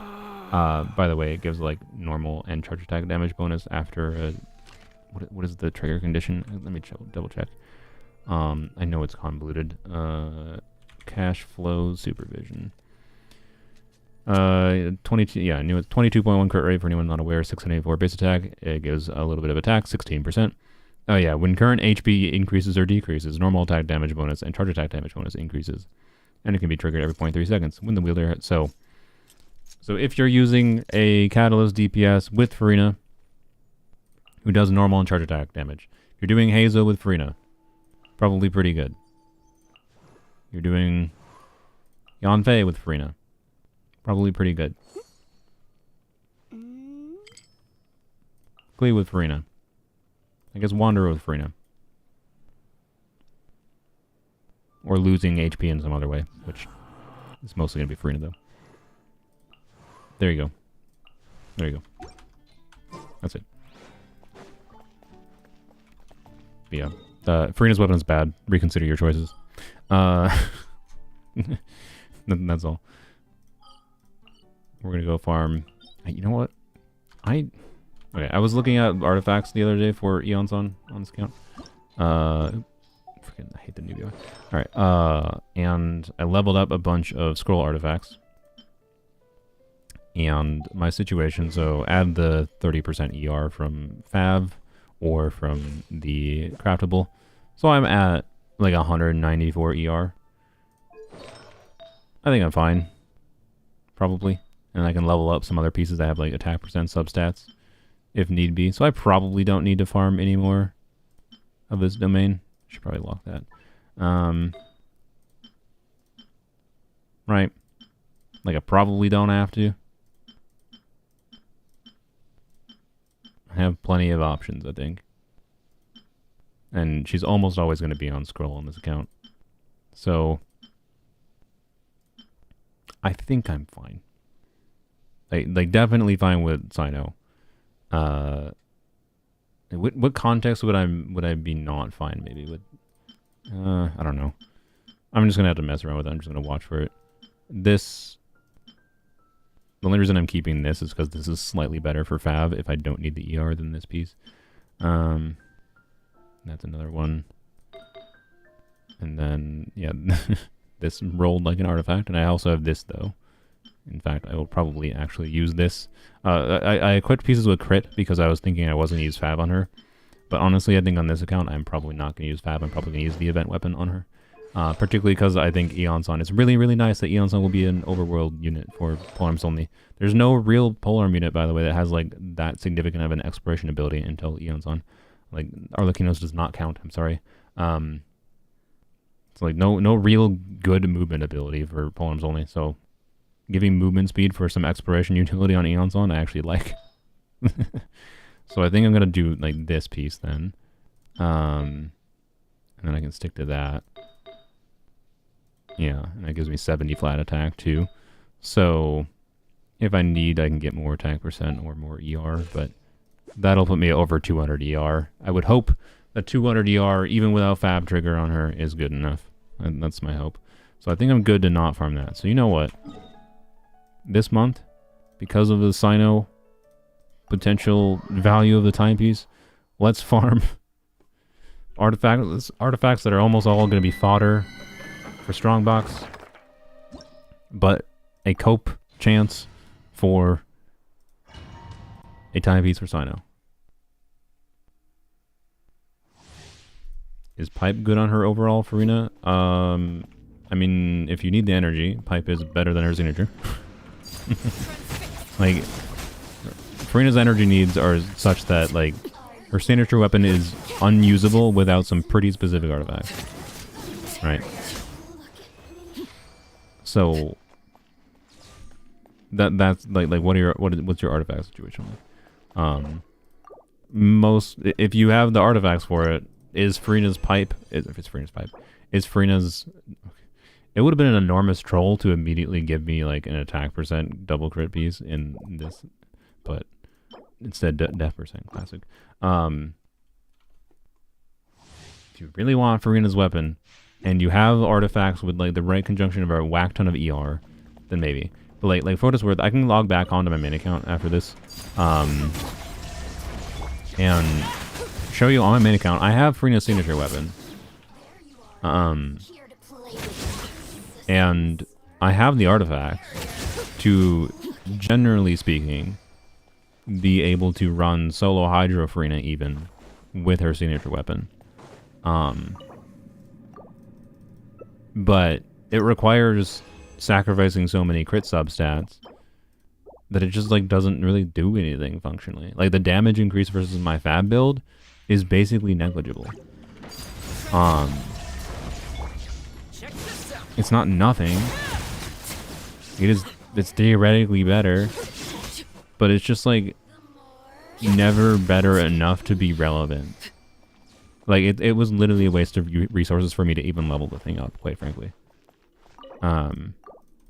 I use it as a funny meme option though for Kirara sometimes, so I don't know, I guess it's not valueless. And it's funny having it leveled to 90 and never having it equipped to Farina just to bug the people that think it's a good weapon for Farina. Anyways.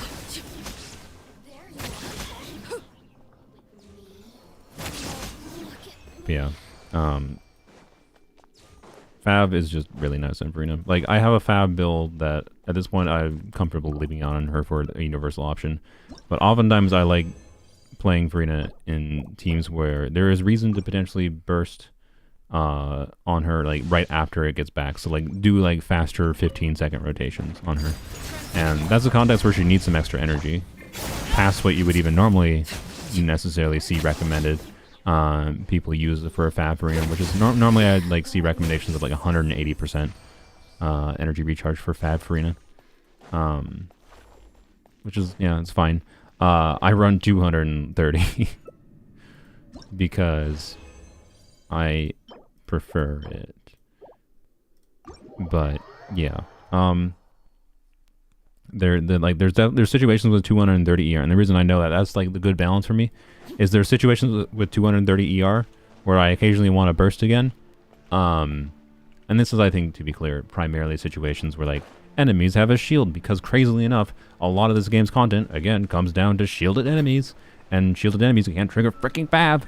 So this is like the problem with spreadsheet impacting, right? Like Fab doesn't trigger shielded enemies, so building extra energy even with Fab is valuable to help mitigate the stupid shielded enemies, and still get your burst back. So I guess like context is like the current abyss with the stupid cryo shield lady, right? Okay. Normally you can just wait to. It's not really. That's a weird content. You know, whatever. That boss works in a weird way, but because of his phase where it's not shielded for a little bit and then shielded and then, yeah, whatever. Point being, shields make your energy needs higher functionally, and you could say maybe that's a reason not to build Fab, I guess, but I think it's a reason just to build a little bit of extra energy so that I can just make sure I get my burst back regardless. But also, even non-shielded enemies, I've seen random situations where I just like needed that one last energy particle to get her burst back when I wanted to use her burst again for whatever reason. And so like 230 ER is what I have found is my perfect amount for Farina. The lady loves energy. Like it just makes her a more useful character, having a lot of energy and having flexibility to get her burst back when you need it. Including if you want to redo her burst early. So, yeah, there you go. You know what? We have 20 resin left. Screw it. Let's use the last 20 resin.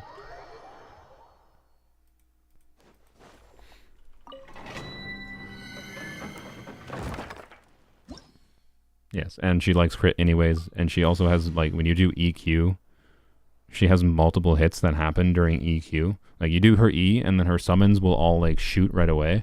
So she literally has, like, even in single target scenarios, like 5 instances of hits that can all crit.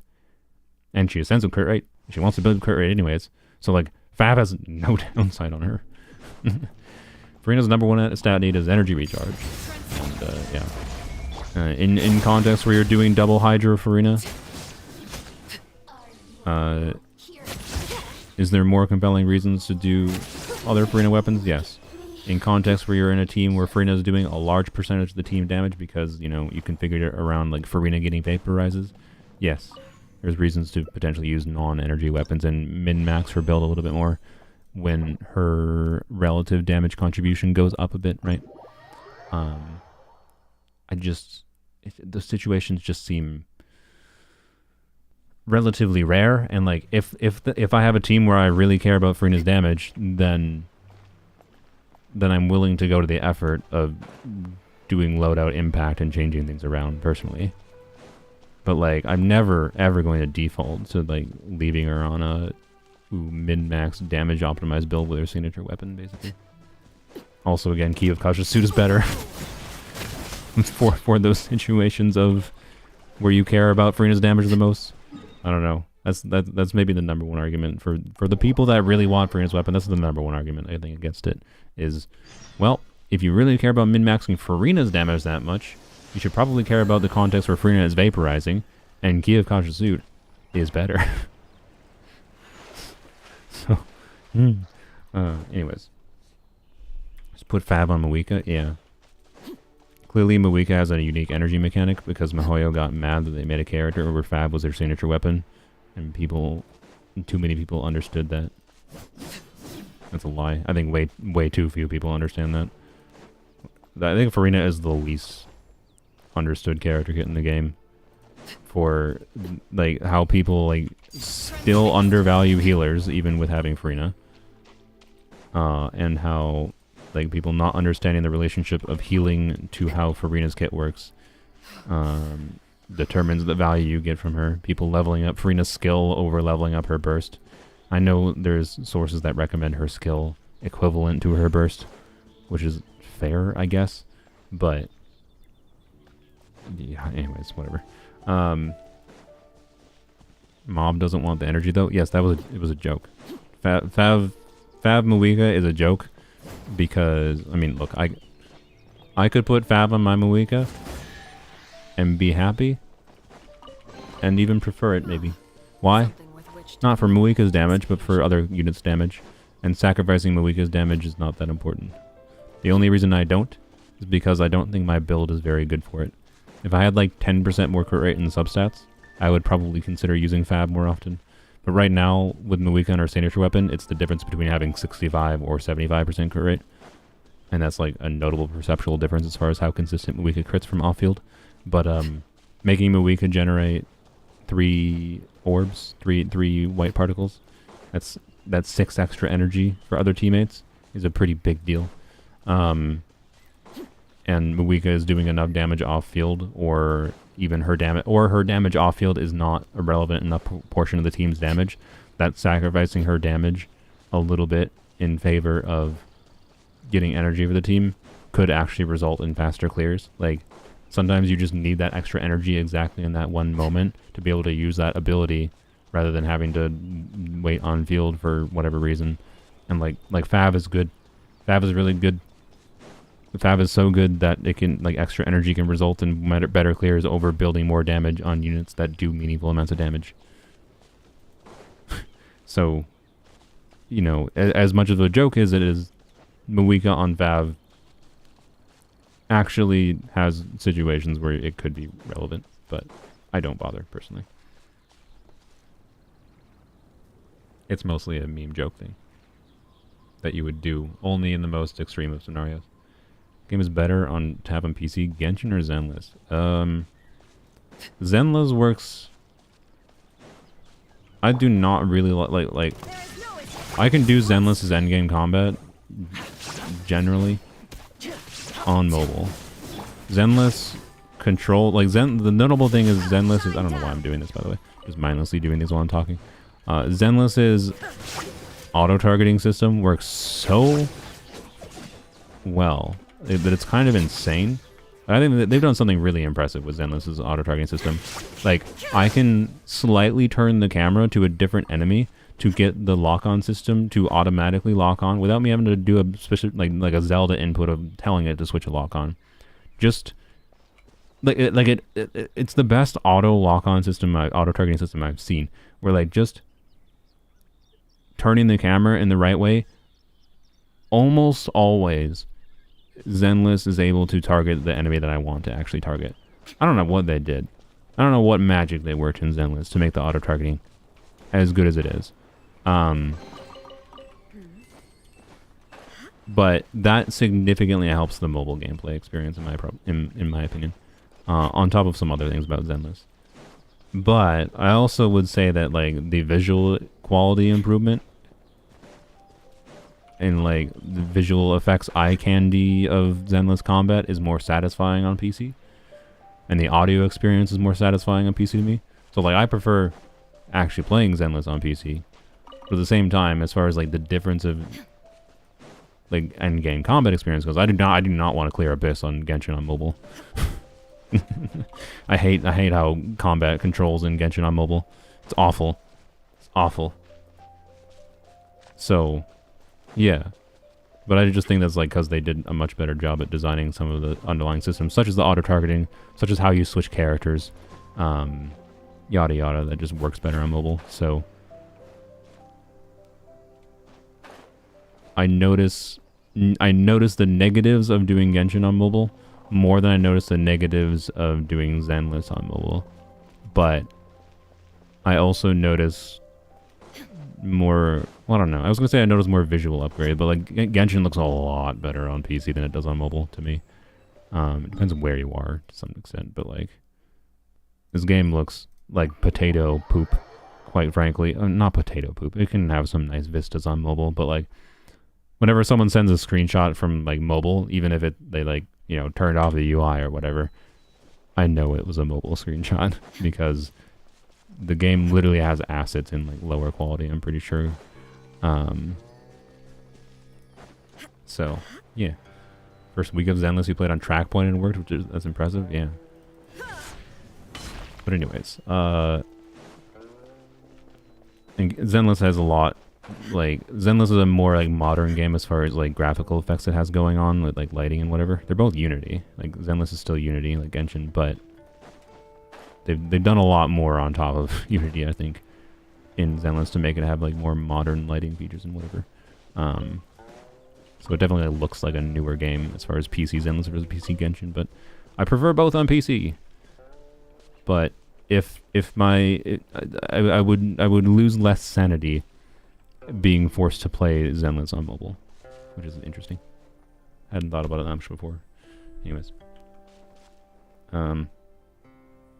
yeah, mobile Abyss clears terrify me. Yeah, I know, right? There is one minor combat benefit, and you can do this on PC, but that is you can do it on mobile. If you tap on the burst icon, you will switch to the character and immediately use their burst. That is kind of useful.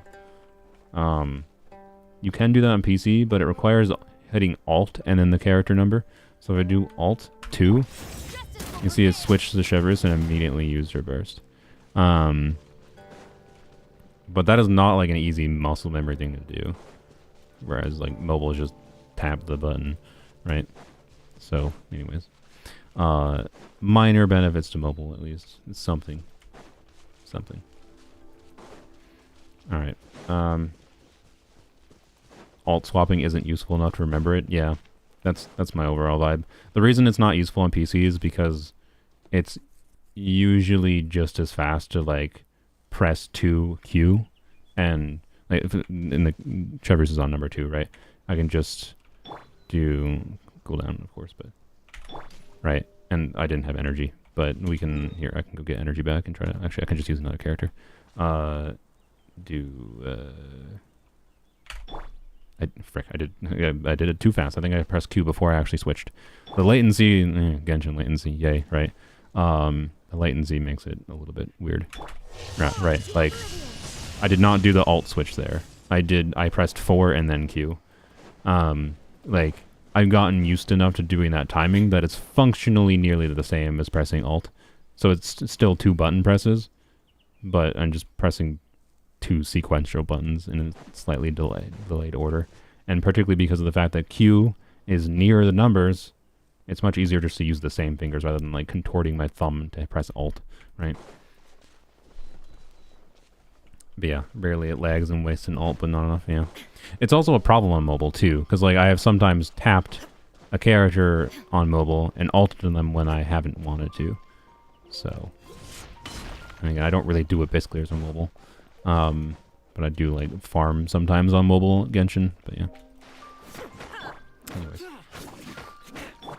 You could rewind it to a secondary mouse button, yeah. I think they should offer that option. But I don't know, it's relatively niche and not crazily important, but yeah, it would be nice if you could remap your controls with the alt switch specifically. Wait, can you? No, you cannot. Yeah, that's what I thought.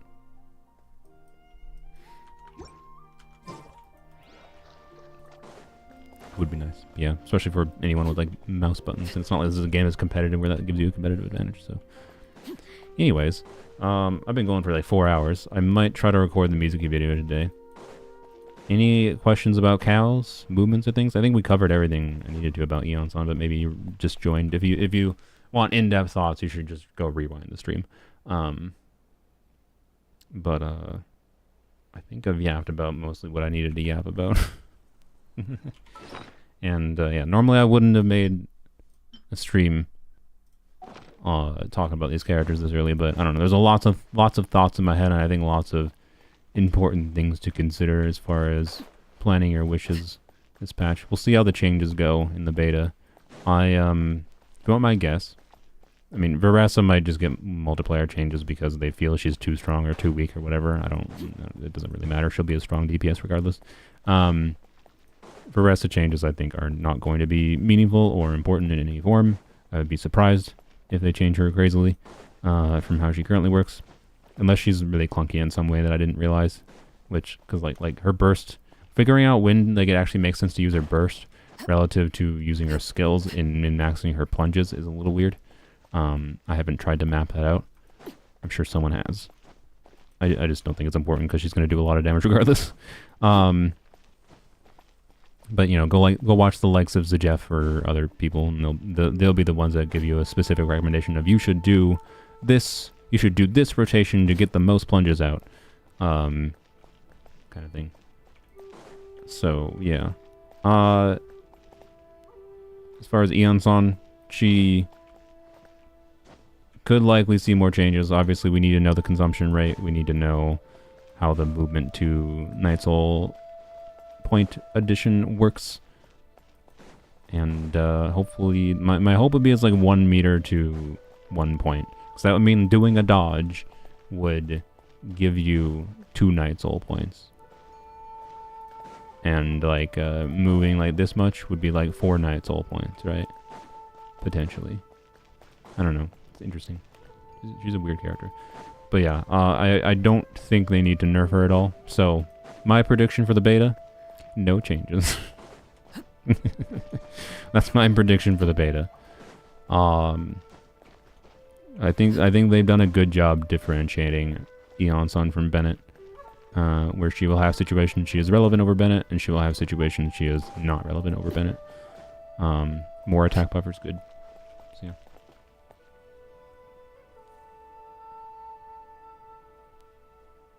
How much am I going to spend for Eon-san C2? So on this account, I don't want to spend anything, to be clear. So I'll probably have like, on average, right? If I get average luck and it takes like 35 pulls per, that means I'm probably gonna need like 100 pulls, right? To see Eon-san C2 on average, if I don't get boned. And I should definitely have enough wishes for that. Yes, that means we'll probably see a 5-star. Hopefully it'll be a 50-50 loss. We'll see. On my main account, I might go for C6. which might be a mistake. But what I illustrated before, so this is on the assumption that if it's Xiaonan that runs with Varesa, then I will wish on Varesa banner for Eons on. If it is Cloud Retainer though, I really don't know if I can resist the temptation of doing a video. Like, the video concept is too good because my main account situation right now, I am at pity because I was wishing as much as I could tolerate for Eons on, or sorry, for Eons on, for Lanyan, and I got to C2.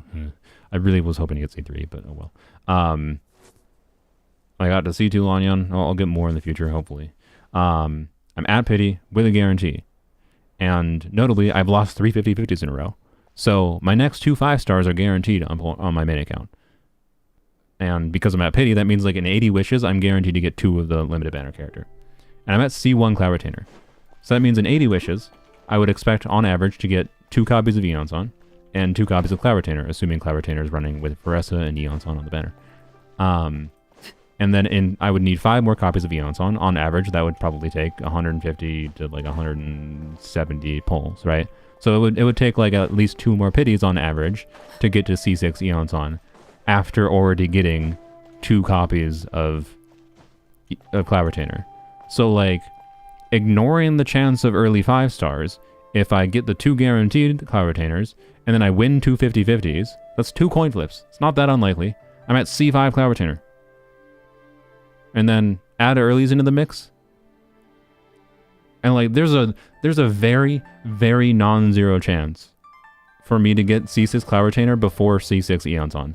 Like, all that has to happen is me getting slightly lucky with Cloud Retainer, and or some mix of slightly unlucky with Eons on, that I could get Cloud Retainer C6 before Eons on C6, and that would be legendary. Like, I don't think I can resist the temptation to do a video that illustrates the problem of 4-star acquisition so much, quite like getting C6 of a limited character before getting C6 of the 4-star, right? Because like literally I could have mostly average luck with Eons on, but slightly above average luck with Cloud Retainer because of how capturing Radiance works and how I save those guarantees, that I could get that. That could happen. It is not the smart decision. I would have more fun getting Varesa than going for C6 Cloud Retainer. I want to emphasize that. Like Varesa is an interesting enough character. I do want her at this point, is my current feeling, because of her energy gimmick mostly. If she didn't have her energy mechanic, I would not really care, honestly, about getting her. But like the RNG variants on 4-stars and the fact that there's a lot of known quantities affecting my ability to get Cloud Retainer means like I basically would be guaranteed to get C4 Cloud Retainer, and I only have to get I have to get like normal lucky to get C5 Cloud Retainer, and then slightly lucky with early 5-stars and a couple 50/50 wins to get a C6 Cloud Retainer. In the expected amount of pulls to get C6 Eons on, which is an insane video concept to me, that can even be a realistic possibility. So I kind of want to do that video. And if I still want Varesa, then, you know, I'm a content creator. I can justify the cost of doing that, right?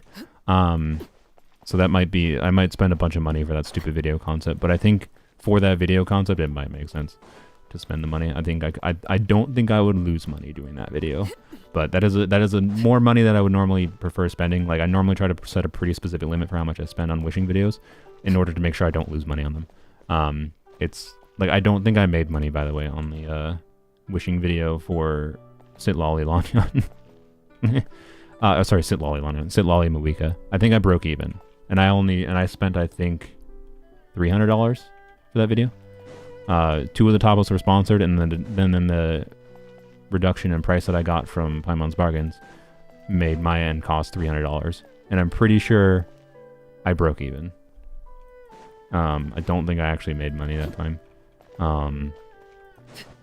A lot of my wishing videos basically only barely get past breaking even. So I actually don't. By the way, I don't even think you know what? I don't think I broke even by ad revenue. I think I lost money by ad revenue alone. The only reason I think I broke even was because of my Yomi Hullet partnership, which is not ideal. That's not the ideal for balance. I do not want to be not making money for videos, but for wishing videos, it's not the end of the world. If wishing videos justify the cost of acquisition, then it's fine, because business cost, right? Yeah, they should have fate points for 4 stars indeed. So I don't know. Maybe like there's a chance, right? There's a chance of me making a 20-minute wishing video that illustrates getting a C6 5-star before getting a C6 4-star, even with average luck of the 4-star. Like if that happens, right? Because all that has to happen is like if I get my guaranteed Shunyun, I get the second guaranteed Shunyun, and then like I get a 10 pity early 50-50 win, all right, and then get an early at like 50 pity. So that's a total of like, that would be a total of like, that'd be 2 earlies, right? It's not that crazily unlikely to get 2 earlies in like 200 pulls, right? It's not guaranteed by any means. Earlies are never guaranteed. You would expect an early like approximately once every like 200-ish pulls. So that'd be slightly lucky, but still not impossible by any means. It's not, no one would be like, oh my god, insane that you got 2 early 5-stars, right? So like this is the circumstance I want to outline. Like to get my guaranteed Shunyun, C2.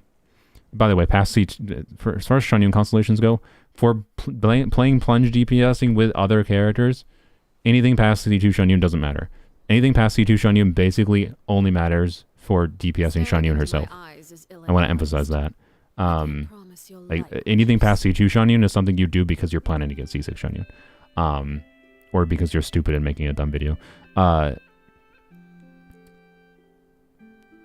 So anyways, the chance, like assuming it takes 220 pulls, like the average expected rate to get C6 Eons on from nothing. So let's map out the situation of what has to happen for me to get C6 Cloud Retainer. So I immediately will get, because I'm at pity, I'll immediately get C2. So that's basically non-factor. So we need to get 4 copies functionally. We'll say I go to pity, no earlies, get the next guaranteed one at like 75. So that's about 75 wishes. And then let's say next 10 pull, I get an early 5-star at like, in 10 pity. That would be the ideal. And get that 50-50 win. So that would mean 90 wishes would put me at C4 Cloud Retainer potentially, with a 50-50 win and an early that is like very low in pity. That's only 90 wishes. And I got like 110 left for the average expected for C6 Eons on. And this is assuming I don't get unlucky, right? This is expecting average for Eons on, not slightly unlucky. And then I got 110 more wishes left, right? I'm at C4 already. Then I'll get one more 5-star in that, right? So I have to get 2 early 5-stars, basically. That's what it seems like. I have to get 2 early 5-stars. Because I can go to pity, and I have to win 3 50-50s. So we're talking like that's a 1 in 8 chance to win 3 50-50s. And then the chance of, there should be, in 200 pulls, you would expect 1 early 5-star. 2 would be a bit lucky. So like, what is the actual chance of getting C6 Cloud Retainer before C6 Eons on? Assuming Eons on takes average amount of pulls. It's probably in the neighborhood of like 1 in a, if I had to guess, probably like a 1 in 30 or 1 in 40 chance. Maybe closer to 1 in 50. Well, let's be pessimistic and say a 1 in 50 chance. Is that not insane though? Even a 1 in 50. And I think that's pessimistic. I think it's more like a 1 in 30 chance. But a 1 in 50 is a 2% chance. Is it not insane that I have a 2% chance to get a C6 limited 5-star before getting the C6 4-star? That's insane. So anyways, I think I want to do that video concept. But if it's not Shunyun, I'm not going to do it, because I don't want more Xiaonan constellations. Xiaonan is already too strong on my account, and I kind of slightly regret C2. I don't, and I do at the same time. I don't know. Anyways, I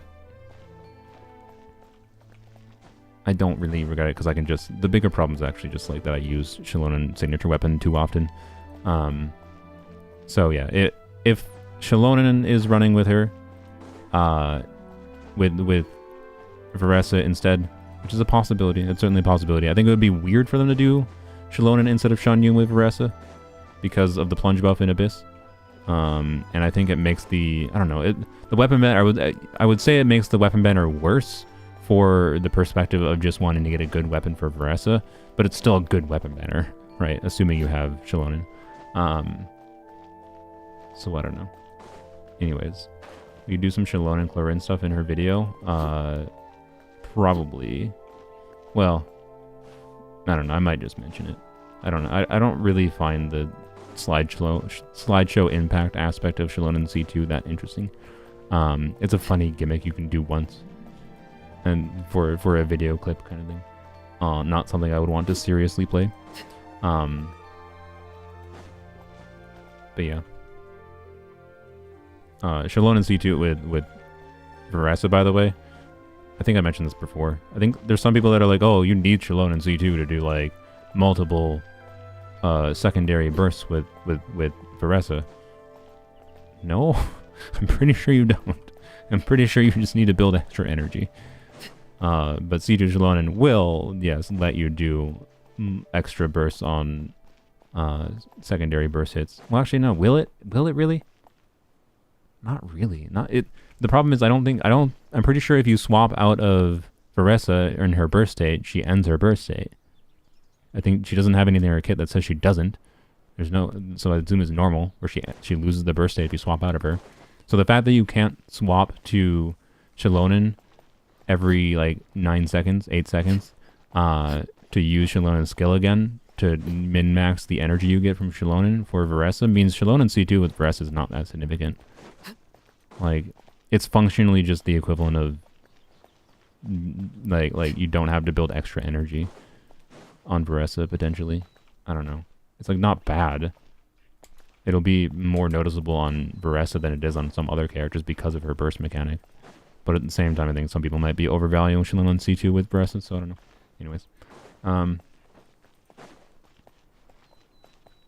C2 for Eon-san. I mean, it'll reduce her energy. And she has energy needs, so like, yes. Yeah, that's it. Well, okay, actually. What is her burst cooldown? Let me check. Where's my phone? Here it is. I think the Electro C2 is the worst buff. I mean, spreadsheet impact-wise, Electro C2 is the worst buff. But it also simultaneously enables the most unique things. The only reason I haven't made a video about it is because, like, I was going to make a video about it, doing, like a weird burst DPS cookie, and I probably still will eventually. But I didn't want to do... The problem is, like, I'm caught in the dichotomy of, like, people are much more likely to watch a Xiao C2 video if it's during Xiao's banner. But I also kind of don't want to make a video that tries to sell Xiao C2 during her banner. I think it's wrong to do that. I don't want to, like... Because I know that if I make a video about Xiao C2 enabling this weird playstyle for this character, it's going to bait someone into throwing away wishes they may not have otherwise spent, right? I don't like that. So that's why I didn't originally make the video during her banner, and I just didn't make the video because I did other things instead.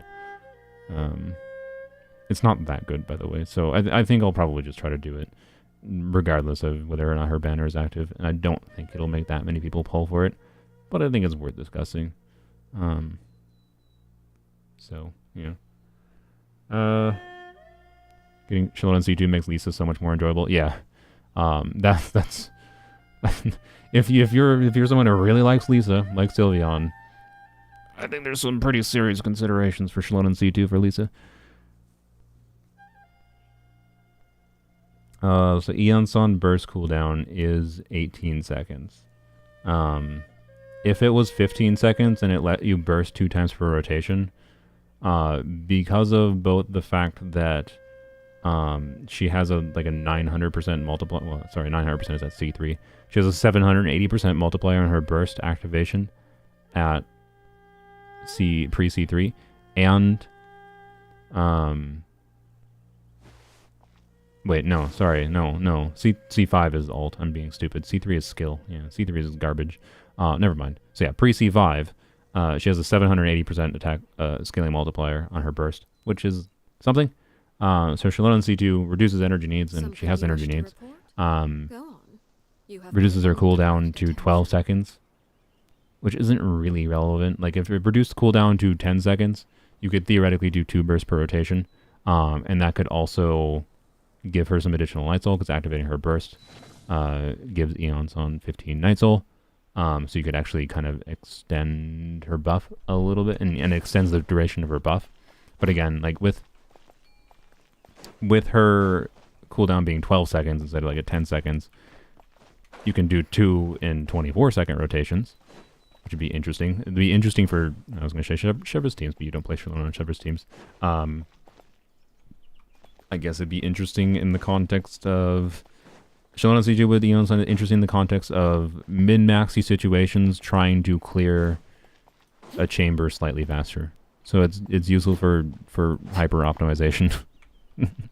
Also, it's useful for getting your energy back. That's you know what? Hopefully, if I make a Shalom on C2 video, hopefully I'll remember to mention that. I think that in many ways might be the biggest selling point of Shalom on C2 for the Electro buff, is you use Shalom on C2 at the start of a rotation and you get your energy back. Without, like, it means you can, use your Raiden burst at the end of a chamber without being concerned about the fact that you don't have your burst up next chamber, right? Or not as concerned. Like, it'll still take you a little bit potentially. It's not like it'll be ideal, but it'll be a lot less painful, right? And take a lot less time to get your burst back in the beginning of the next chamber. So, yeah. Eon's attack buff comparable to Bennett, or Bennett's still a premium attack buffer? Yes, no, because different element units have different relevance. Bennett should, generally speaking, buff more attack than Eon's, but Eon's, particularly if we're talking like a high Constellation Eon's, which, I don't know, depending on how much they rerun Eon's over time, may or may not be something that people likely end up with over time. I don't know. But if we're talking like a C5 Eon's, or if we're talking C6 Eon's versus C6 Bennett, C6 Eon's gives 40% damage bonus from Scroll, a little bit less attack buff than Bennett, but then also like very minorly less attack buff than Bennett, like basically equivalent to a non 5-star weapon Bennett. Like Bennett, to give maximum buff, needs a 5-star, like Aquila Favonia, right? If you're using Sapwood Blade on Bennett, Bennett gives 1,000 attack, and it's possible for a C5 Eon's to give about that much attack, but it depends also on like what the base attack of your unit is for how much like attack you get from C2 Eon's. So like it's, and like the relevance of like Pyro Resonance and whatever, right? I think Bennett is still the better unit overall, probably, in the vast majority of scenarios. Not vast majority, in the majority of scenarios, particularly because the current state of like Genshin on a meta level is like Pyro DPS units are notably stronger and have far better options for scaling their damage than other units, and Bennett is almost assuredly better for Pyro DPS. Like Bennett is a lot better for Arlecchino than Eon's is, I can tell you that. But why not Bennett and no. Anyways, so yeah. Yeah, no circle impact is nice though. Like, not being circle impact, even in the situations where Bennett is definitely better, maybe you still want to not deal with circle impact, and maybe not dealing with circle impact winds up with you getting more consistent, faster clear times, even with lower buffing potential, right? But yeah, anyways, a fully invested high Constellation Eon's basically buffs as much as Bennett. It's just in a little bit different of a way. But element resonance, Pyro Resonance matters, Electro Resonance matters, yada yada. So she's a Bennett too, in a balanced way is my overall vibe. But there's also unknown factors. Can Eon's slot for Xiao? Yeah. I think she does less for Xiao than she might for other units though. But like Eon's, I don't know, Xiao's best team right now, in my opinion, is generally speaking Xiao, Farina, Cloud Retainer, Farazon. She ain't replacing Farazon's relevance for Xiao. So in the context of that team, I think you can replace Cloud Retainer. Well, no, you don't really replace Cloud Retainer, sorry, because you want healer for Farina. So and Eon's is not healing enough for Farina. So I don't know, I guess that means like Eon's could replace Farina. So I don't know. But then that gives less relevance using Cloud Retainer. So I guess non-Farina, like if you're doing, I don't know, you could do Bennett Eon's Farazon teams with Xiao. So like Xiao should be getting more buffer options for Xiao is good. More buffer options for for Anima DPSs in general is good, because Anima DPSs don't particularly need Bennett's Pyro unless the enemy has shields that Bennett Pyro is relevant for.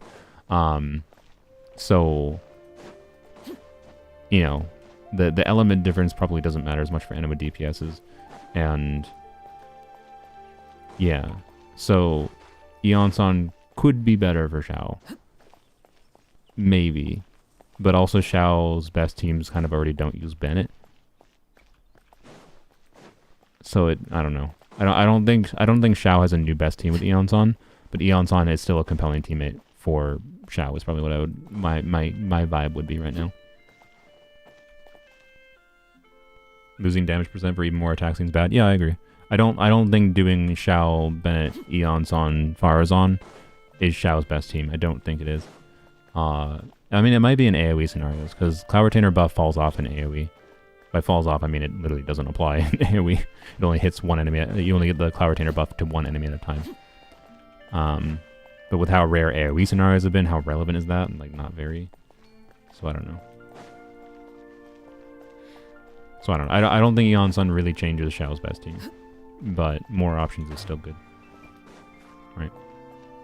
And yes, having less teams fighting over Bennett is good. Even if Eon-san is a non-ideal option. More flexibility for attack buffers and configuring teams is good. So yeah, I don't know. I'm happy. I'm happy with the state of Eon-san's kit. Even if her Night Soul consumption rate ends up being a bit annoying. But evaluating that is a big ol' it depends. We need that Night Soul consumption rate. Like I said, my guess is it's going to be 5 per second. Don't know yet. My guess is 5 per second. I think that seems to be the reasonable balance where, like, you definitely want some movement, but it's not going to be so bad that if you don't have movement, she's useless. And then as far as, like, what her movement conversion for, like, meters moved to Night Soul is, my guess is just it's going to be something simple, like 1 meter moved is a Night Soul point, and then her passive would make that 2. So if you move 1 meter, you'd get 2 points. But if you move 2 meters in 1 second, you'd get 3 points because the passive just adds 1. So yeah. Varesa's best team is looking to be a Chev team. Really? Is Varesa, Eon-san, Chevreuse?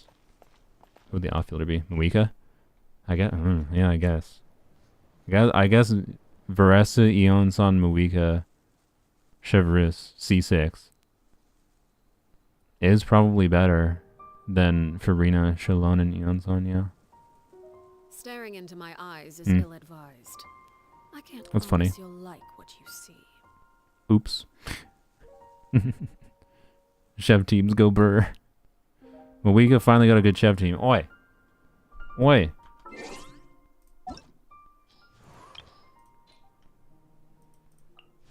Oi. Oi.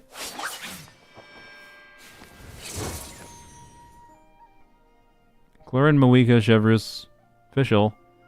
It's like 90k DPR. Or not DPR, DPS. 90k DPR would be very bad. So, anyways, not too surprising. Yeah, I definitely forgot to. I think I forgot to mention Chevreuse teams earlier with Varesa. I definitely should have. But I definitely include Chevreuse. Chevreuse teams are in the category of, you know, just buff your multiplier value as much as possible. But because she is Electro, she fits into Chevreuse teams. Yeah. So. And by the way, I don't think having C6 Chevreuse might be the difference in Chevreuse being better than like Farina, Shalon, and Eon-san. Or not. But I also think Muika and Chevreuse C6 is probably the difference maker in whether or not it's better.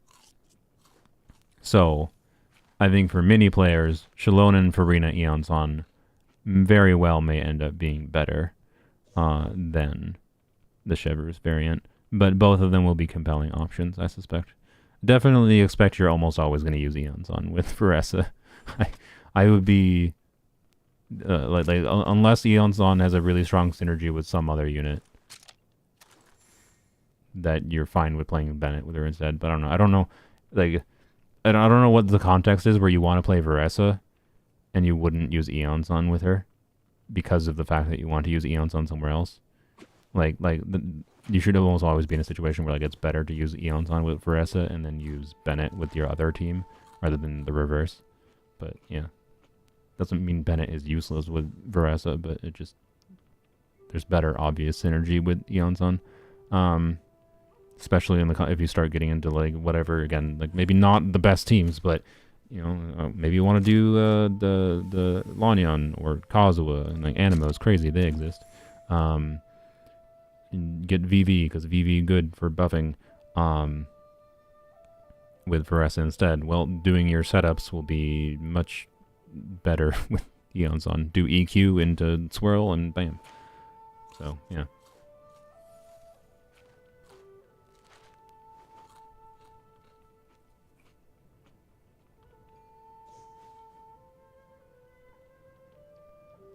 Technically, Varesa, Eons on, Farina, Cloud Retainer is an Electro Charge team.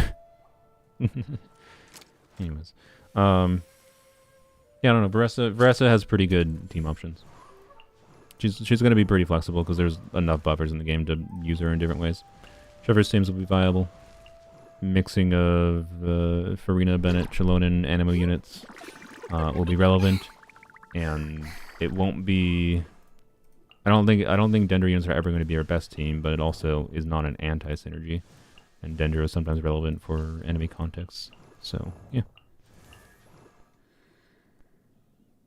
Varesa, Chilonin, Cloud Retainer, are 5.5 is Varesa, Chilonin, Cloud Retainer? Yes.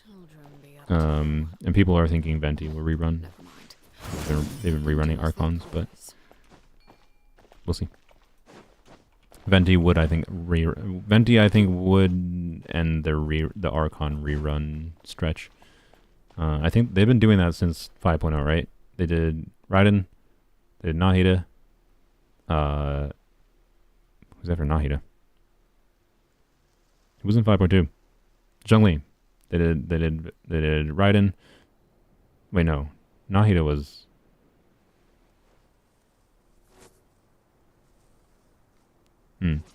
I know they've been doing it since Sumeru. I mean, like, what is the current one? Like, what is the current Archons they reran? It was Raiden 5.0. Luther Frick was 5.1. Was it Nahida in 5.1? Or was it Zhongli? I don't know. There was Zhongli and Nahida, though. And then, of course, Mawika. Something you wish to report? And then we got Farina. You have my right? undivided attention. And Nubilet, if you include Nubilet, was, you know, back then, too. So, yeah, Venti's the only one missing. Yeah. Zhongli was 5.2, Nahida 5.1. Okay, yeah. So, yeah, people are thinking it's going to be Venti because of completing that stretch. But it also would not surprise me if they just they break the Archon stretch for Venti. Just don't rerun him. You know what the saddest thing would be?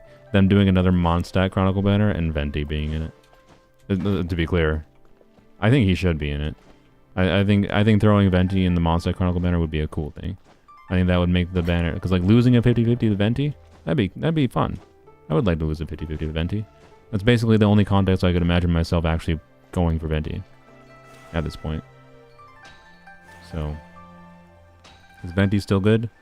I mean, there's situations where you'll really notice him, and there's fun niche tech, but the problem is not enough content in the game where his way of grouping is relevant. And too many enemies that they designed that just can't be grouped by him. Like, there's an AoE Abyss coming in a couple days, right? Which is cool. I'm glad we're having an AoE Abyss. I think this new Abyss will probably be one of the more fun ones. It's probably going to be a little bit easy, but you know, we'll see. He just, like, I don't think he's going to group most of the enemies in this Abyss, even though it's an AoE Abyss. Like, he's a floor 11 clearer. He's a floor 9 through 11 trash mob clearer, or a theater trash mob clearer. Like, assuming theater lets you use animos. I don't know. That's Venti's place right now, and that's kind of sad. Mihoyo has actively made content disincentivize using him because apparently they hate him. No, it's mostly just because he's too he's too in the situations he makes sense. He's overpowered as all hell. And I shouldn't say it. No, overpowered as all hell doesn't even apply, because they can just make enemies tanky enough. It doesn't actually, it's not that powerful. I don't know. Anyways, Venti is not very good anymore. So, yeah. And he hasn't been for a long while. Varesa's materials available right now? I think I have that on my phone. Let me check. I know I think they both use plants that are in the new area. So don't hold out for that.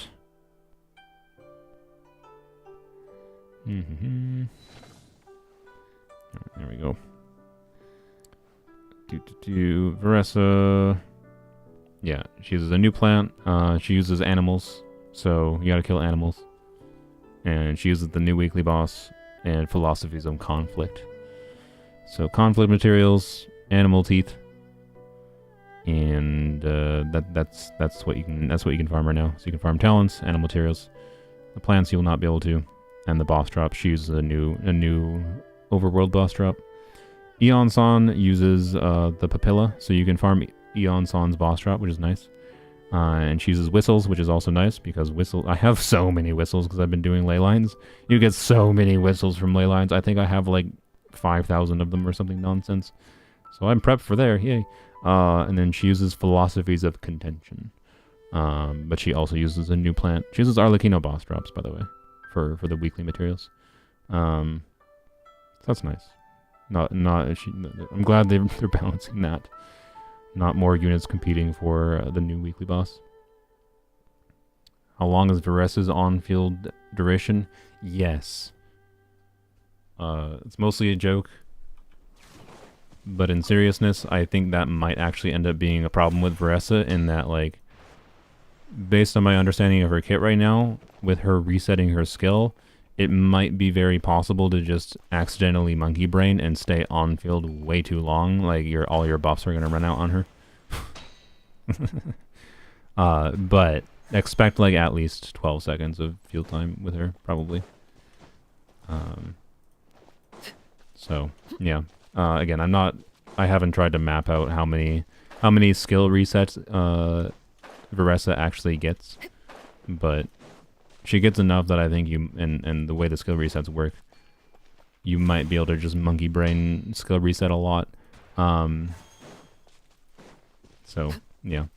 And getting extra energy on Varesa might make you stay on field longer when it doesn't actually make sense to. So that's probably going to be the gameplay complexity with her, is going to be make sure you don't monkey brain and stay on field too long, because I think she has the ability to stay on field longer. But I might be wrong on that. There might be something I missed in reading her kit and how the skill resets work, that eventually you just do have to wait at a natural point, and that won't be a problem, but expect at least 12 seconds, right? Expect 12 seconds, but expect the ability to potentially on field longer. I don't, she might be able to literally indefinitely do plunge attacks in sustained scenarios with the right build balance, with energy and whatnot. 4 TF Varesa might be fun. I don't think her skill cooldown counts until her skill is... Actually, maybe... No, I think it... I don't know. Yeah, it might be. I don't know. It might be. I'm not sure. TF Varesa is going to be a little bit weird. It depends. Because again, I don't know when exactly, like, because her skill is... She has 2 charges of her skill. And then she can reset her... Anytime she goes into her Fiery Passion state, she resets her skill cooldown. And she goes into Fiery Passion from using her burst. She goes into Fiery Passion when she maxes out her Night Soul points. And she maxes out her Night Soul points just by doing E and a charge attack. And then she consumes all her Night Soul points when she does a plunge. So I think there's some limiter on it that I missed, because I haven't tried to map out when exactly all those things line up for when they happen relative to cooldowns. But based on what I just said there, you can probably be like, wait, doesn't that mean she could just do E plunge, E plunge, E plunge? I think yes, kind of. She's not only plunging. No, you're doing... Sorry, it's E charge attack plunge. You're doing E charge attack plunge. E charge attack plunge. But in some mix there, you want to weave in burst and start doing E charge attack plunge. So doesn't her charge attack set her up for a plunge attack? Yes. You do E charge attack, you jump in the air with your charge attack, and then you plunge. Yes. So that interactivity of her not just being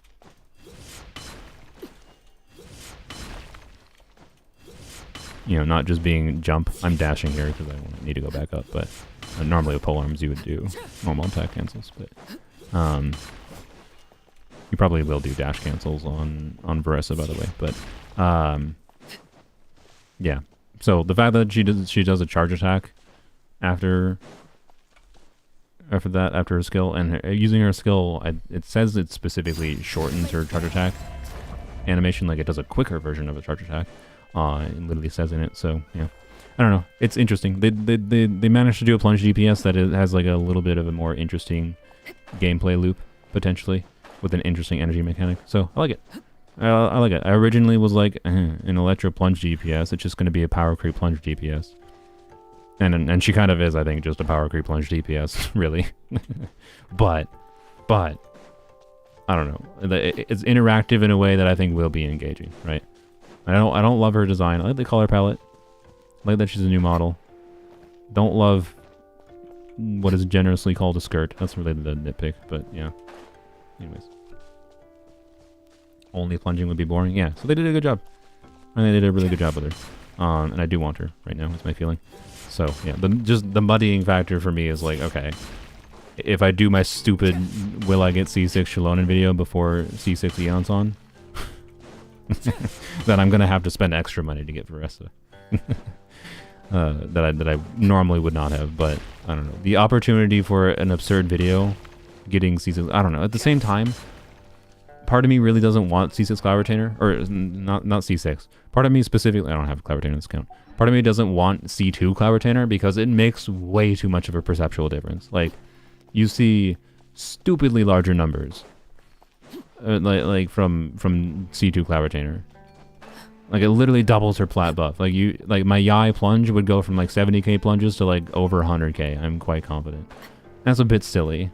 Like it doesn't necessarily do that crazy of a difference on paper, but it makes way too much of a perceptual difference. And I don't know. The reason to get C2 Shanyun over Varesa for me, I guess, would be may as well buff Yai plunge more rather than playing Varesa plunge. like I think that's what I would do if I was not a content creator. That's what I'd probably do. I probably would just get C2 Shanyun because I'm at C1 Shanyun anyways, and I have a guarantee. So like it's not expensive at all for me to get C2 Shanyun. And then hey, I can do Yai plunge. I can make Yai plunge stronger rather than getting the electro plunge unit, right? So I don't know. I'll mull over the concept of doing the potential. Like I don't care about like DPS Cloud Retainer works perfectly fine without C6. You want to know the real reason to get C6 Cloud Retainer? Overworld. Like C6 Cloud Retainer, as far as I understand, works in Overworld. Like you don't need to be in combat, right? Where am I blind? Jesus Christ, where is it? Where is she? There she is. All right. After Sean uses her skylight, her crit increases. Yeah, within 16 seconds after she uses. Oh, is that her burst? Ah, frick. Never mind. I lied. I mean, it's still situationally useful for Overworld. Okay, actually, maybe that kind of kills some of my interest in it, because it's basically only relevant for combat because you have to use it in burst. What is her cooldown on her skill energy, by the way? Does she have energy needs with this C6? Does she generate particles every single time she lands a skill? Because you can use literally 8 skills. If she generates particles on every single skill, then I don't know.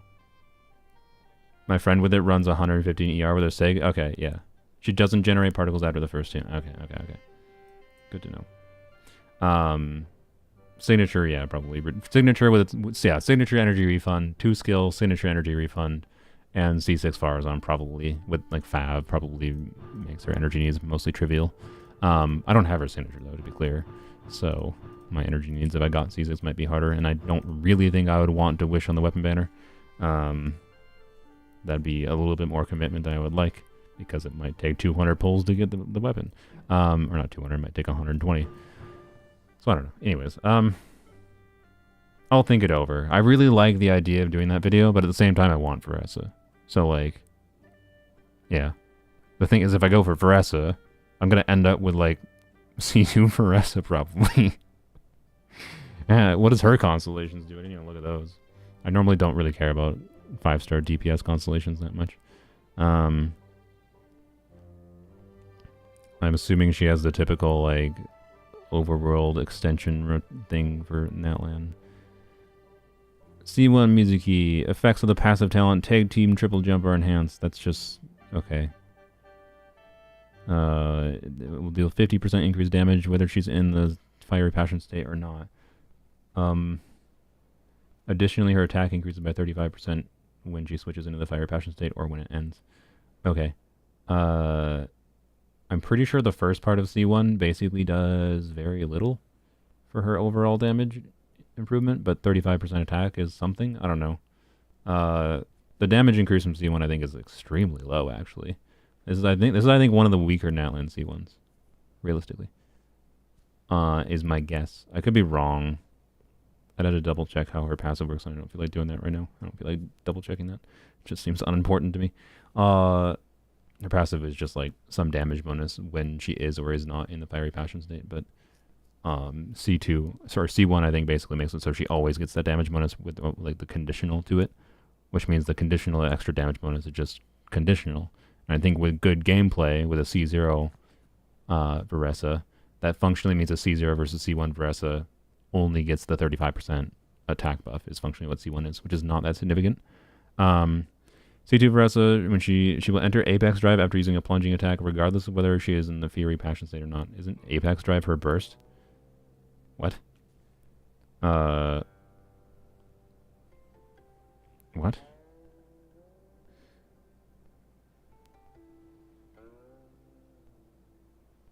What? It's not her burst activation, but it's her it's the state her burst puts her in. Okay. Her burst puts her into Apex Drive, increases her resistance. When she's affected by Apex Drive, she can ignore her burst cooldown. Oh. Okay. So C2 makes her... once you do a plunge, she goes into her special burst state, which means it just permanently changes her burst into a 30 energy situation. I think that means you lose the initial burst activation damage. But that's not that important, I don't think. Actually, I'm not sure. Do you lose the 1000% multiplier or not? Her burst has 2 instances of damage, and then... okay, I don't know. That's weird. That's weird to evaluate. And then, oh yeah, and she restores 11.5 energy when her plunging attack hits an opponent. Okay, that's really interesting. I don't know. I do kind of like the idea of having C2 Varesa. C2 Varesa, like, changes her gameplay. Like, the main DPS constellations that I think are fun are ones that change gameplay. Most of the time, main DPS constellations are just, would you like some more damage? And how about, would you like some more damage?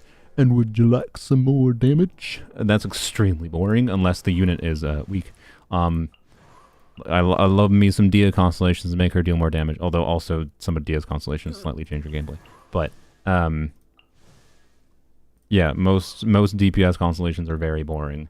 You know, would you like some more damage and some more team options? I mean, this does kind of change her gameplay by freeing up her team options a little bit, but her most ideal teams are still the same. So mostly it's, would you like some more damage? And this is, would you like some more damage and Chaska not being cringe in single target? And then, would you like damage? Would you like damage? Would you like damage? Would you like damage? Wow. 10 out of 10 constellation design. So...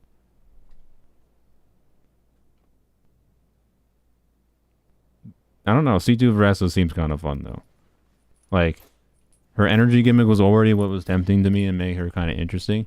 And C2 interfacing with that even more. And even making it so she can just ignore her 70 cost initial activation and just do 30 cost activation. That does seem kind of fun. I must admit. Okay. I might end up with a C2. Because, like, I can easily...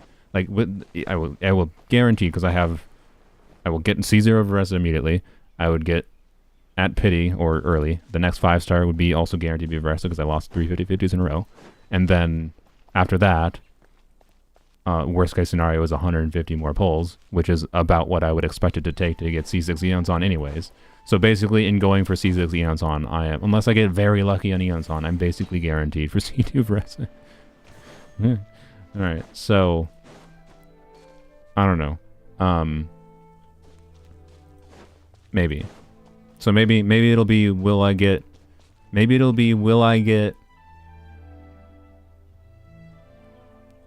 what does the video have to be if I go for Varesa? If I what maybe it can just be how many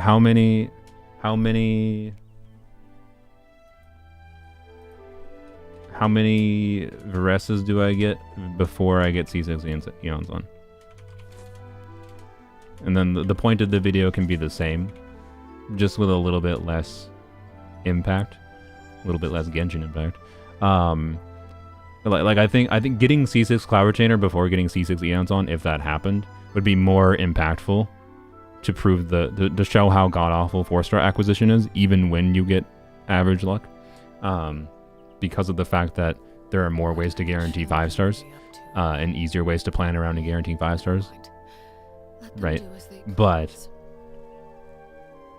functionally the same message can be said with Varesa, and if I get a bunch of copies of her.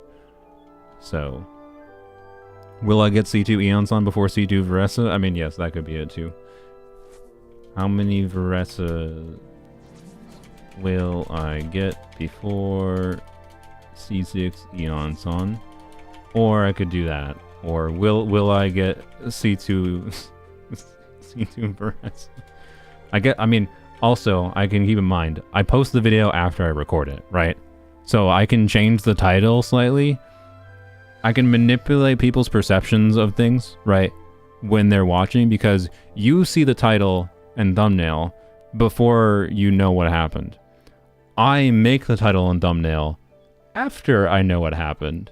So, if I end up having some absurd situation happen, I could sneakily manipulate it, like, on the edge, right? Where I could be like, okay, if I end up getting, slightly unlucky in the beginning of getting, like, I only get 2 copies of Eons on and 150 pulls, and wind up with, like, a C2, because in that situation, like, I could wind up with C2 Varesa before C2 Eons on, right? But then I continue wishing, and it could end up turning around and being more average towards the end anyways. So the end result might be actually not that interesting if I still end up just, if everything gets averaged out with the total number of wishes. But I could tweak the framing of the video in that way. So thank you for that suggestion, because I kind of forgot that as a possibility. So will I get C2 Varesa before C2 Eons on? Could be a compelling reason too. And that could let me yap about how, like, if you're wishing for Eons on, there is very compelling reasons to try to go for, as I described in the stream, assuming she is like what I expect her to be like on release. There could be very compelling reasons to risk going for C2 Eons on. Because C2 Eons on, I do feel, is kind of the difference maker to start to make her be quite competitive with Bennett. But yeah. Or you could get C6 Varesa before C0. I guess I didn't look at the past C6 or past C2. Oh my god. Oh god. I guess it's worth looking at, because sadly it is a possibility I end up with more than C2 Varesa if I choose to wish on her. And I could go for C2 Varesa and then switch to Cloud Retainer, but again, like, I don't know if I'd actually want Cloud Retainer C2, because if I want to actually use Cloud Retainer in videos, I don't really want her C2. The only reason I would be fine with getting C2 Cloud Retainer is because I don't use her that much in videos, but I still do sometimes use her in videos. So, like, and it's not a type of constellation like C2 Shalona where I can just, like, change the goblet to the wrong main stat to balance out the fact that I get 50% geo damage bonus, right? Like, if I want to make DPS Kachina seem the same as if I didn't have C2 Shalona, I just had to put Kachina on the wrong main stat goblet, right? And it's the same. Doing that for a flat damage buff is not simple and basically not possible. So now I guess I'm leaning towards Varesa because she seems fun enough. And then this would also be cheaper because I wouldn't have to spend money for both C6 Eons on And I leave myself the flexibility to stop if it goes too badly. And I get a new character that's fun. So, Varesa will receive various buffs based on her state. This is C4. C3, by the way, is her skill. No, sorry. That'd be stupid. Her skill is not. Her C3 is her burst. Okay, that makes sense. Particularly with C2. C2 changing her to a little bit more burst weirdness focus. C3 being her burst makes sense. C5 is her normal attack, by the way, which makes sense because oh god, what does her plunge attack multipliers go to with C5? Again, not going to aim for this, probably. Is there a chance it happens before C6 Eon's on? Yes. Oh my god. Jesus Christ. So she has 550% at level 10. Her plunge, her fiery passion, high multiplier. At level 13, it is 669. My god. Oh boy, this character deals a lot of damage, even without C5, to be clear. Like, if you get the mid-air plunge, you're doing 700% motion value with one plunge. One! And also you're doing your charge attack damage. Like, you're doing a 200% charge attack damage. You can get the mid-air. If you're doing skill activation, mid-air, and plunge, is ignoring all the burst crap. You're doing... Jesus Christ almighty. Welcome to Natland Power Creep, everybody. You're doing 400, you're doing 1100%. This is assuming a crowned like everything, to be clear, but the mid-air plunge is 150%, which is not that high, but still 150% is not nothing. And it's the difference maker in whether or not you do over 1,000% motion value with one plunge. What the frick? Or not one plunge, one like skill charge attack plunge sequence. Since it's not just one plunge with a Varesa. But anyways, this character's gonna do a lot of damage. I kind of feel like right now she needs to be nerfed. It's honestly my vibe, but I could be misunderstanding the amount of plunges you get on her, or you can get on her. Anyways, yeah, so C4. Varesa will receive various buffs based on her state when using her elemental burst, a dazzling descent.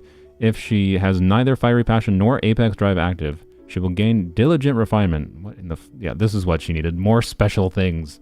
She will gain diligent refinement for 15 seconds, which will increase her plunging attack, ground impact. What ground impact damage? I think that just means her final plunge damage and not the mid-air plunge is why it says that. She will increase her plunging attack damage by 500% of her attack. Oh, cool. Just double her multiplier. With a maximum increase of 20... Oh, wait. No, this is a flat buff. Never mind. That's weird.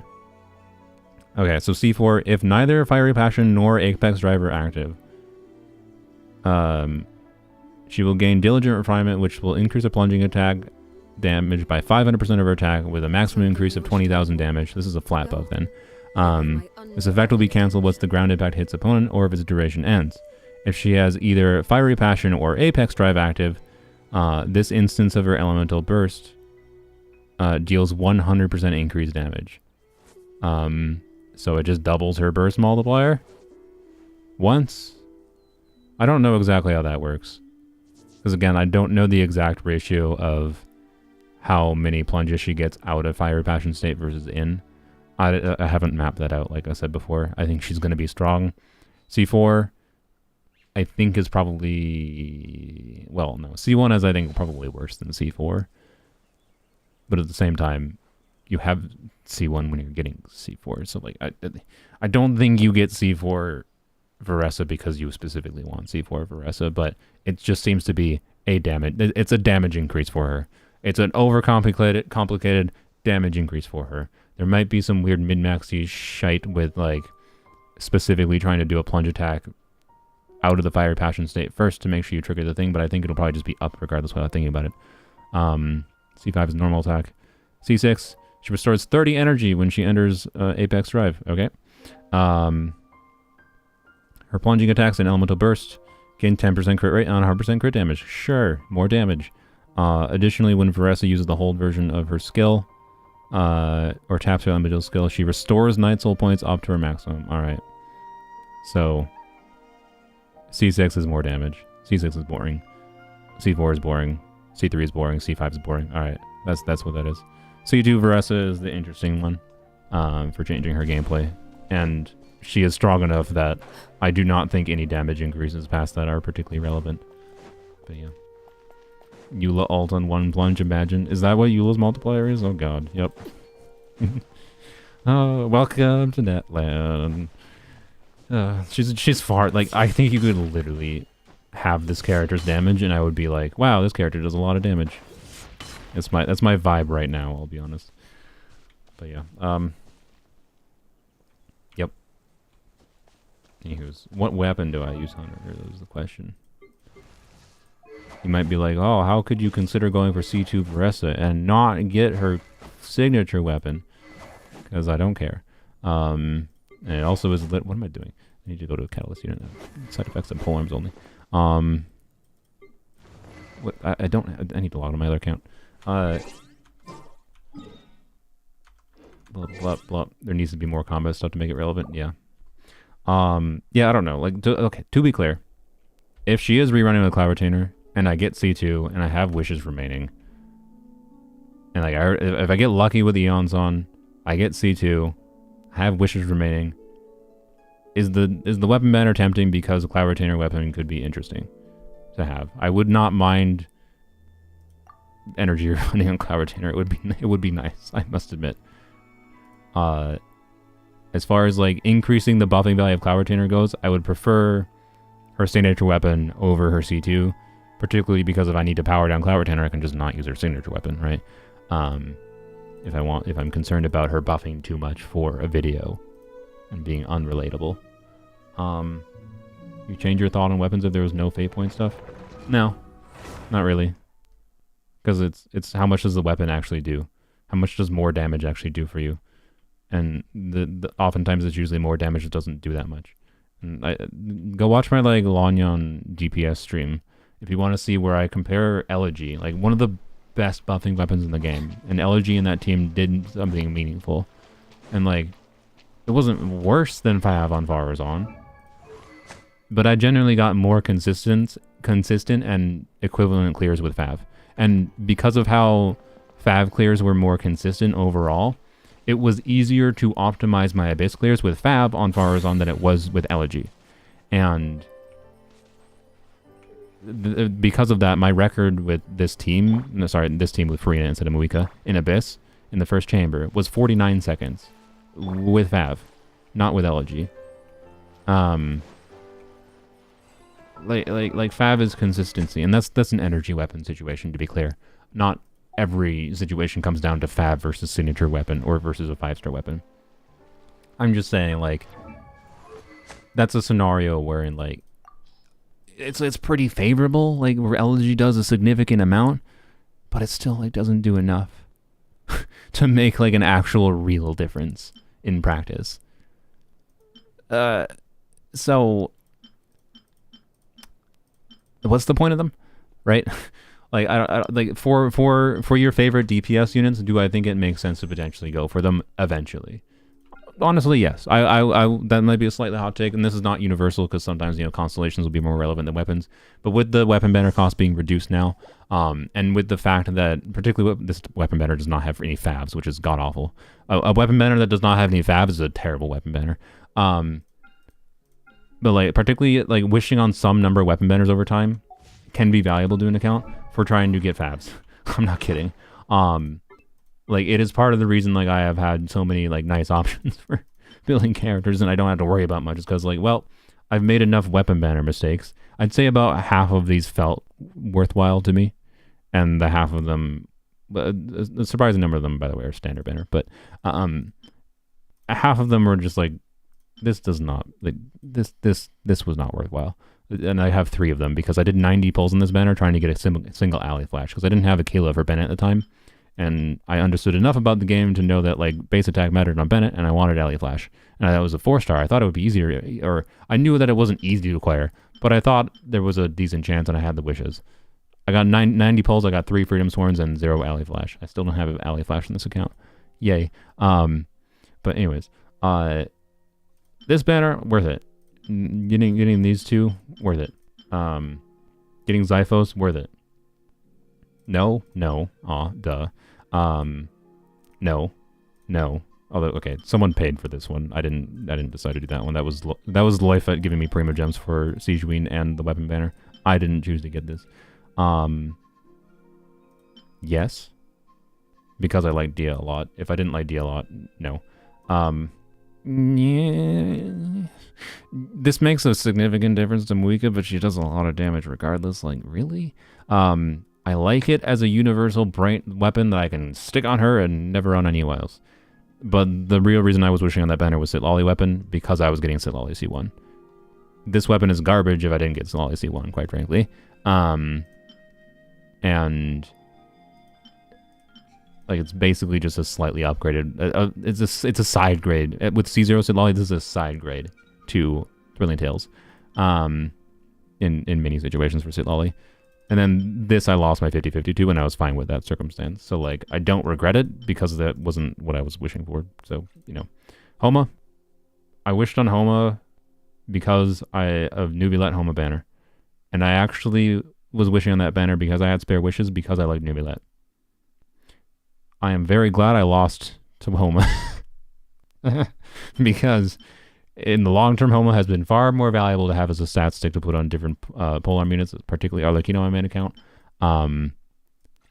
And Nubilet's weapon would have been garbage for me long term, especially because of the fact that I don't use Nubilet anymore, and I stopped using him like the patch after. As soon as Farina came, I basically stopped using Nubilet ever.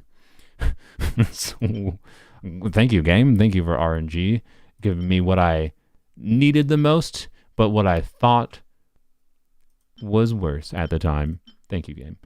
This has been 50-50 losses on Weapon Banner, and I think 2 of them, or all of them, might have been from Aqua Simulacra. By the way, the reason I have multiple Aquas, 2 of them were from Original Banner, 2 of them were from Emily Banner, because they didn't do the weapon change until the patch after Emily. I got 2 Aquas and going for Emily. And like, Emily weapon makes a difference on Emily significantly enough that like I'm gonna try to make a video probably when Emily reruns and like showcase like Emily with her signature weapon without, and show how it like changes her gameplay with her like being able to burst consistently every rotation with a little bit of energy recharge, rather than like needing a really heavy energy recharge build to do a burst every rotation build. Like, it does change how you can use this character enough that like I think it was worth it, and I particularly think it might be more worth it with the new weapon banner change. But also, oof.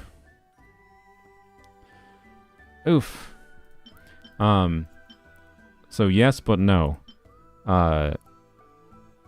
This one, yes, specifically in the context of Hybrid Rudden because of what it does for Hybrid Rudden.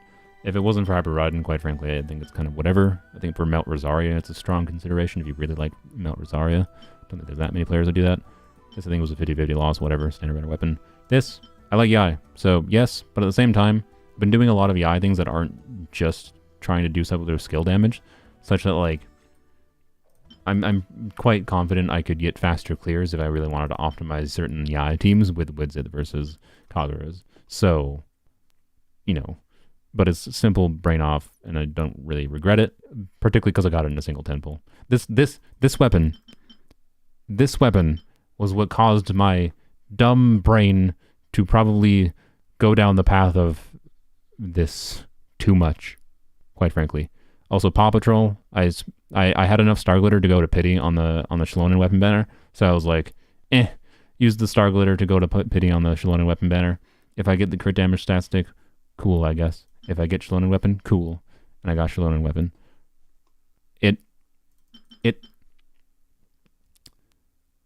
It felt like the difference maker to much more obviously make Shalonen basically always better than Kazuha, in my experience.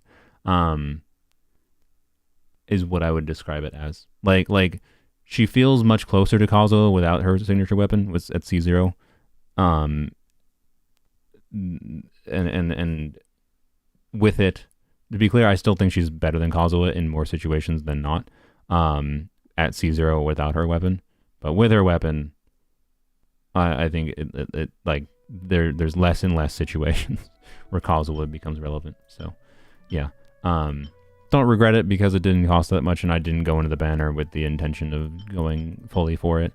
And I also like that Eonon and this weapon is a situation where you don't have to level it fully to get the full value of it. Thank you. I like that. Good design, particularly considering 5-star weapons are cringe and more expensive to level.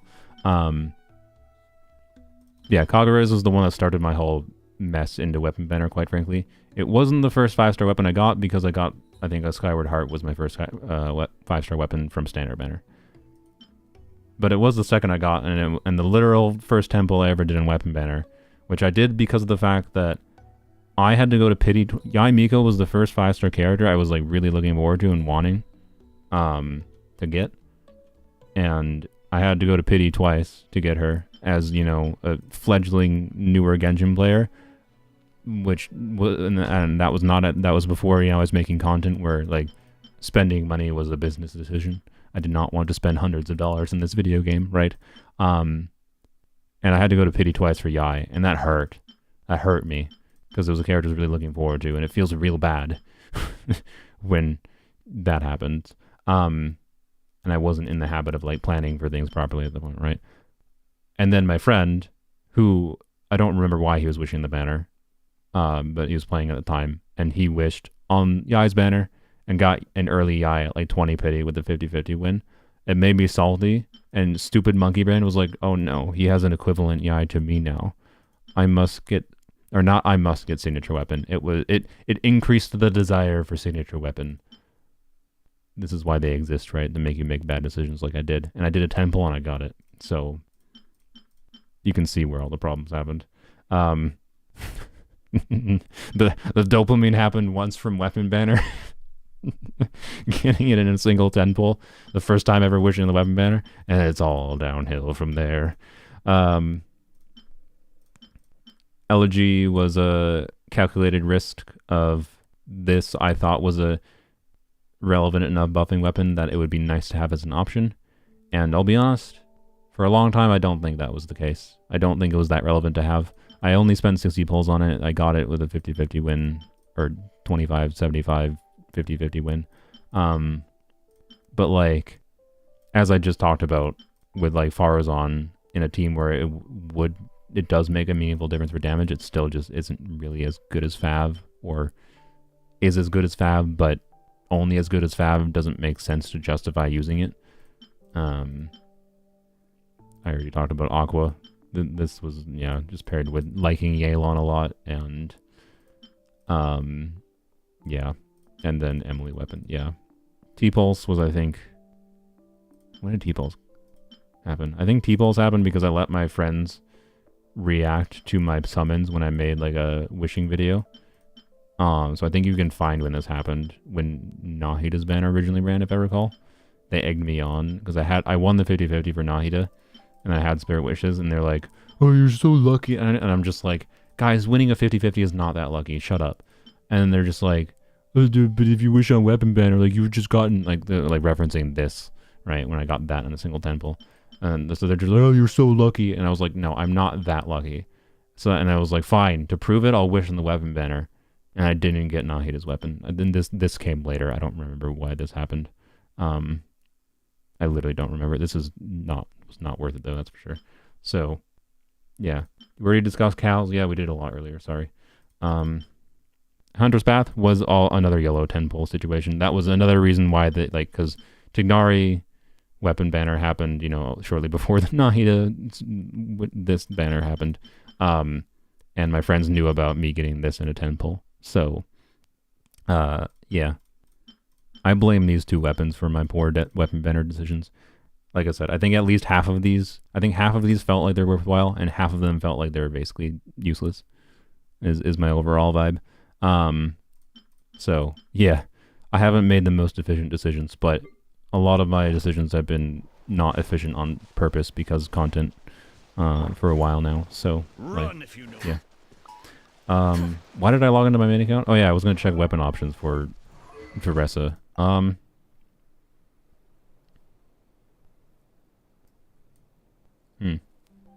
I mean, look, if I really like the energy shenanigans, like, what if a C2 fab build with 0 energy, right? Like, come on. Is that not potentially interesting? My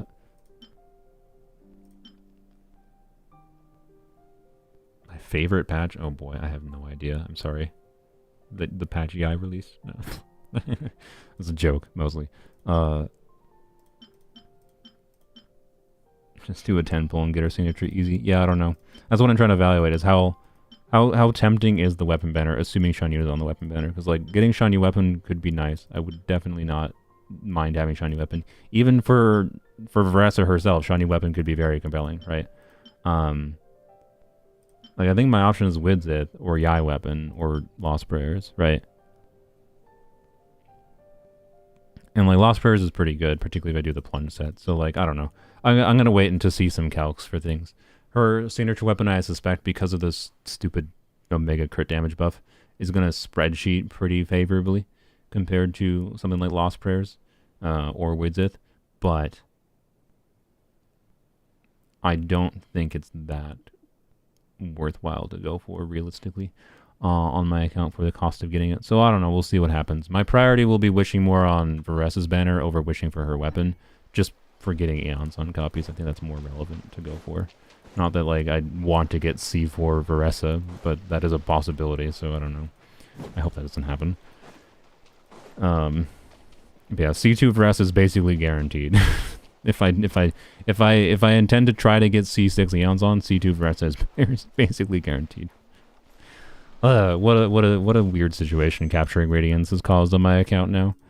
Oh boy, it's fine.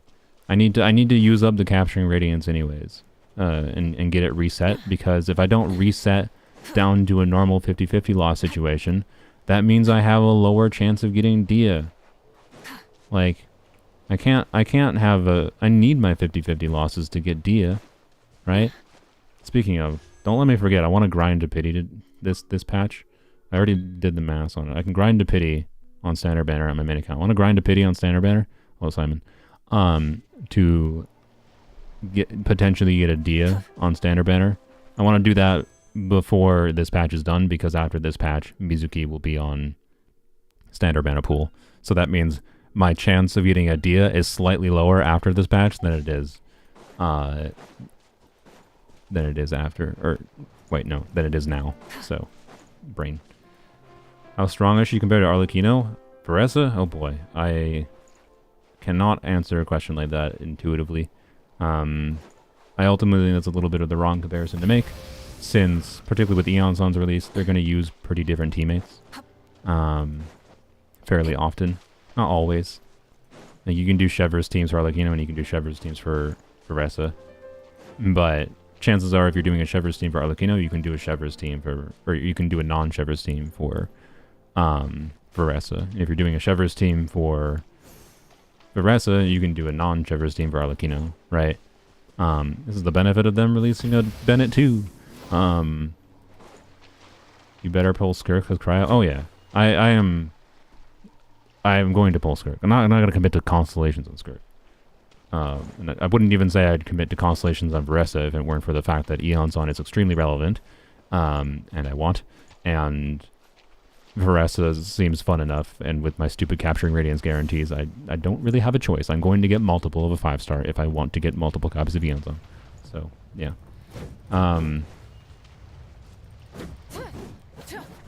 But yeah, how strong is Varesa compared to Arlecchino? If I had to guess, similar, but doesn't have the same, like, min-max front load damage. Like I showed my C1 Arlecchino, right? When I min-maxed my build, I don't normally, like, my Arlecchino build normally doesn't do this, but when I was purposely min-maxing the build and optimizing around it with a Rosaria on instructors, like, I basically found that I have a C2 Xiaonan, and doing Xiaonan, Arlecchino, Bennett, Sitlali compared to Sitlali, Rosaria, Bennett, Arlecchino.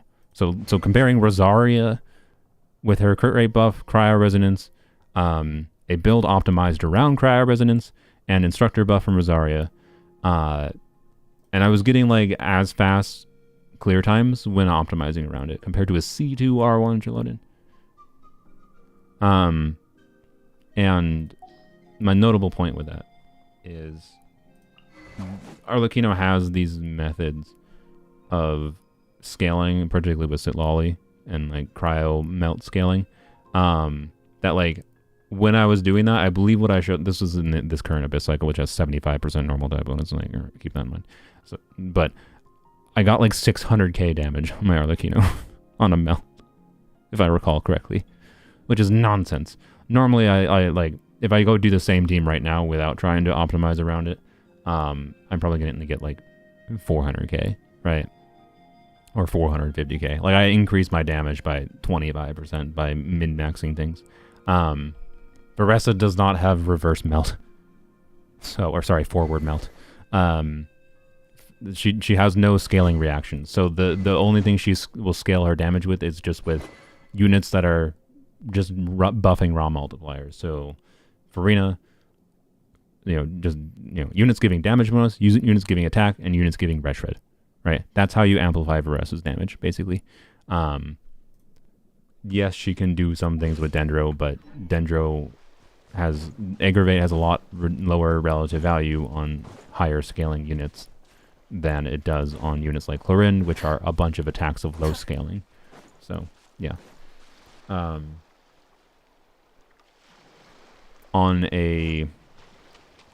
If you wished for Arlecchino on the Arlecchino banner recently, how easy is it to get Arlecchino to do Unga Bunga giant damage compared to how easy will it be if you wish on Varesa banner, assuming Eonson is probably on Varesa banner, right? What is a free-to-play Varesa team?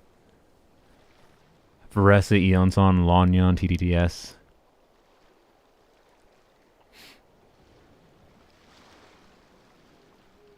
I would say Bennett, but like it feels kind of weird to say Bennett there. Humans are the same, except we call that light hope.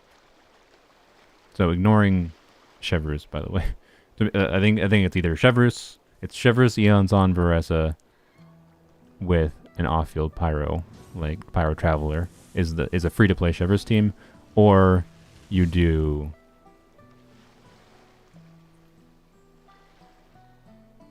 Eonson, Varesa, Lonyon, with a flex of you either put in a Dendro or you put in Bennett, I guess.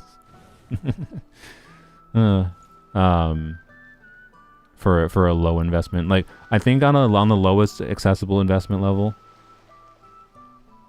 Varesa is easier to get to deal big damage than Arlecchino. But Arlecchino has more potential long-term scaling, is maybe the simple way to put it, I guess.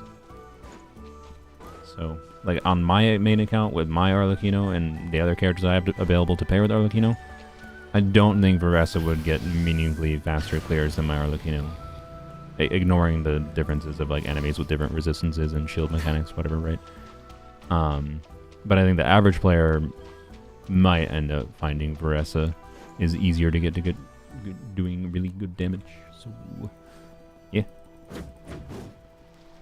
Xiao, so Eonson can use Cinder? I mean, so... What? Oh, yeah, you're correct. Yeah, oh shoot, I didn't even think about that, yeah. You wouldn't want a unit so Eonson can react with, that's true. That's a little bit weird of factor too. Yeah, you might be correct, yeah, something like Xiao, but... Adventuring is realistically, if you have Chevreuse, a Chevreuse team would be a better like Chevreuse, Pyro Traveler, Eonson, Varesa will be a better low investment Eonson, or sorry, better low investment Varesa team than doing Varesa, Eonson, Lonyon. Well, if you do Bennett with Bennett, Eonson, Lonyon, which is a lot of attack buffing, that's more than normally you'd want. But it's an option. It probably won't be bad. It'd be a little bit weird to time the buffs for everything, I would say. Because, like, yeah, it would be a little bit weird, non-ideal. I wouldn't recommend it. I'd recommend the Chevreuse team over that team for sure. But it'd be an option. And Dendro, I think, is a more compelling option than the lower investment Varesa you have. So, yeah. Her best team as of now? No, I believe the Chevre's team, someone said, based on calculated. I forgot to talk about Chevre's teams earlier. But Chevre's team, I believe, is better. So Chevre is C6, Moika, Eon's on C6, presumably. Is, with Varesa, is probably her best team. But I think it's a bit weird to assume Chevre's C6. I really don't like how many times, like, oh, this character is an amazing Chevre's team, but, like, they're ignoring, like, I don't know. Like Chevre C6 is weird in that, like, you don't need it basically ever to make any compelling Chevre's team feel more than good enough to clear. But it can be the difference maker oftentimes in spreadsheet impact of being better than another team. So, like, I feel like a non-C6 Chevre's team with Varesa is going to be not very different than, like, Varesa, Xiaolan, Eon's on. Right? Farina. Varesa, Xiaolan, Farina, Eon's on, right? So, like, that seems like a similar level of investment to me, but you might just not have C6 Chevres, and you might have Farina, Xiaolan, because the 5 stars you win for, because they're compelling supports. So, yeah, I don't know. You can feel the difference? I didn't say you can't feel the difference. I didn't say you're never going to feel the difference with C6 Chevres. You oftentimes will, and sometimes you won't. Quite frankly, in the teams that I have played, like, I played with for 8 months on this account without C6 Chevres, and I personally noticed the HP, the team-wide HP heal more. But the damage bonus does matter in some contexts. And yeah. Particularly if you're making direct comparisons to Chevre's teams to other teams. But if you're not, and you're just trying to, like, oh, what do I have for compelling team options? Chevre's will be a compelling team option for Varesa regardless. This is my point. But when it comes to the best Varesa team, the best Varesa team you have on your account might be different depending on your Chevre's constellations, depending on what you have. If you have Xiaolan and Farina, what Eon's on constellation you ended up at might matter, right? So yeah, Shangyun totally out of the running as a strong option. So no, but, like, also yes. The problem is, like, she gets a flat damage buff, right? Well, other than VV and being a healer for Farina, she gives a flat damage buff. And flat damage buffs are of less relative value the higher your scalings are. And Varesa has omega big fat scalings. So, like, the total damage increase that Cloud Retainer gives will be the same, assuming the same amount of crit and damage bonus. But, like, for example, on a Yai, like, the total amount of damage increase that Cloud Retainer increases my Yai's plunge damage compared to how much it increases my Varesa's plunge damage will be the same.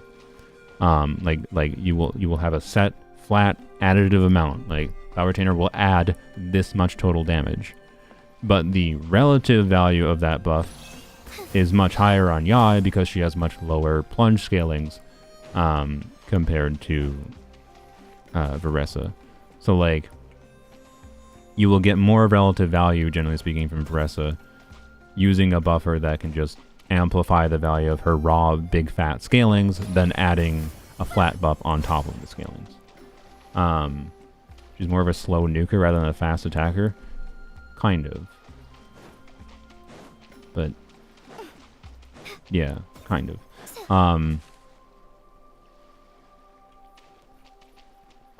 So yeah, anyways. Cloud Retainer will not be a bad character to pair with Varesa, but she probably won't be part of her best teams, generally speaking.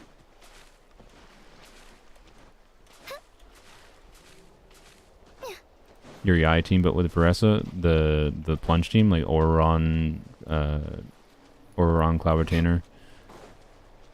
Well, that team you would want to use Eon's on instead of Oron. But yeah, Farina, Cloud Retainer, Varesa, Oron, or Eon's on probably performs perfectly fine.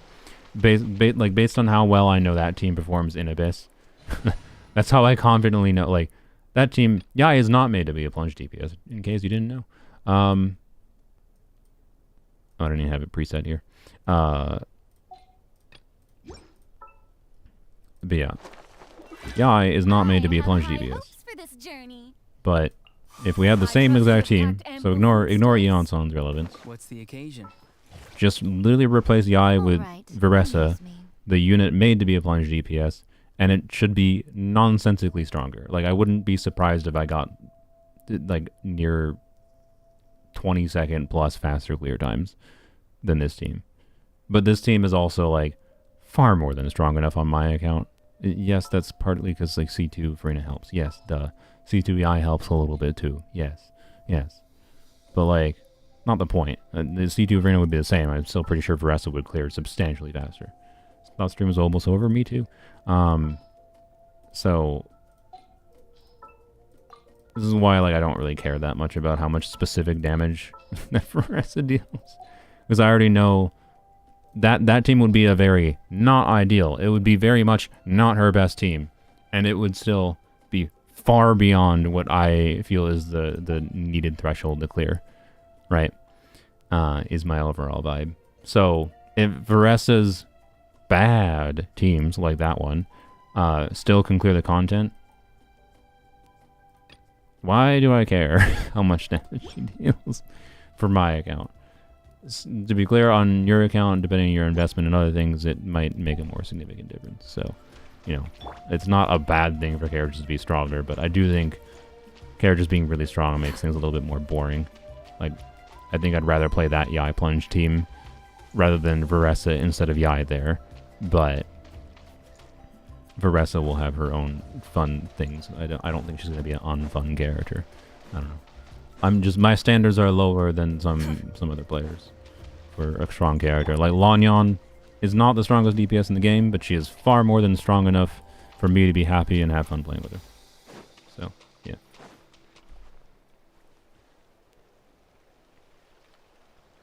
Cloud will probably be decent for Shalona replacement, or Shalona and Farina if you don't want her user on another team. Yeah, exactly. Right.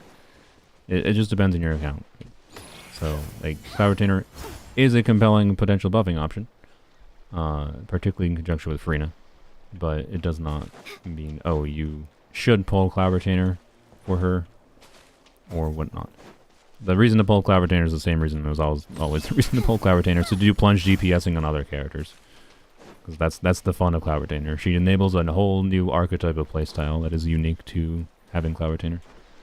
And Farina, to an extent. Like, not having Cloud Retainer and not Farina is a bit rough. But, yeah. So, anyways. I do need to like stop streaming, actually. And if I particularly want to record the Mizuki video. But, if the Mizuki video doesn't come out tomorrow, it's probably because I end up recording and or editing the Mizuki video tomorrow instead of tonight because of this stream tiring out my brain. Oh well, we'll see if I get my energy back after I take a break and eat some food. Try to summarize quick. Varesa seems good, kind of just power creep, plunge, electro, DPS, but she seems to have fun enough mechanics that I'm fine with it. I think she could be much weaker and I'd be happy with her. And then Eonon and Bennett too, but probably balanced in a decent way, but we need to know her Night Soul consumption rate. We'll see if I'm correct about my guess of it being 5 per second. And we also need to know, of course, how much movement is actually necessary to get Night Soul on her. And yeah, so I don't know. Have I done viewer polls? I haven't done any viewer polls. Oh wait, I have that poll going the whole time. I never checked that poll. I did it like 3 hours ago and totally forgot about it. Oh boy, brain. What is it at? Viewer poll second half, 71% yes. All right, I'll jot a note down and try to remember, because I'd have to like set up some kind of Google form or whatever for people to submit if they are interested in that. But yeah, viewer poll video Farina Rio banner. No, that was not. Yeah, 963 votes. That's probably the most voted poll I've had in a live stream, just because I accidentally left it active the whole time. I've had pretty consistently like 300 to 400 viewers the whole stream, but that's been active enough that like enough people joined and then stopped watching that like 960 voted. Many all right. insects have a compulsion Hey, it was to good follow data. light. Good data. Humans are the same. Anyways. Except we I think call this that is light. a hopefully a good discussion. Like I said, I don't normally want to discuss this stuff this early, because of changes that might happen. But I'm fairly confident nothing crazy is going to change about these characters. But we shall see. Maybe I'll eat my words. And I think they were important to talk about because they have potential ramifications and are... Eon's on in particular is a character that many players will want to have as an option. She's going to be a character that is likely to show up as like, well, this is Eon's on as a compelling teammate for this character. Like, expect that going forwards, unless her kit changes meaningfully, or unless her Night Soul consumption ends up being much more awful than we expect, or the movement requirement is much more annoying than we expect. Like, moving this much gives 0 Night Soul, and it has to be moving, Natlan nonsense amounts of movement need to... I don't think they will do that. We'll see. We'll see. But I wouldn't be surprised if, you see Eon-san being a very common option as recommendation for a buffing unit for teams, or at least an alternative buffing option for many, many teams in the future. And therefore, it's one of the circumstances where, like, if you have any interest in, like, the units being ran with Eon-san, like Cloud Retainer or Varesa, I think are the most likely. Maybe Xiaonan will run it with Eon-san instead. You should maybe consider wishing for her. Like, she is potentially that good of a character. But if you don't care that much about the combat of the game, then don't. Duh. Just pull for whoever you want. And yeah, we'll see. We shall see. But yeah, tread carefully. We have 6 weeks of beta changes. We have 6 weeks to think over things. It might change things on whether or not you were considering going for Farina constellations or not. So, yeah. Adventure time. That's it. Good podcast, yeah. Bye. Oh yeah, Auron is free, which is cool. I'll get C6 Auron, which is nice. Only because I went for C4. I tried to get C4 Auron on Chaska Banner. Managed to get it, which was nice. And then I got a random C5 from Standard Banner. So I'll get C6 next patch. That's cool. I like that. Nice. Anyways, bye.